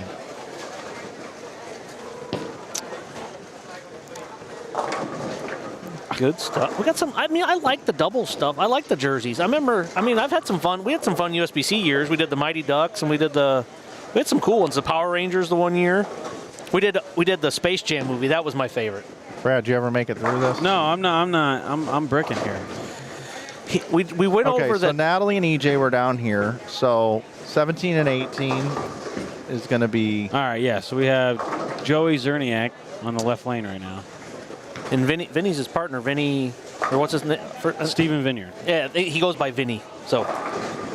And they got some nice jerseys. Kind of like their jerseys. They do. And they're bowling with Aaron Carabell and Todd Graham. Yep. And those are the guys that bowl that are in the holiday doubles shirts. And then next door. You see this team, the Colton Calvin and Kathleen. They bowled the first squad. Okay. So I think Jeremiah Reese is taking their place. But then, so the team on the right side. With Quentin White. That's Quentin White with them. Correct. It's Tony Ostendorf and Brad Evans. Brad Evans, I believe, is up right now. He's got a nice name. And then the teams to the left of EJ and Natalie and them, which are on the bottom right of our screen, should be Donald Simpkins, Brandon West, Boog Kroll, Kendall Martin, Antonio Bush. Ooh, slap one out, Donald Simpkins. Kevin Jackson and Nathan Bassford and Jorge Rodriguez. Bottom right of your screen. Nice. Good stuff. Ooh. Game 6? Let's see if we've got our latest score update is. That would be good. We've got after 4. So here, I'll pop this up on the screen for everybody. Here we go. After 4, Lunning That's great graphic work. That's great graphic work, Mike. He's the best, literally. Lunning and Jordan at 361 over after 4. So if you double that, that'd be 722 over. That's good math. Bassford and Rodriguez, 348. 287 is Solario and Branham. Habetler and Hunt at 283, along with Tackett and Tackett. That was a big game 4 they had. Or was it game 3 they had that big game? EJ had 300. 298. Oh, 298, you're right. That's right, 210. We black clouded him. Final ball. Kroll and Martin at 282. And quite a bit of a gap down to 7th. Kroll Martin did not have a great game. I ran into Kendall, and he said they had 416 game 5. So not a bad game, but not a great game. I told Andrew Orff back there that I feel like whatever 6th is on this squad. 6th, okay. Is going to be close to our cut number. Okay. What was leading after the first squad? After the first squad? Funny you should ask, Michael. You look beautiful tonight, by the way. I appreciate I cut my hair for you. I knew I was going to be, I figured I'd be on stream, so I did a fresh shave for you. I had a feeling. I haven't lost it all yet. You're wanting to... Now watch this graphic come on the screen and let me know what you think of this, Michael. Okay. Ooh, that was a great slide in there. Did you like that? Yeah.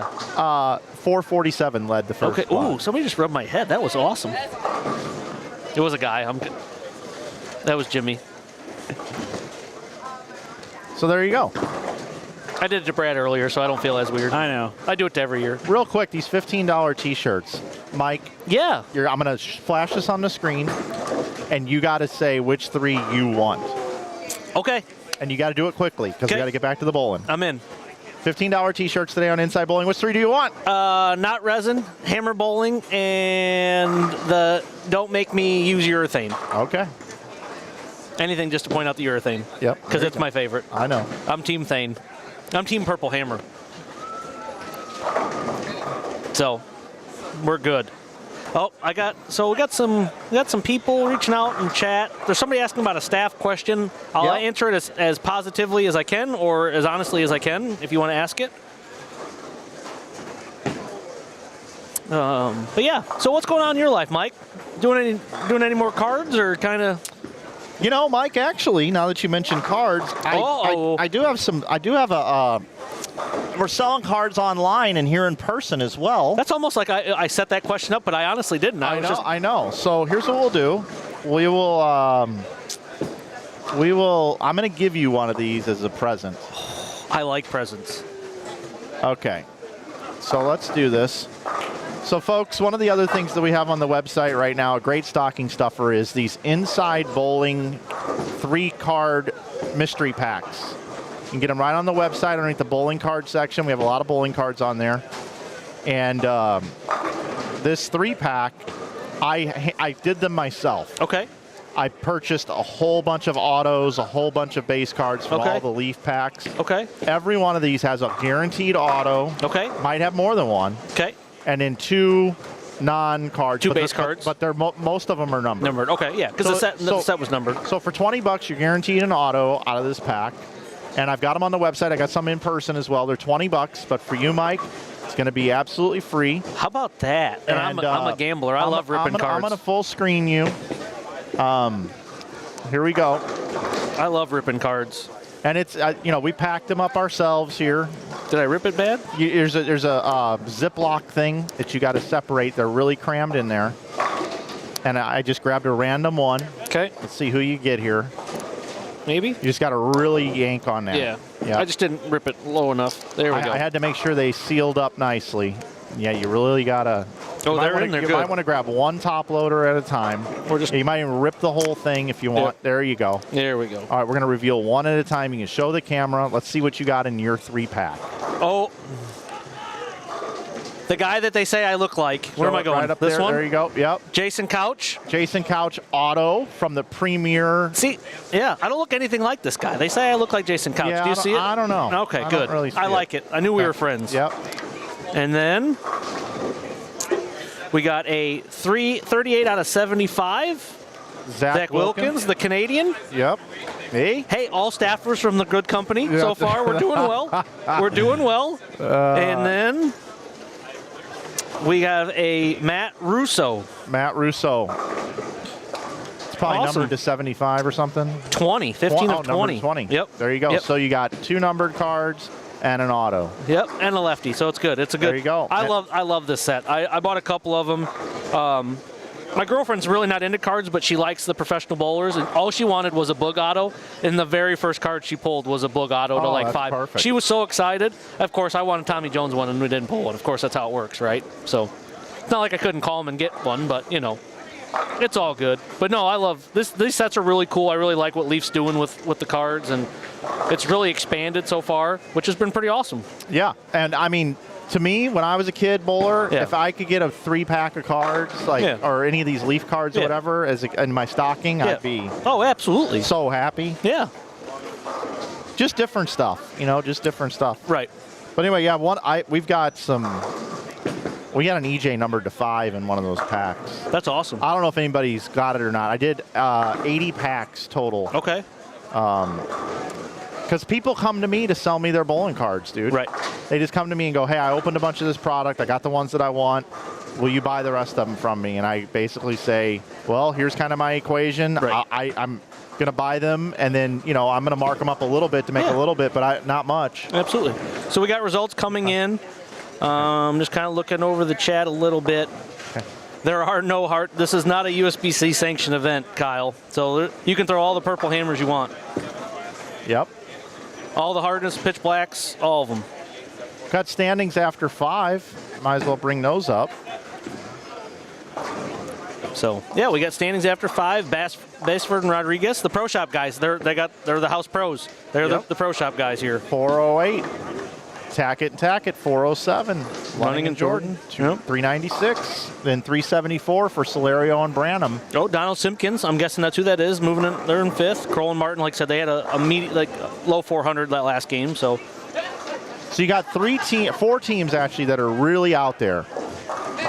They're really up there in the standings there, separation, because you got a 75 pin gap between 4th and 5th. These are all available on your link above the chat room, everybody.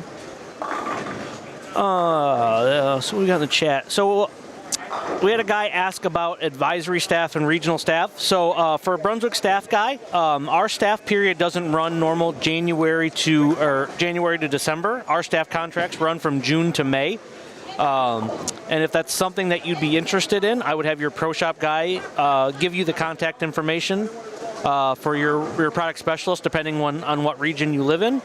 And there is a staff application that you can fill out that we keep on hand while like the off season like this. Like right now, we're not signing people because we're halfway through our staff period. But yeah, we give you a staff application, and if something opens up, we have stuff on hand for if we're looking for new staffers. So, yeah. Pretty simple, easy question.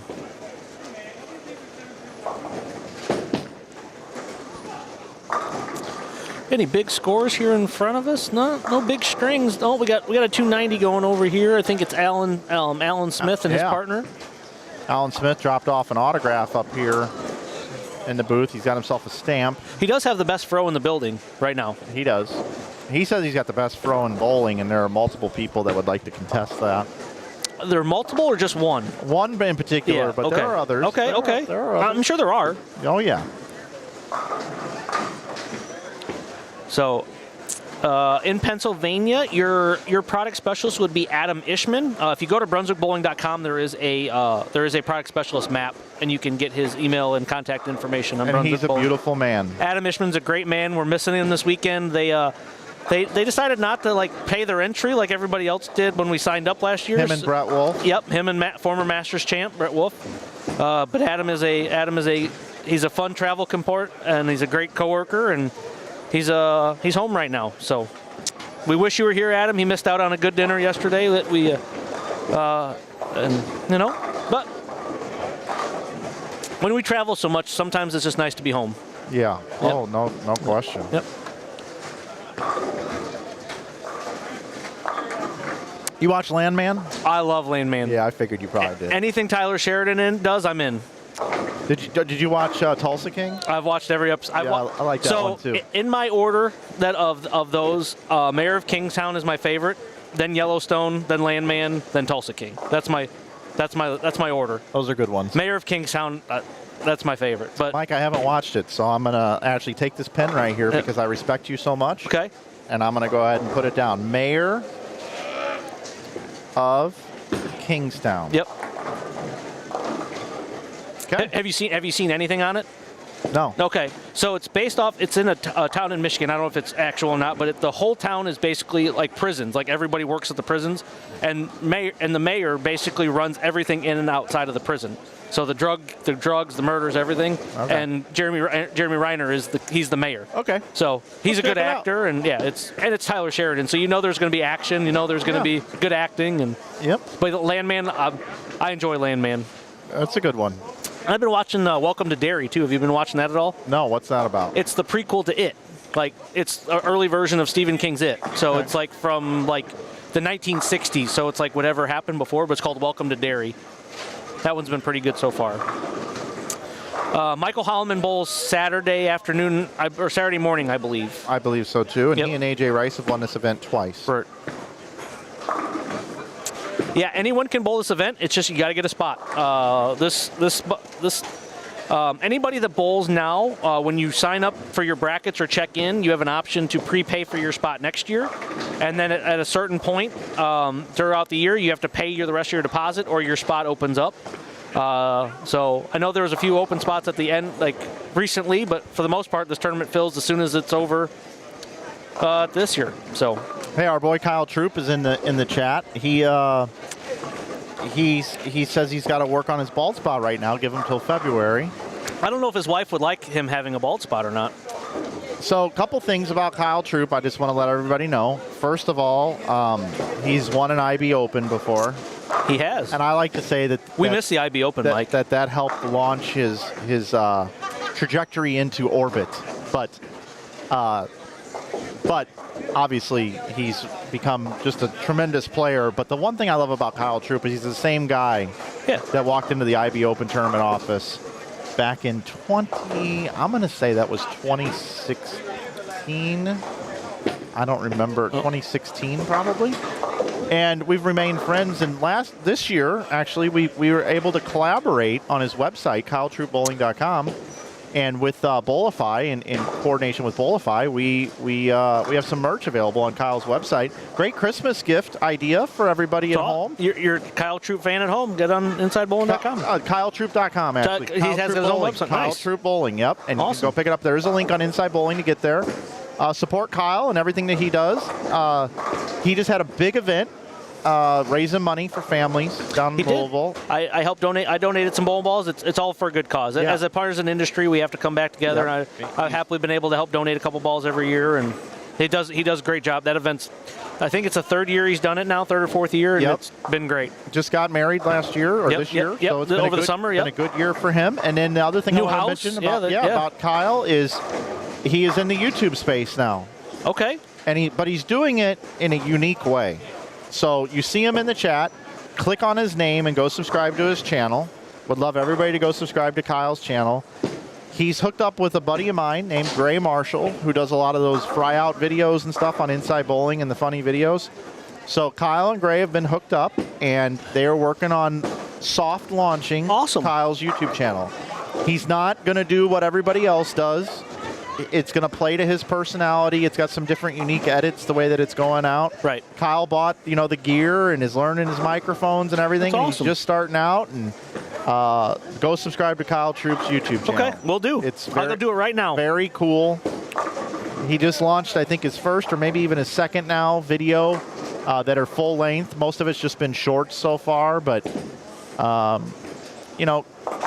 Kyle's somebody that we want to be seen out there with the masses, right? People recognize Kyle. So for him to be putting together any media content is great for bowling. So I've been enjoying his videos. And again, you can check out his merch at KyleTroopBowling.com. What's the YouTube channel? Just Kyle Troop. It's Kyle_Troop maybe. I think if you type in Kyle Troop Bowling and then click, it's kind of newer, so it doesn't always show up immediately. A lot of people post a lot of stuff about him. Go to channels, like the filter by channel. Okay. I think he comes up first if you filter by channel. You hit filters by channel. That should do it. Okay. Yeah. Well, how many does Kyle have now? Like, I just 3,000 or so. Well, oh boy. Yep. That's bowling balls going. A little under 3,000. Okay. Let's see if we can't get him up to 4,000 this weekend. Give him some of that inside bowling boost. Just like his career got boosted when he won the IB Open. How about that? Let's boost this YouTube channel this weekend. Somebody says you need to get a partner next year for this event, Mike. Dennis Hacker in here says, Super Chat, awesome broadcast, guys. Mike Dole, thanks for the Hammer sponsorship of the Mo USBC Masters in Queens. Hope to continue that next year. Absolutely. Nope, that was a good work partnership. Jeremy Hunt got that started. And like I said, I was, when me and Brad were talking about it, like bowling has given me more than I can ever give it back. And if, Brunswick gives me the opportunity to continue to give it back to the game, then I'm going to do it.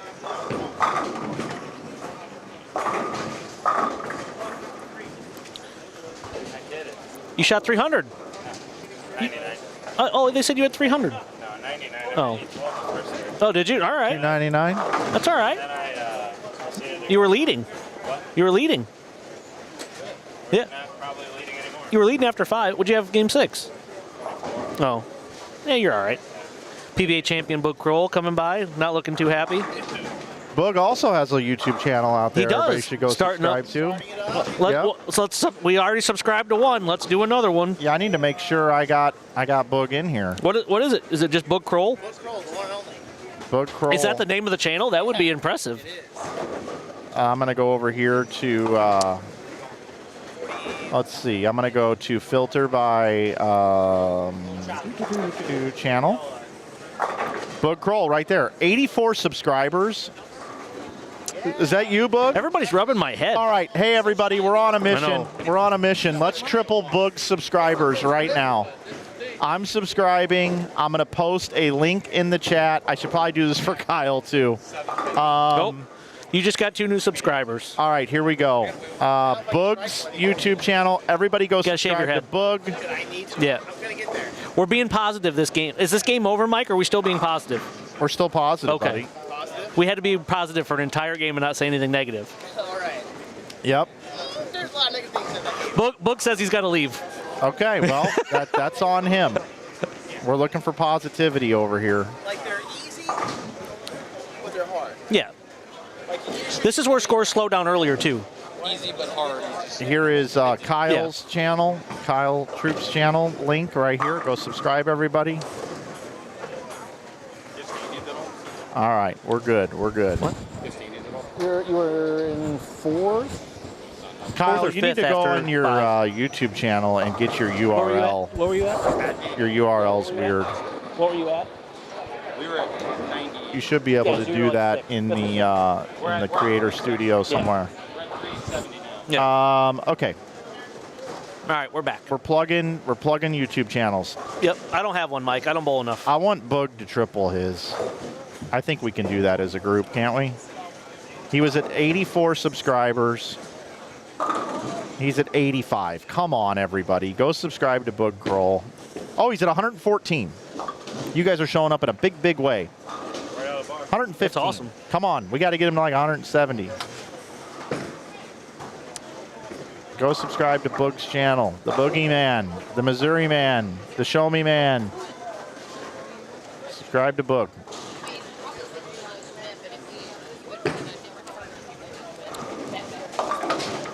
Huh? Yeah. Yeah. It's make the content better. I'm gonna send your doppelganger down. Oh boy.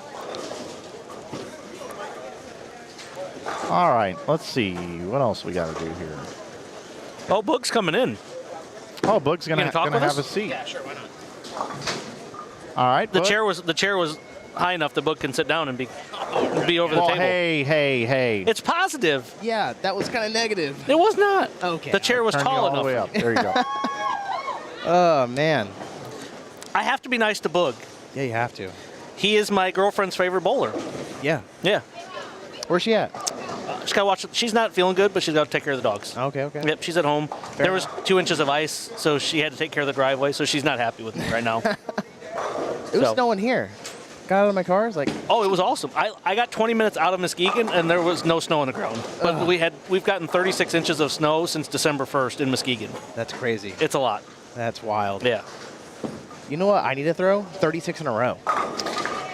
What are you throwing right now? Why don't you tell the crowd what you're throwing at home? Tell them it's a current ball, whatever you're telling them. Dang. Current ball. Because the Ghost is not current. It's in the bag now. It was current, the GB4 hybrid. Yeah, that's gone now, too. I know. Dark side? Dark side's still good. All right, yeah, we're throwing dark Dark side. side? Yeah, Okay. yeah. Okay. Have you drilled a danger zone yet? No, they just got to my house yesterday. Okay. Okay, let's actually workshop this for a second, Boog. Tell me what's going on right now. How have you bowled? What are your scores? I went 180. Okay. Then game 2 had 280. Yep. Almost injured We watched myself. that one. Yep. Then I had 247, 201, Okay. 206. Yep. I had 202 down here. So what's going on? What are you seeing? Like, why are you shooting 2 O's and not 2 Are A's? you getting 9 too often? I am. I'm getting 9. And I've missed 2 makeable, like, 10 pins. Like, easy, my fault, 10-pin issues. But I would say the bays are playing completely different. Yes. So Yes, that's what we've heard. Tighter down there? tighter down there, Yep. and they're flying up here. Yep. They're like- flatter down lane. Yep. Totally night and day difference. Like, Kendall, he threw the first shot, almost went Brooklyn. I'm like, okay. We saw it down here when I had 280. I'm like, okay, I made a 10-board move left. and then I made another 10 coming to this game, and it wasn't enough. I stuffed 9. Okay, I'm pretty close. I got one up the lane, I 210. And it's just like weird misses like that where I'm trying to shoot 240 every game, and these misses, I'm shooting 200 every But they've gotten so clipped from people starting a little too far left that, like you said, you missed it up the lane, you 210. Yeah, correct. Like we watched Kyle and Kyle Sherman and Nick Crummel, and they had 480 going, and we thought a shot was pretty good, but it might have been just a little bit up the lane, and Kyle like super washed out. Yeah. It was like it didn't look that bad, and it just went right How to the much are you 3 pin. guys over? I think we crossed the 300 mark. And you guys have 2 left to go? Yeah, 2 games left. So you guys realistically probably need to get to about 480. I would say 500 to be safe. Yeah, we were saying 500 Okay. earlier. So Yeah. so what is your plan going into the next game? Plan, well, we got the bad draw, I think. We flipped 3 times. Okay. I think everybody does, though.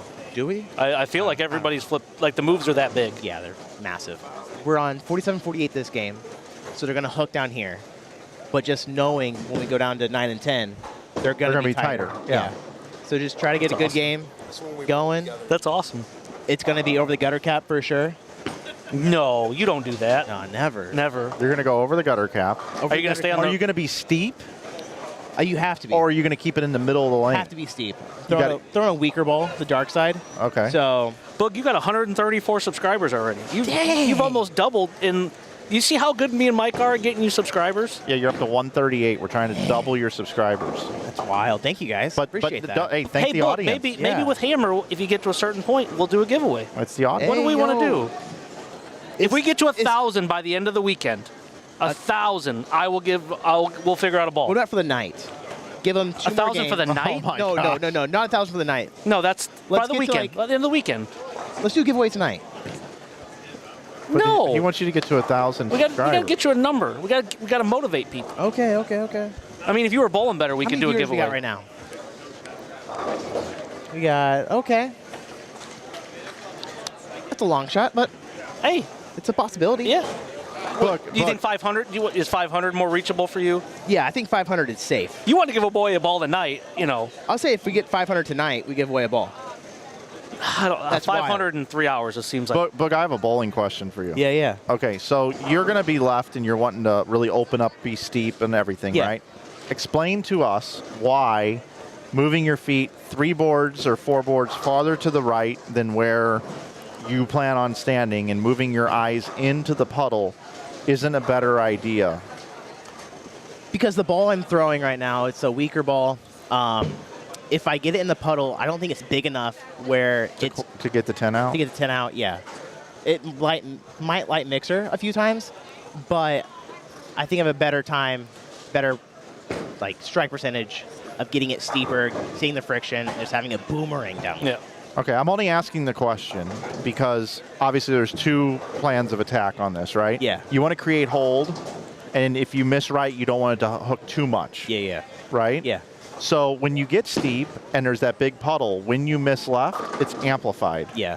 And when you miss right, it's amplified. Yeah. So I'm just wondering, and I'm not telling you what to do, I'm just asking the question. Yeah. If you This is when Mike if you becomes go ball to rep. a little bit more, like a stronger ball than what you're in, that you know will corner and get a 10 pin out. Yeah. If your feet are further right and your eyes are further in, when you miss left, won't it hold better? And Yeah, if it's you gonna miss lay. right, it won't get to as much friction? Yeah, but I think my miss right now is going to be right. Okay, so you're planning to, if you're going to miss, Yeah, you're going my to miss miss right. is going to be right for sure. Okay, because you're a pro and you can kind of determine which way you're I know going my to miss. misses, when you yeah. do. Yeah, okay. All right, I was just curious. I'm going to keep Well, an your eye misses how on you're TV bowling. were left. All right, guys, I got to go bowl now. Bye, buddy. Thank you, Bowl good. Boog. Thank you. I hope you bowl 280 this game. I hope I bowl a lot too. Yeah, Yes. but we'll take care of that headset. Don't worry about it.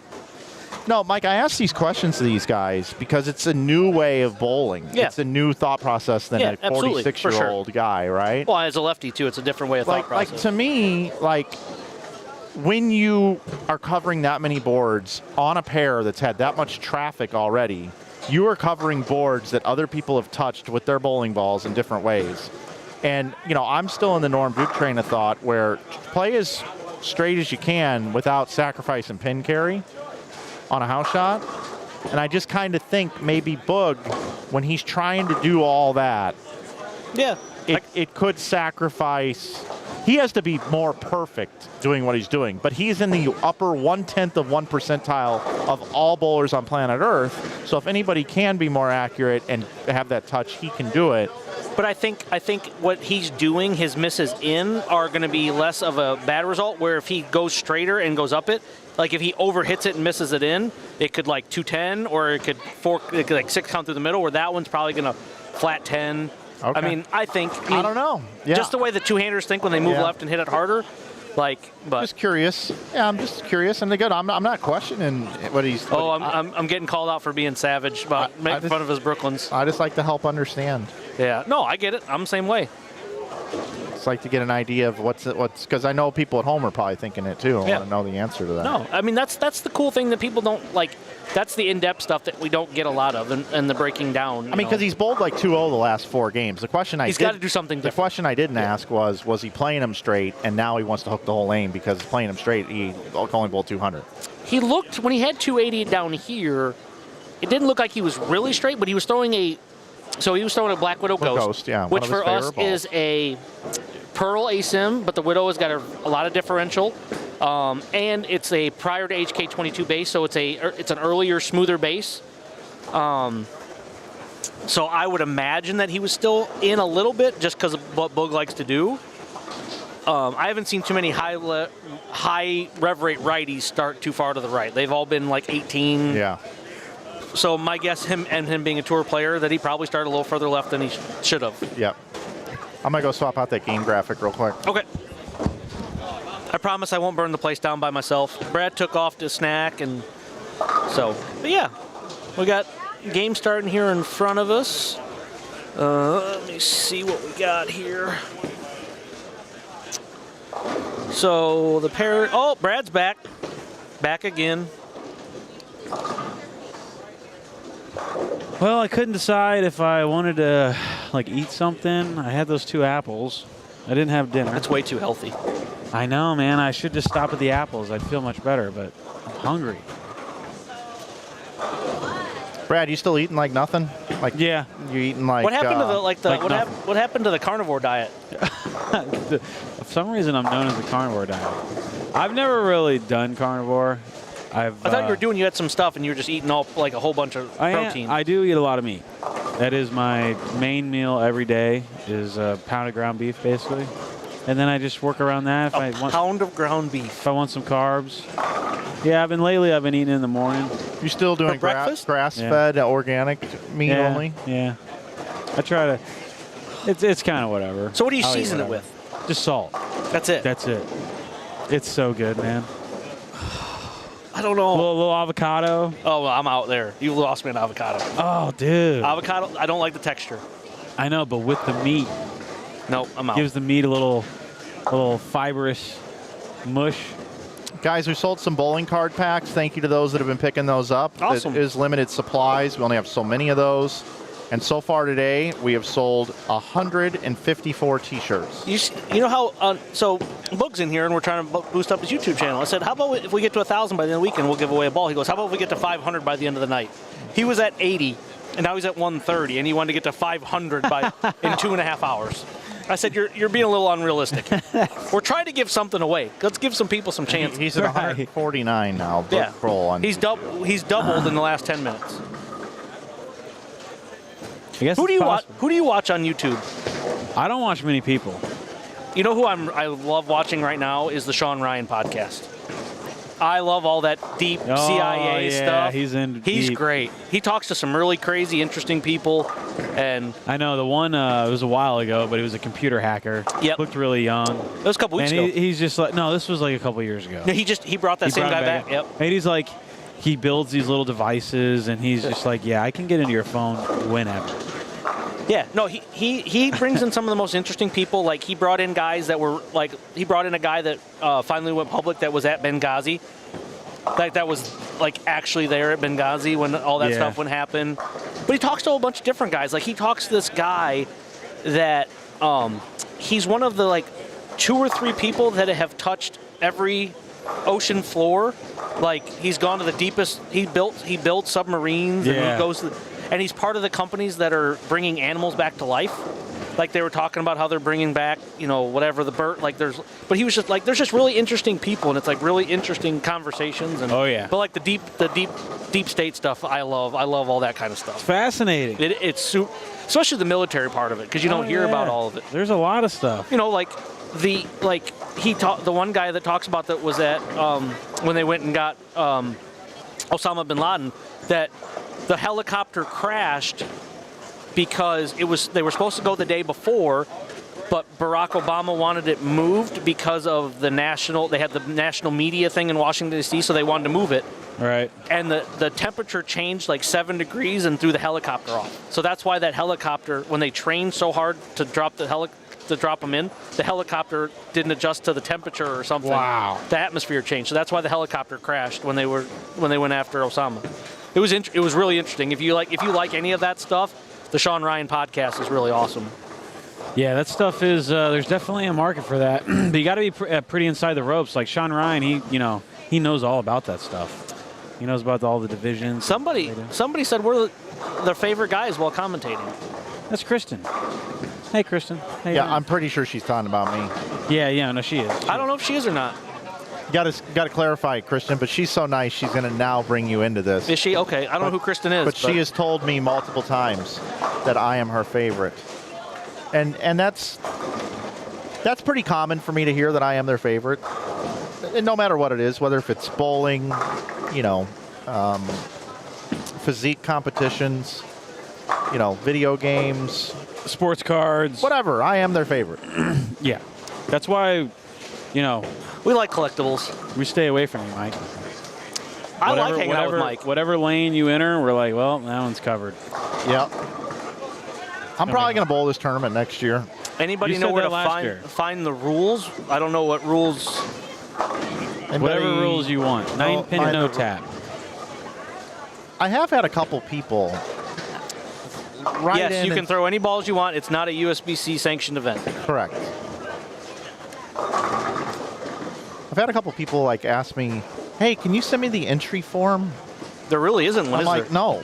There's no. We don't even put a flyer together anymore. Yeah. It's a waste of time. Right. This is kind of like Fight Club. You don't talk about it. Have you heard about our Fight Club in Muskegon? Have you heard about this? No.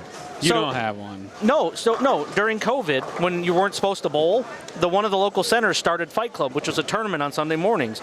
Nobody talked about it, but the guy would stand at the door, unlock the door, and let people in. And you couldn't serve alcohol, so they came in and bowl, and then we'd have a tournament, and it was called Fight Club because you weren't supposed to talk about it. And it was so successful that it's now every Sunday, and we get 40 to 50 to 60 guys depending on the weather, and you come in and everybody makes cut, but you get to call out your opponent. So if I'm the number 1 seed, I get to call out whoever I want as the tournament goes on. It's pretty awesome. Yeah, that is awesome. So they used to do the. Have you been number 1 seed? Oh yeah, a couple times. Dude, you used to win the King of the Hill in Rockford all the time. Yeah, that one was a good one. That was a good one. Yep. We used to go up for that. Yeah. Oh yeah, the brackets were awesome. I used to crush them. How's that center doing? Carter's is doing okay. Obviously, they had the shooting not too long, right? About 5 years ago now, and I mean, it's Rockford. Rockford's, it's there.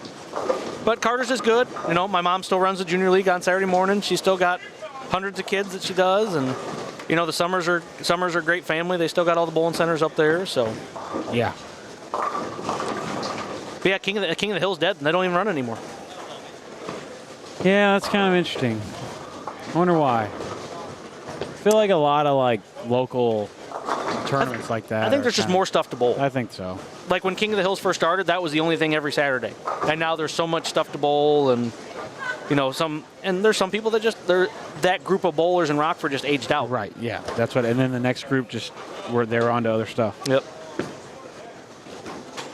Yeah, the shooting was pretty brutal. That was a well-known guy there, right? That died. One of the guys, Jerome Woodfork, he's a local Hall of Famer. Yeah, it's crazy. It was Christmas Eve or Christmas Day, whatever it was. It's pretty sad. Silly. Crazy world we live in. Wow, you got $20 from Kristen Anderson. I would also like to give a shout out to Brad and Kyle's Bowl Like a Pro membership, worth every penny. Looking forward to attending my first Brad and Kyle clinic next month. Thank you for what you guys are doing for bowling. I feel like I should be paying her the $20 to say that. She paid $20 to say that. Well, thank you, awesome. Kristen. Yeah, we appreciate you. Got any scores? Everybody's kind of early here. You don't have a whole lot of striking going on yet, but Yeah, no scores yet. I got them after 5. We talked about those. So I think we can take just a second to talk about what's on tap here. We haven't done that in a while. We'll also move over here, so further along. We'll take a look at our schedule. Finishing up Thursday night B squad right now. Tomorrow we're back at 8 a.m., 1:30, and 7. Then Saturday back at 8, 2, and 8. it's a good positioning at the foul line. That's Sambo Butler. Yeah. Sambo Butler. It's a Texarkana. Put them on the thumbnail. Yep. Sometimes when you wear the right clothing and you got a good look there from Carrie Ogle, our photographer, She's great. She's really good at her you'll job. get on there. Carrie does a great job. Yeah, she knows what she's doing. Yep. She's got the gear too. She's got these long lenses. Well, she does she does music events and sporting events. I mean, you got to have the goods. Yeah. That's a thankless job, too. Oh, yeah. If anybody's watching right now and Carrie captures a photo of you, I highly suggest Venmoing her a few bucks. Yes. It's such a thankless job. It's a starving artist type job. Like, she goes to all these concerts and does that work, and it really is just take the photos, put them in a media gallery, and then if the band chooses to use you, they have to give you photo credit. They pay you to pick it up. No, it's just really? a photo credit thing Jeez. to give you like you get to go to a concert and listen. Oh, Ricky Matsko has changed his jersey. To the He was wearing the Mighty Ducks, and now he's wearing The old school the inside bowling. 2016 IB Open staff jersey. As Ricky worked on our staff, is a friend of the channel, has done great things streaming-wise. He was doing his own streaming there for a while. And I used to bowl youth leagues with him at Fairlanes on St. Charles Rock Road when I was 13 years old. Fairlanes. I think Ricky's like 4 years younger than me, if I remember correctly. And always called him Beefy. Ricky Matsko, great dude, and he decided to put this on for the live stream pair. Sorry we didn't cut over here sooner, Beefy, but we had 2 of them that year. One was primarily orange and one was primarily white. Oh. Okay. That was a good event. Inside bowling was a good one. Tropicana. A lot of people help build inside bowling, and Ricky is one of those builders. Imagine a whole bunch of bricks laid out on a table, and I'm like, guys, I can't build this by myself. And all these people started grabbing bricks and building, including Brad Miller. But you did. Remember when you did that? Like you were doing like a radio show, and you had us in after we did the buckets on deck thing? Yeah.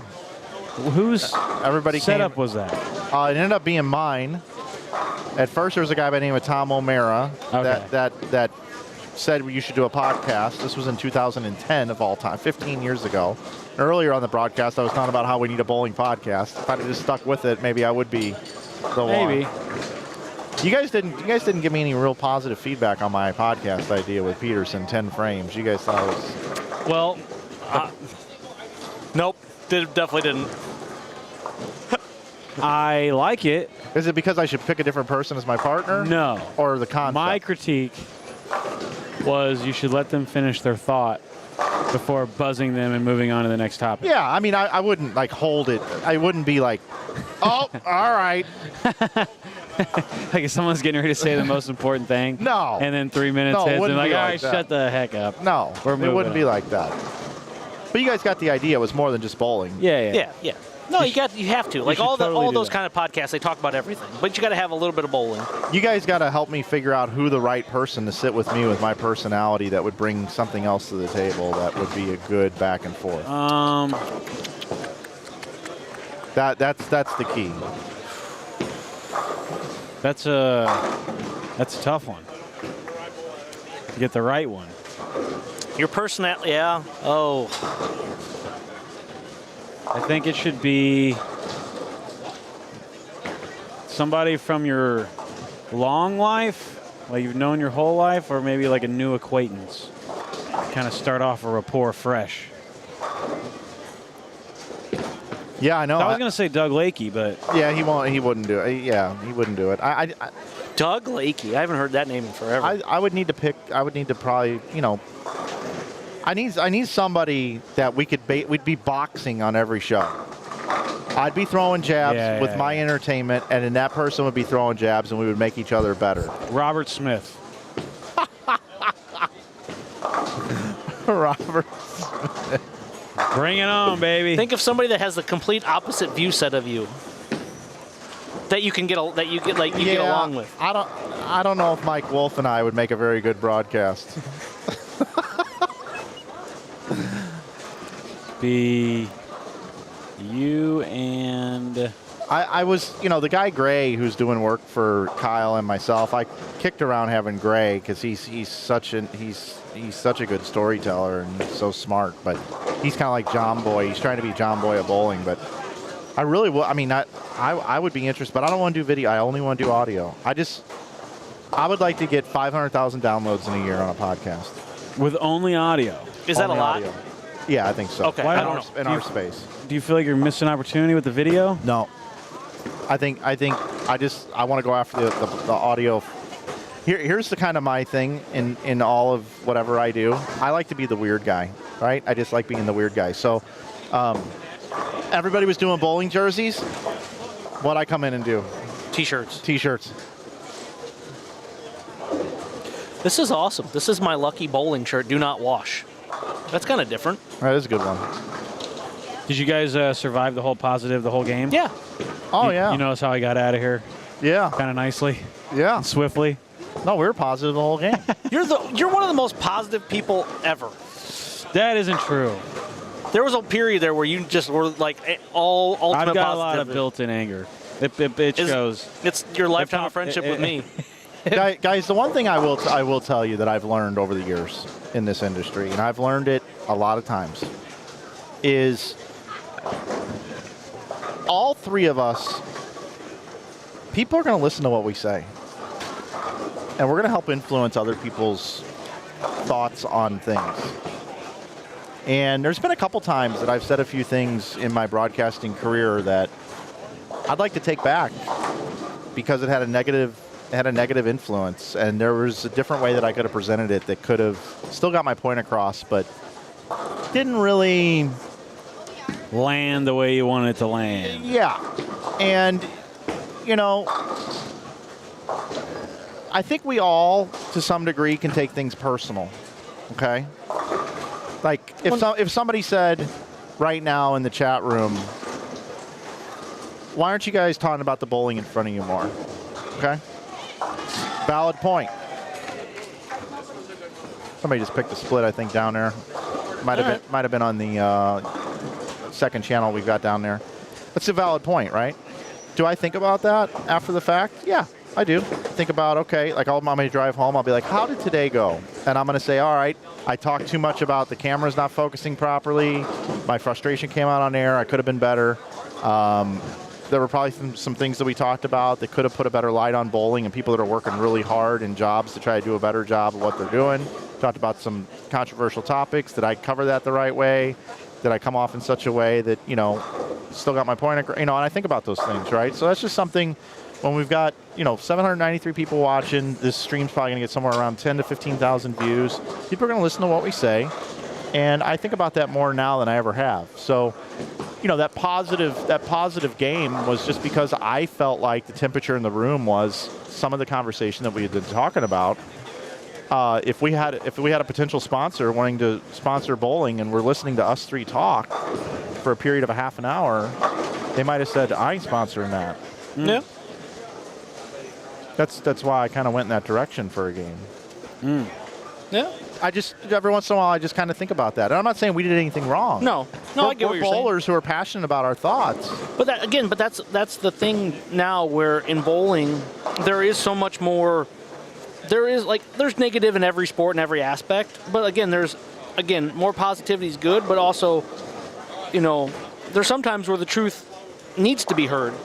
And sometimes I feel like everybody's so afraid to say the wrong thing nowadays instead of just being honest. Yeah. And I think that's an issue too. where you can't be honest and say something negative about something in the industry without somebody, like, even if it's not really negative, and people just freak out. You know, it's not like we're outright bashing anything. We're just giving our honest opinions. And at some point, like, that has to be okay. Yeah. Yeah, especially with the rising media. I mean, everyone's got an opinion now. Like right now, you could make a point that Inside Bowling didn't promote the holiday doubles enough on social media leading up to this event. Maybe. Oh yeah, go check it. Tell me how many times would a marketing room say you should be promoting this tournament and how many weeks in advance to promote that you're going to be streaming this tournament? You think we did? No, we're understaffed. Yeah. That's my excuse, but they're right. So how many things do we talk about in bowling? Us, I don't mean us, I mean just anybody in bowling that says, oh, this brand should be doing this, or oh, this brand should be doing this, or this brand should be doing this, but they don't actually work in the room and show up every day and sacrifice not being around their families, and maybe sometimes go out of town and work weeks on the road to do something positive, and then when they do all that work and they get home and they read something online that says they're not doing it right or they're not doing enough, that's a punch to the stomach. Yeah. But that's just not our industry. That's every industry. Correct. Yeah.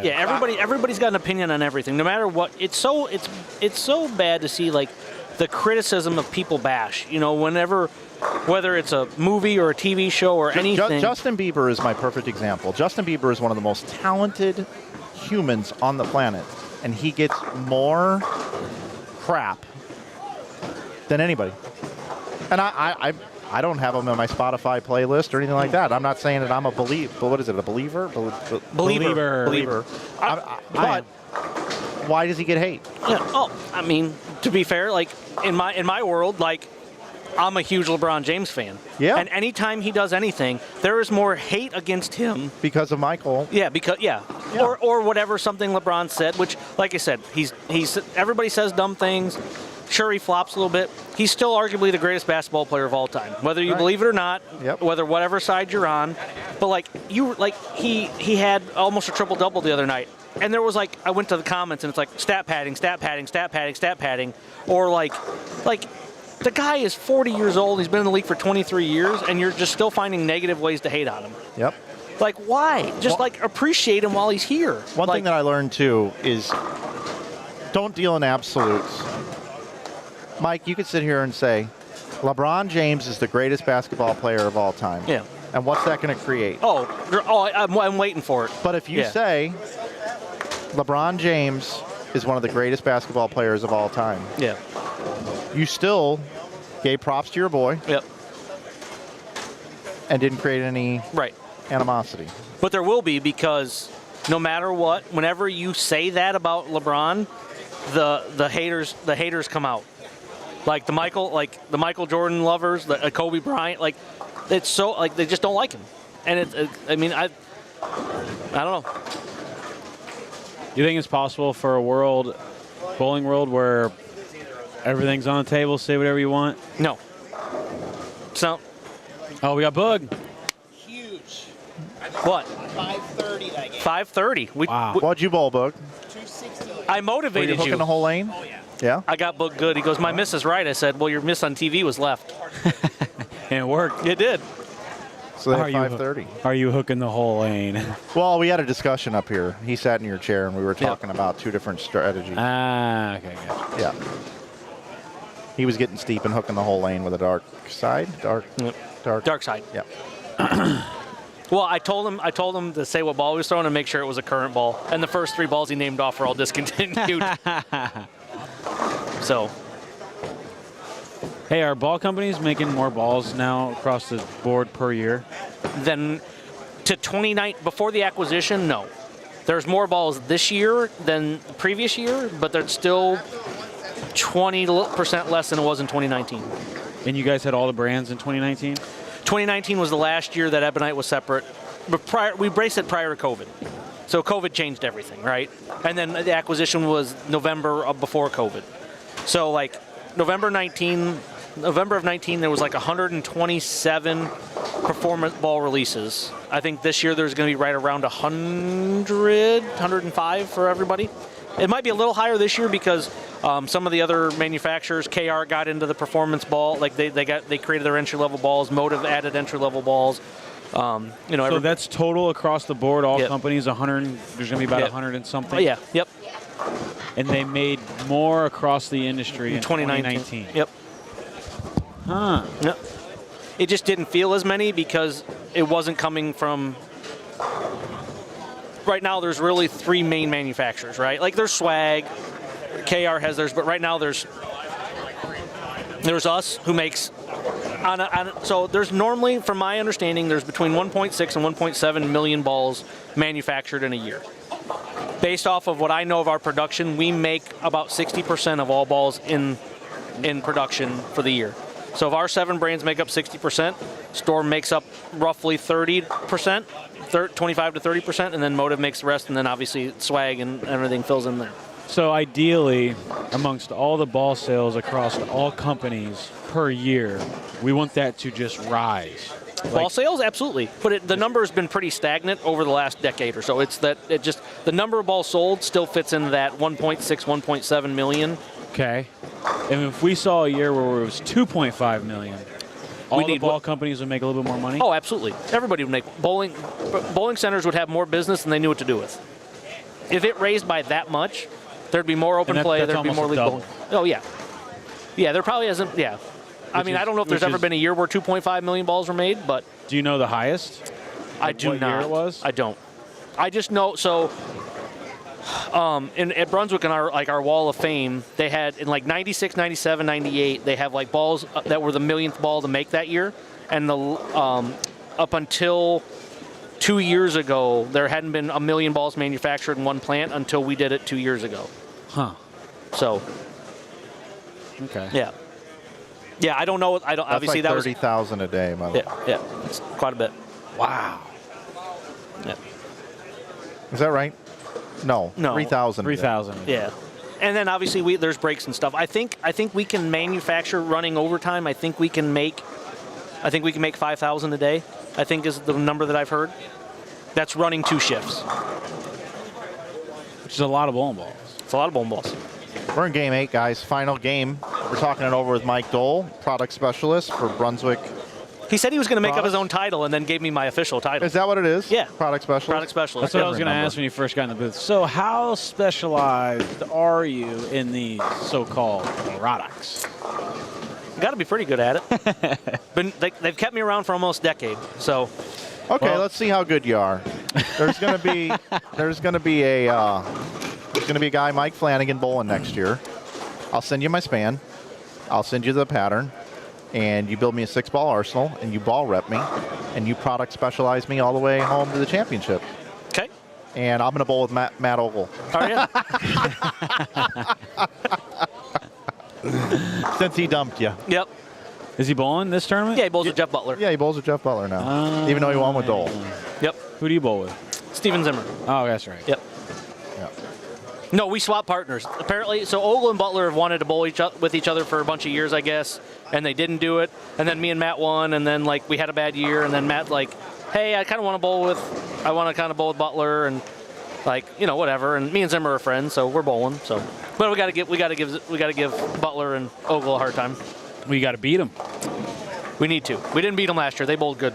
I mean, Jeff Butler is a pretty accomplished bowler, and obviously Matt's a PBA champion. Yeah, obviously that team doesn't stink. No. All right, guys, we had a question in the chat. Let's do it ourselves here. Your favorite bowling ball of all time? What's yours? You go first. You're the oldest. That's fine.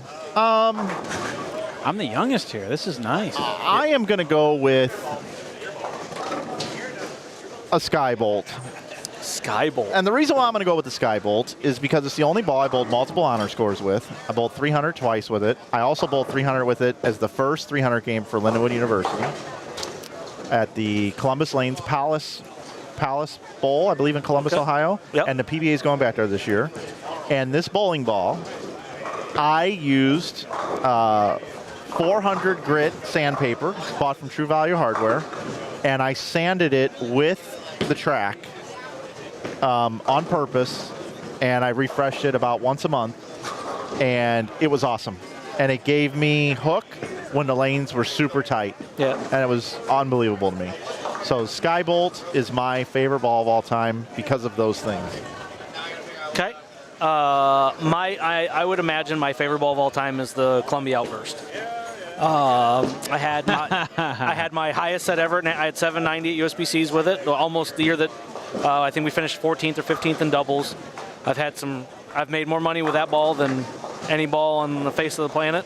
The Columbia Outburst. Yep. I drilled 17 of those. You know who else loved that ball? Steve Novak.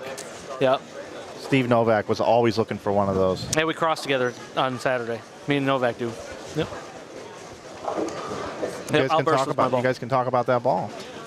The Outburst team. Yeah. What about you, Brad? Favorite ball? I don't know, man. My most nostalgic ball would probably be the X Factor. I don't know if it was the one I performed the best with, but I just remember getting that for Christmas and the smell of chocolate, and it was just my favorite ball of all time. It was like probably my first 15-pound ball, maybe. I like the Deuce, the X Factor Deuce. I like the X Factor Ace. So are you excited about this new Storm ball then? Yeah, I am. Yeah. It's really nostalgic for me. I love the X Factor series. Brad, what did you bowl and finish second in Nationals with? Phase 2.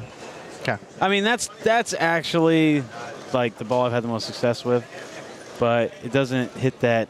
I don't know. Yeah, it's got nostalgic. Yeah, it doesn't. Yeah. I'm still throwing it. What ball did you throw the most when you guys made the first TV show? What first TV show? The doubles one, the first one. Phase 2. Yeah. Yeah, well, I think that would be. That's it. Yeah, I'd put that in there. But I like the other one. My second one would be the Steel Rhino Pro because everybody else bought purples at the time, and I wanted to be different. Yep. Shot 300 when I was 13 with it. I also. So I had. You wanted to be different? Never. I had back-to-back 300s with a Phase 2 in a PBA event. Yep. Pinned down. Let's do it.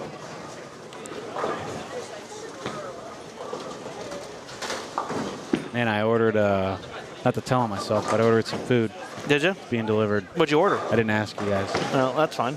Were you What- hungry? I'm always hungry. I'm fat. Were you mad at me for not asking you if you want food? No. Okay. Yeah, the Track 916. What are you having? What are you eating? Chipotle. Oh, what's the Chipotle order? Just rice, chicken, guacamole. You know who I don't know if he still does it or not. You had the most disgusting Chipotle order I've ever seen in my life. Who? We were in Green Bay for the Masters, and I was with Ryan Zeg. I think Zagar was, but Matt Gasson was there, and we had to wait for chicken. The guy goes, "Oh, I'll hook you up, right?" Matt got triple chicken, triple cheese, triple sour cream because I think he was doing keto at that point. There was sour cream oozing out. There was like 3 burrito wraps, and sour cream was like oozing out of it. That's terrible. It was the most disgusting thing I've ever seen. Yeah, sour cream's not good with me. I'm not a big fan. I mean, I like sour cream, but I don't like that much. It was disgusting. But Chipotle's good. I love Chipotle. They had the hot honey chicken a while ago, like the specialty one. It was so good. Yeah, I didn't try it. That there's special flavors like the barbacoa one, and then they had the brisket, and then the hot honey chicken has been my favorite. The brisket was really good. Chipotle, man. Pretty good company. Yep. That's all people eat in college. Yep. Oh, They got the whole college market share. It's so funny when we talk about college and people are like, oh, I used to eat ramen. I said, I've never had ramen in my life. They're like, what'd you eat? I said, I ate the $1 Tostino's pizzas. Yep. Our freezer was full of them. We had it sectioned off by whose house it was. Yeah, you can't hate on the Phase 2. No. Phase 2 was the ball on my Masters run. That was prior to Brunswick. Oh, yeah. Yep. You lost in the round of 8? The round before the shootout round. Okay. Don That Barrett. was in Vegas. Yep. Don Barrett took my soul with an EPX. Orleans? Yep. That was the year Mikey Tang made the show. And Darren. Yep. I was Mikey's only loss going to the show. And they both threw urethane. I was there watching. Who did you beat?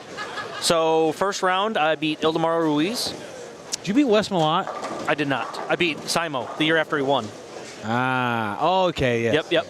So I beat Ildemaro Ruiz, and then I beat Mikey Tang, and then I lost to Craig Nidifer. Yep. Then I beat Simo. Then I beat Ronnie Sparks, and then I lost to Don Barrett. And who won that year? Belmo. Yep, that was the Belmo run. The Masters. Yep, that was maybe his third one. The same year he bowls Chuga. Yep. It was that round. It was that year. And Shuga had that 10-pin that bounced off. Yep. Oh, wrap this dirty 10 With a blue hammer. for the cheese, Yep. man. Yep. To beat Belmo, he's on this streak. They had beef prior. Oh yeah. Oh yeah. And the 10-pin like jumped off the deck. Like it was like flat, but it wasn't flat at the same time. Man. I brought that up once when he came up to visit Dave and them, and he goes, "Thanks for reminding me." I was like, "Dude, I'm just telling you, like everybody was watching that moment. Oh, yeah. Everybody in the center was watching That was moment. great. Yeah. Because they had beef. Yep. And Chuga threw the greatest shot, man. I used to think, like, God, Belmo just can't do anything wrong. Oh, in that like, event, if like that for a while, doesn't you couldn't strike- beat him. You couldn't beat him in that event. Man. Nope. Yep, that was the closest I ever like the one week I lived the dream. Other than that, it's just the couple regionals and Well, you almost took down the Proprietors Cup. second of the Proprietors Cup. To Yep. Shannon. AJ Rice. AJ Rice. Wow. Yep, AJ Rice. Didn't Shannon win one year? I think so, yeah. Yep, I lost to AJ Rice. That was you know, but I did beat Pete Weber for a regional, so that was all right. That was a good day. Remember that? You were there. We both match play. In Dubuque. Dubuque, Yep. yes. Yep. Did you Brad win was- that regional? Yeah, you were the first person to congratulate me off the approach. Huh. I'm forgetting you winning. Thanks, appreciate that. Did we travel together? No, we were just there. I think you made cut. I think we were both in match play. It's kind of ringing a bell now. I've bowled too many tournaments. I've bowled too many tournaments in Dubuque. Just Cherry Lanes. Yep. I We haven't seen anyone know where the 6 in this squad is going to finish. We haven't seen a standing sheet in a bit, so. Tell Brad that's 2-0. Robinson just scored. I don't know what that means. You got Bijan Robinson? You have fantasy football? Yeah. So Bijan Robinson must have had a touchdown. Of course, now he performs. My fantasy football came down to me and Nolan, the PBA media guy. Yeah. And I needed to match him. I was ahead by 6 points. We were the only two people that were going to take the last spot in the playoff. He didn't. He picked up Drake May and Derrick Henry for someone else a couple weeks prior, which means Drake May, Trayvon Henderson. He had 4 or 5 people on buys on week 14. Oh, geez. So I'm thinking, all right, this works. He's going to pick up a quarterback. Yep. So I snagged Trevor Lawrence for a lot of my money because I knew that's who he was going to grab. Okay, you hit like a pick. So I Okay, was one of playing those leagues. defense. Got it. Okay. And he picks up Sam Darnold instead, and Darnold goes off for 32.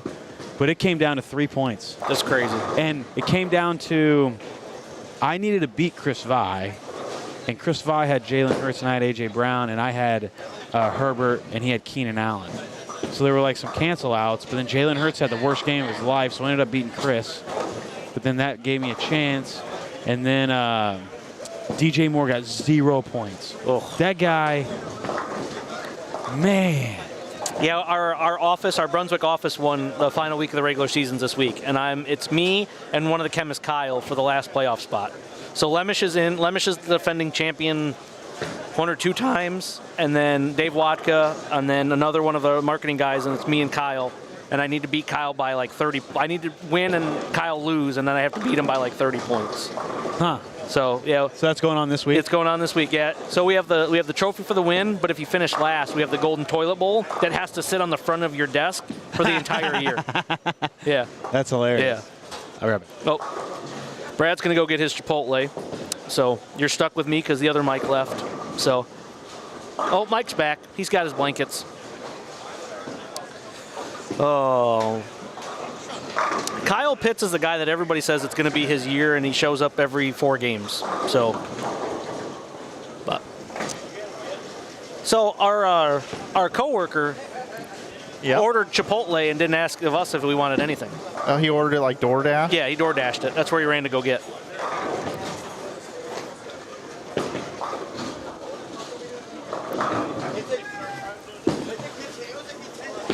Oh, well, we got a string of strikes here in front of us. Got a front 6. Trying to see who. Don't know who it actually is.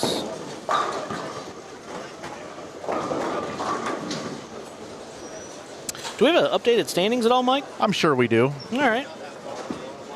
It's a great question. Provided by a great man.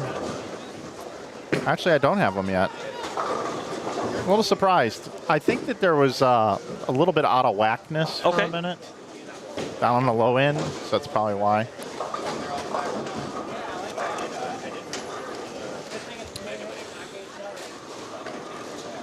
Brad's back with his food. That he didn't ask us if we wanted anything.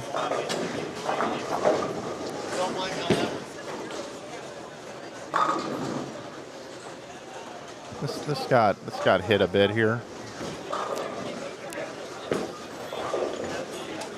I think it's that chair. I don't remember these scoreboards being this crooked. No. Well, we got Zach Lance is up with the front 6 here on 35. You guys see what happened here. I haven't taped down. And I black clouded him.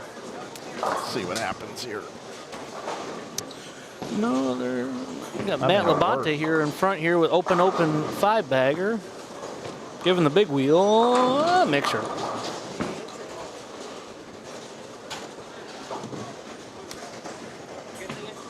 Well, that is. Uh-oh. Mike's fixing the cameras. Well, yeah, and then it creates a whole other. I don't understand how that can be like that right now. Because why is one off so much?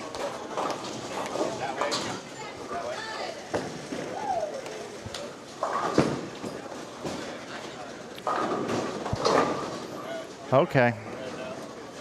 Back to fixing.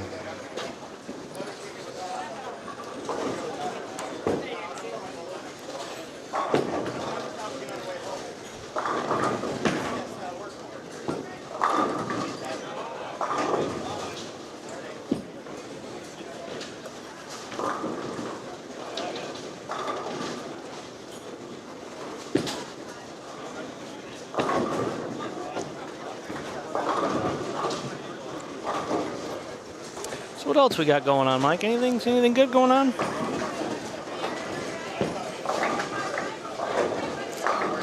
We're in the last game of the night. I'm ready to get out of here. Long day tomorrow. It will be 8 a.m., 1:30 p.m., and 8 p.m. Brad's got the morning and afternoon off from the booth, but he will be bowling tomorrow afternoon. Brad will be joining us tomorrow night. Lucky you, Brad. I believe Lee's here tomorrow. Oh, Lee's back. You brought him back out of retirement? He never retired. He wasn't here last year, right? He was here. Was he? Yeah. Was there one year he wasn't here at all? You sent him a couple bowling balls. I mean, I sent a lot of people bowling balls. The honesty comes out. You heard that straight from the horse's mouth. So if you, I think I have 225 staffers, so I send a lot of people bowling balls. I think that's my number in my regions, 225. Good point. Who's the best one? My best staffer? Based off of what? Bowler or like being a good staffer? Whatever you value the most. Oh, what is being a good staffer? Being a good staffer is somebody that represents the brand well, that promotes and pushes product and will talk to people. Wouldn't it just come down to sales, though? And bribes But you? You can't really, but if it's a bowler, though, right, it's not all about sales because, as a pro shop guy, right, you can generate and track sales. But as, if I signed you to staff, there's no way to track how many sales you've generated for me. So I have to base it off of your interactions on Facebook, public, all that kind of stuff. Right. So, I have good staffers that do it that way. Then I obviously have good staffers that work in pro shops that do tons of business. So, but I don't know who my best staffer would be. I love them all the same. What pro shop sells the most Brunswick stuff? In the world? Or in the United States? Or United States. I mean, to name off a bunch of them, some of my top customers in my region, the pro shop here, Bowler Shop, Fairview Heights, they're one of the top 10 customers I have in my region. Mike Wolf, Wolf's Bowling Supply, Chris Warren's Pro Shop in Plano, Texas. We have Bo Littlefield in San Antonio, Texas, his chain of pro shops. Strike a Lot Pro Shop, Austin, Texas. Bo 101 out of Little Rock, Arkansas. Guys that run Nightmare Doubles. So that's some of the customers I have that are in my top 10 for Brunswick, buying Brunswick products.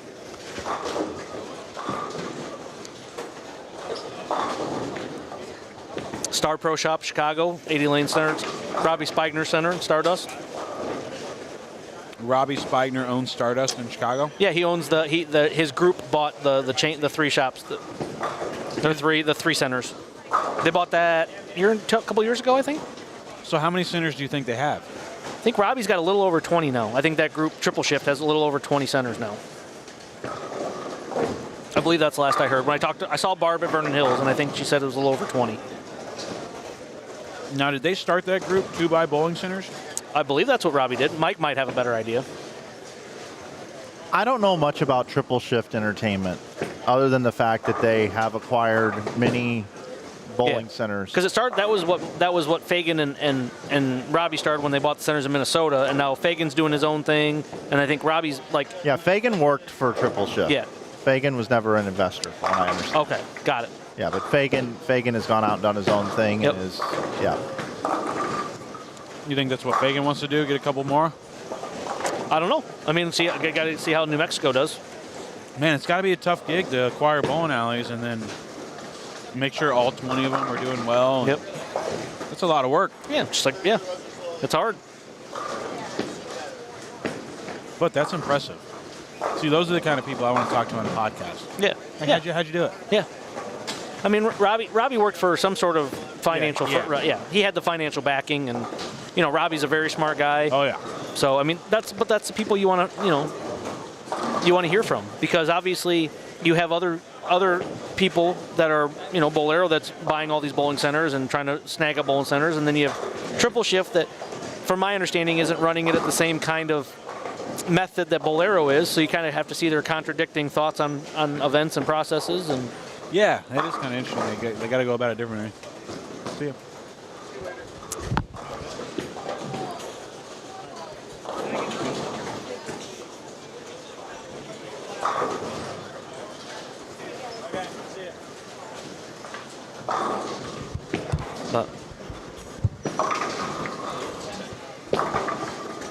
Because bowling alleys are hard to, just in general, they're not like printing money machines. They can be, I guess, some of them. Yeah, I mean, it all depends on your open play. It all depends on your league base. I mean, the food, the bar. I mean, I would say this place prints money. Yeah. I mean, talking to Ryan earlier, they have over 2,000 league bowlers. They have tournaments every weekend. I mean, they got a great arcade. They got food. They got everything. They got a bar. Like, this place runs good. I mean, it all depends on how good the proprietor is invested in the bowling center. I mean, and the thing I think that why you're seeing a lot of bowling centers go away is because the land has become so valuable underneath that somebody walks in with a check and says, "I want your land." I mean, there's a center, Orland Bowl in Chicago. It was built on a strip years ago, and then got surrounded all by like car dealerships. And Tesla walked in with a big check and said, "We want your bowling center." Yeah. Like, how do you say? And if you're an older guy and you don't have anybody to hand it off to, how do you say no? Right. I mean, you can't. You can't. I mean, the gentleman that passed away that owned Thunder Bowl, when he passed away, the family might not be interested in Tom Strobel. Tom Strobel, yeah. And his family might not have been interested in continuing to run it. And Bolero comes in and says, "Here you go." Spectrum in Grand Rapids was the same way. Guys, we're coming down to the end of the squad. And I want to remind everybody that the standings are on that link at the top of your page. I encourage you to bookmark it all weekend. I have individual A squad standings listed by finishing order. Just got to do a refresh there. So Courtney Burks averaged 244.9 earlier today. Manuel McPherson averaged 244.6. John Flanagan averaged 243.3. All of us Flanagans just bowl good, So those are some of your higher averages. Tony Cox averaged 234.3. So you can see that now. It's on that link. And we also have standings after 7 on this squad. Kroll and Martin are 502 over. Here, I'm going to do a share the screeny. They said they had a big game 7. So yeah, Kroll and Martin at 502. Bassford and Rodriguez at 493. Tackett and Tackett at 480. And then it drops. Lunning and Jordan at 425. Yeah. Then Hebetler and Hunt at 404, and they again have a game to go here, game 8. Crumble and Sherman are going to need a big one this last one to have a chance. They're 305. I don't think they're going to get there. No. Yeah, so I said earlier that I thought 6th on this squad would be around the cut number. That was kind of with the strength of the squad in that. And I think I'm going to be a little short on that, actually. I think off of this squad, we might be looking at 4 or so. Okay. Wow. What do you think the number's going to be? Well, last year it was 525 over. To make the cashier's round? Yes. Okay. Okay. Now, my thought is, looking at this pattern, it's a bit longer, which in my opinion means that the bowling ball isn't going to change direction as much down lane, which has less entry angle, which is going to leave a few more corner pins, in theory. Yeah. Also, they have newer pins, and that's worth a hit or 2 a block. Okay? So if you take 2 bowlers, 16 games, and let's say you give everybody 0.75 less of a hit a game, that's 1.5 a game, times 8 is 12 hits a game, or 12 hits over the block. 8 of those are going to impact your score by about 10, I think. So I think with 525 last year, could it get as low as 445? It's possible. I think you need another squad. I think by tomorrow afternoon you have a better judge. Yeah, but after the Friday afternoon squad, I think you have a better idea. I think the cut score I can confidently say is going to be below 500 this year. I feel good about that. I think that's a totally safe bet. I was saying 495, but after that squad, I think that's pretty soft. And there is no more bowling out there, folks. So again, I want to remind you, here at Inside Bowling, we've been streaming tournaments forever, but we built this online store. We're a robust print shop now, and it's really how we make our living. And we put together specials to thank everybody at the end of the year, especially our online audience.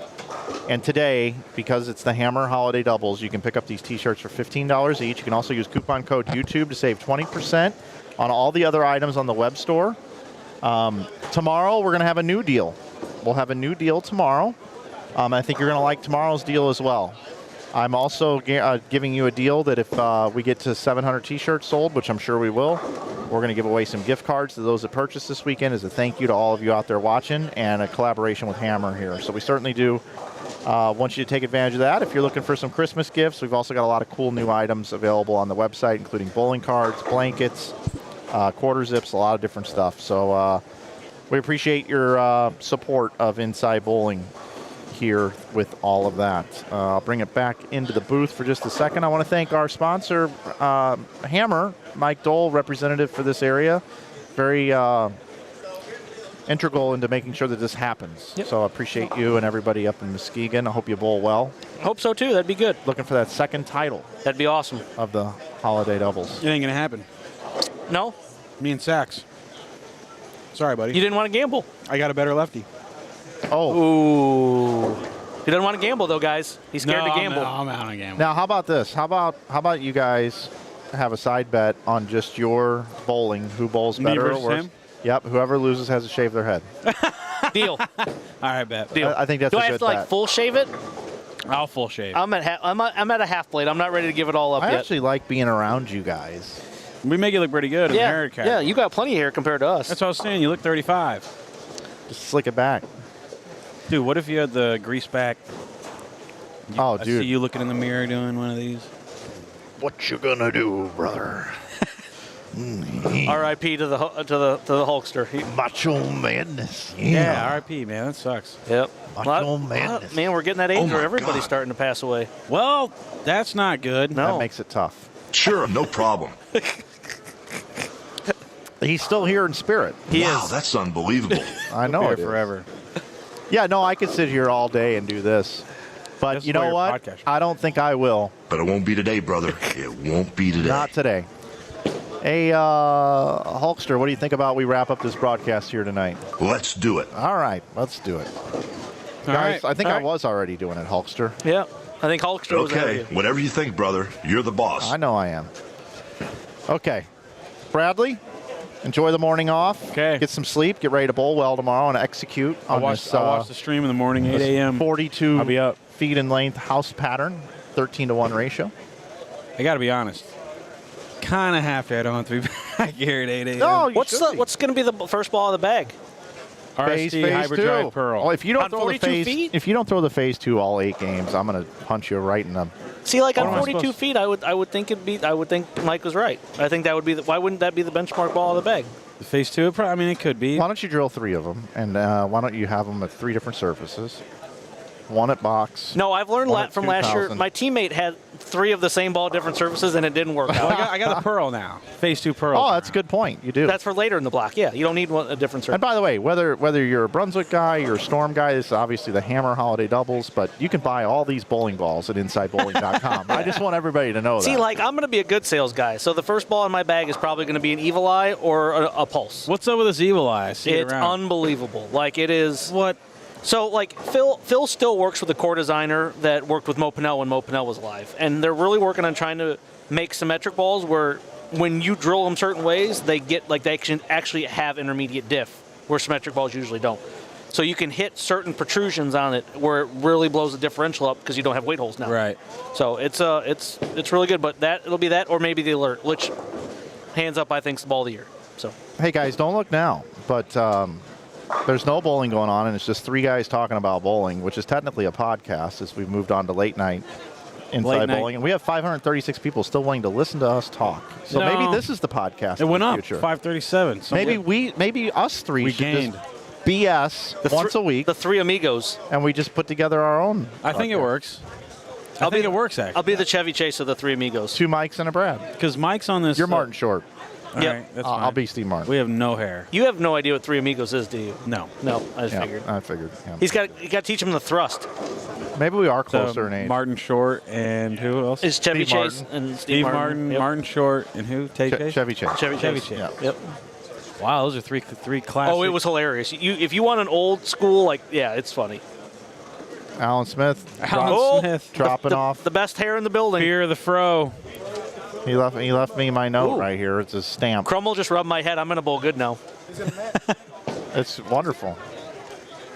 That's it. Yep, that's it. That's it, Alan. All right, I'm gonna drive to Missouri, Okay. See you guys later. Yep. guys.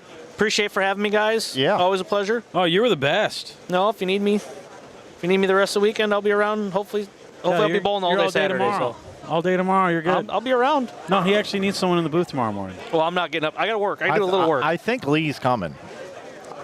If Lee doesn't come, This is if part, Lee wants his bowling balls, he needs to show up. This is part of the Lee Mike relationship. He sends me a Facebook Messenger. He has my phone number, but he sends me a Facebook Messenger. That's the worst. And says, no, there's several people that are in the. I understand, but I don't mind. I don't mind. But he sends me, hey, I'll be there again this year. Perfect. Thank you. Yeah. And then that's our communication. That's it.